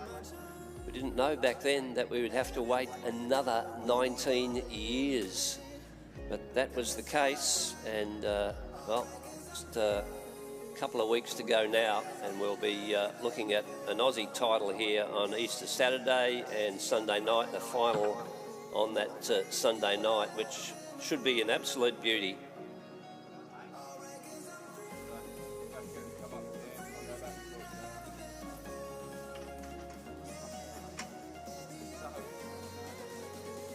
So at this stage, I think riders just selecting their gates, those who've been good enough to make it through into the B and the A. Let's go through that B field again. It will be Damien Niche, Tyler Moon, Reese Liptrot and Brodie Cohen. So that's the B final field. Gates, I don't know. The A finalists be joined by the winner of the B, the A finalists, Mark Playstead, Jack Fuster and Darren Treloar. So, big night about to come to a conclusion. Another fabulous Jeff Gittus memorial, reaching the concluding stages. A couple of important races to come for solos and sidecars. You can hear the 2-minute warning signal as we head towards, imagine it's the B final for the sidecars. Yes, can see them coming through the pits. So the red is Cohen.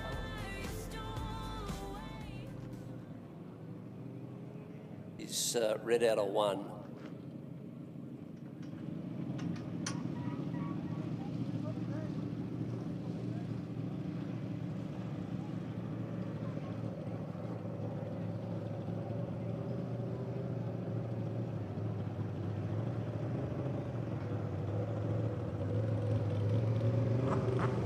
So, the red will play into their hands. We're yet to know. Liptrot and Thomas, like they're wide out of 3.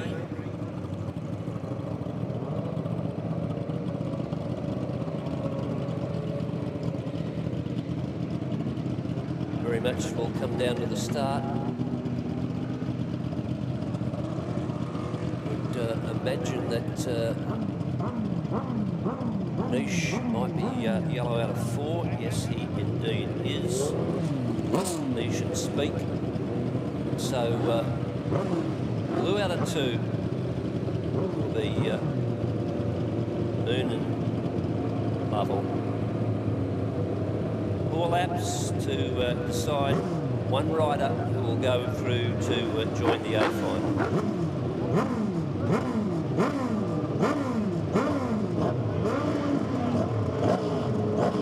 Quite ready. There now. Oh, pretty even start by everybody. Cohen in the lead at this stage. Tyler Moon follows him through. Reese Liptrot on the outside. Going to be hard work from there for everybody. Reese Liptrot stays down low to try and get underneath Tyler Moon. Cohen leads this one. Moon drifts a little high. This is the opportunity for Liptrot if he's got the gas in the bottle, but he hasn't at this stage. Sits down low though. He's going to work over Tyler Moon. He gets past Tyler Moon and he's going to try and chase down Brodie Cohen. Moon back to 3rd. Niche sits in 4th. Liptrot and Thomas on the charge after Brodie Cohen, who's leading this B final. Liptrot and Thomas chasing hard again. They have all night. Tyler Moon might have done his dash back there in 3rd. He'll have to do a lot of work, and I think he's run out of time and run out of track as well. Brodie Cohen looks like he's going to go through to the A. Liptrot and Thomas down low, but it's Brodie Cohen who takes the win. Just about loses Headland on the run to the finish, but Cohen is your winner. Cohen over Liptrot and Thomas. Moon and Lovell back in 3rd. Niche and Speak finish 4th.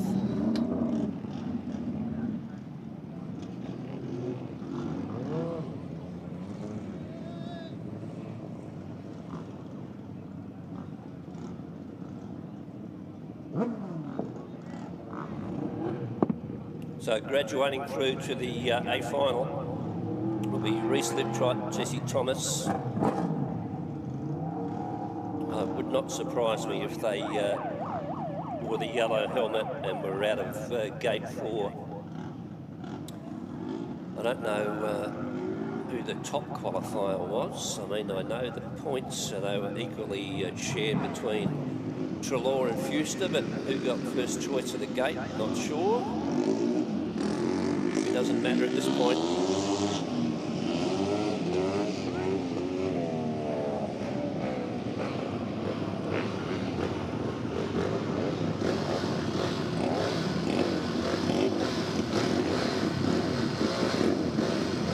trackers out there for their final.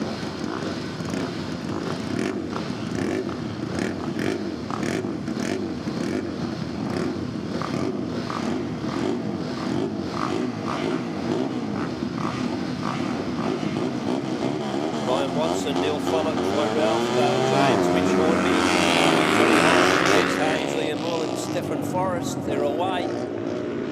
Hazy's in the lead, Des Hayes that is, he goes down the back straight. Can't quite pick up who's chasing him out of the pack there, but this is your leader, Des Hayes from Mitch Hornby. And then perhaps Stephen Forrest, Johnny Hoff, Neil Follett will be in the mix there as well. Ryan Watson, Ian Moylan down the back of the pack. Des Hayes, halfway home. Is this a 4-lapper? But often the flat trackers will run 6, but I suspect that this is a 3-lapper indeed as the yellow comes out. Hayes has got a good lead. Hornby second, Forrest third, and then Follett. Des Hayes has got away with this one. And I think he might be on a winner. Got to stay upright, Des Hayes, and he's going to do that. Des Hayes takes the win. Hayes first, Hornby, Follett and Forrest. Hornby, Follett and Forrest following Hayes home.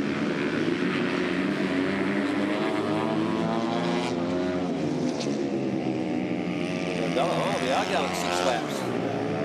Okay. Don't pencil it in too quickly.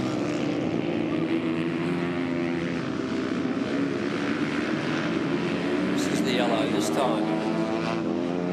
Izzy Hayes, plenty of drive. That big green machine of his. Mitch Hornby, Neil Follett.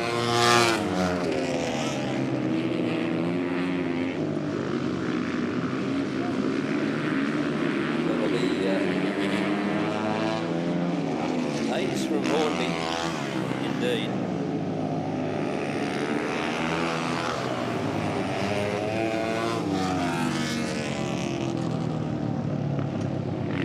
Hayes, Hornby, Follett, and Forrest.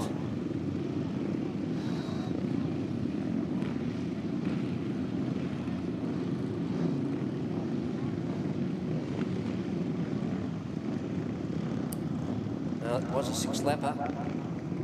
Can't give you a Des Hayes time. It doesn't have a transponder on. But he was first home. Well, Des Hayes, second feature race win and a big 6-lapper to finish off with. Yep, no, it went well. It took it a bit easier this one. The one before I thought I'd have a little lay down, but just finished this one. Well, you must have enjoyed it. So you look like you're having good fun. Yeah, no, fantastic fun. I loved it. So, yeah, thanks very much to the Pinjar volunteers and all the officials. Appreciate it. Congratulations, mate. Mickey Godbold, Jack McDermott, Colby Mason, and Dan Winchester to run in this final. I didn't know what happened to Declan Colleen. Thought he would have qualified. Didn't get out there.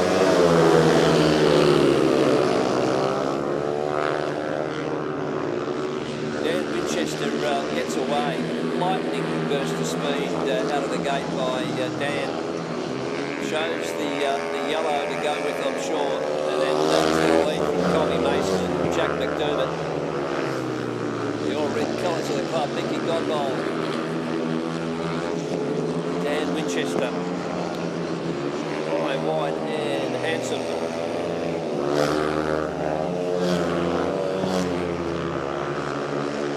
Colby Mason.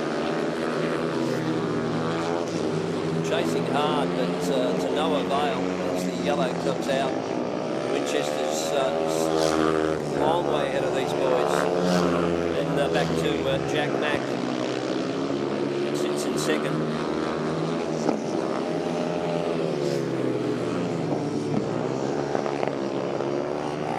Winchester monos it to the line. Mason second. And Jack McDermott in third.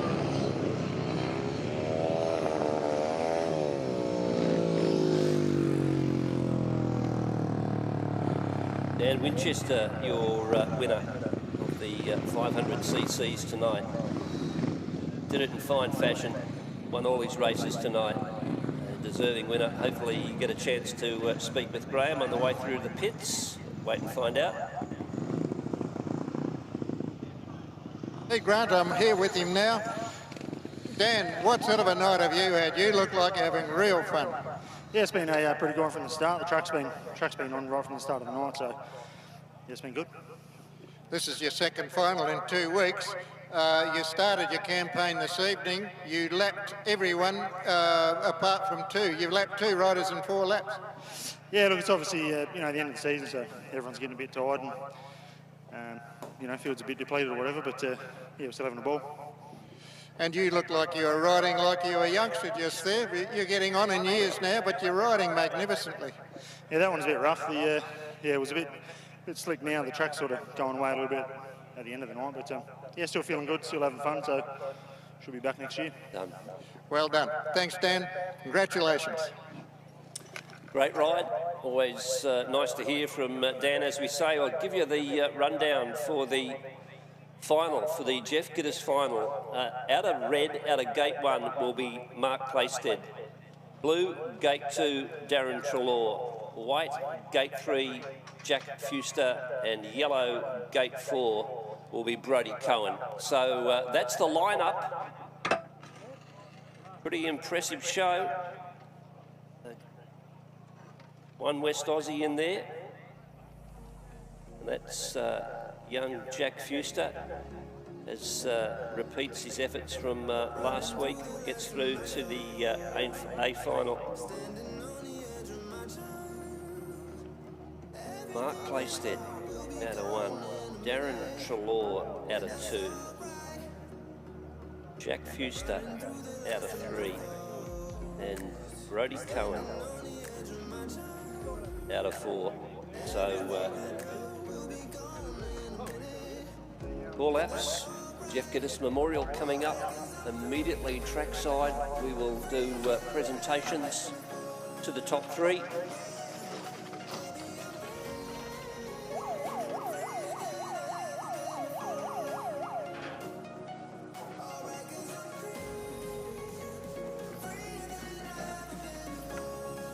The rest of the boys, well, they'll be working on what they can do for a fortnight's time.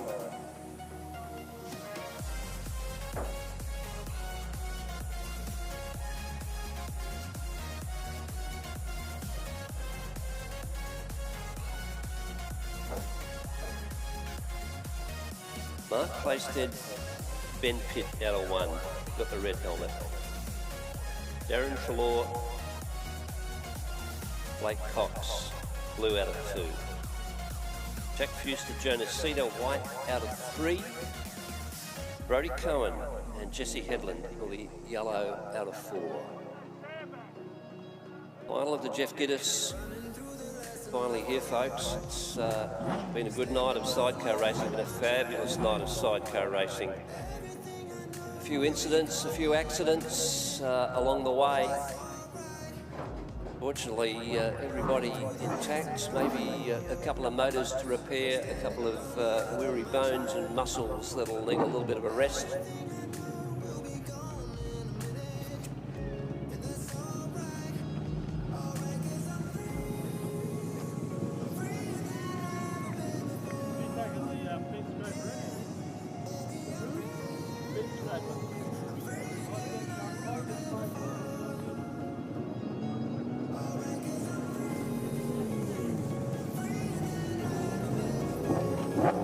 Jack and Jonah won the West Aussie title going back 2 seasons. So they've got credentials, still very young in the world of Speedway racing. Jack Fuster does have 2 Australian junior titles under the belt. Mark Plaisted, Ben Pitt. They're running out of the red gate. 1, Trelaw and Cox. Blue out of 2. Brody Cohen, Jesse Hedlund. They've had a fascinating night. They're out of 4 over here, next to the fence. The well-named Peter Mueller Main Straight. The great volunteers and workers here at Pinjar over the years.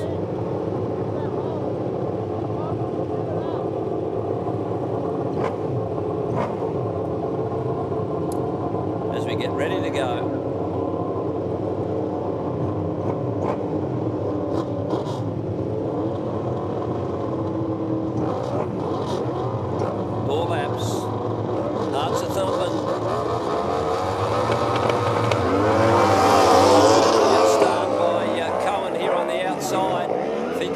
Some power, he might get there, he doesn't. It's Mark Plaisted who gets away in the lead. Trelaw second, then back to Cohen in third.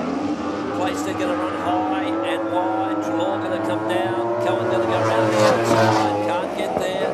Back to Fuster and Sitar sitting down, patient. Or get a bit sideways on the 45 bike. Mark Plaisted is your leader. He led the final last week. He led the King of Pinjar Sidecar. Is he getting away from Darren Trelaw? Is he finding his mark here at Pinjar Park Speedway in the west coast of Western Australia, where the Australian title will be held in 2 weeks' time? A1, Aussie 1, Mark Plaisted leading. Yellows around, Darren Trelaw second, Brody Cohen in third. Just the, half a lap to go. Plaisted looks like he might have it in the bag over Darren Trelaw. Presentations coming up very shortly. Ladies and gentlemen, Jeff Gittus winner, Mark Plaisted, Darren Trelaw second, Brody Cohen is back in third, and then the Fusters run home in fourth.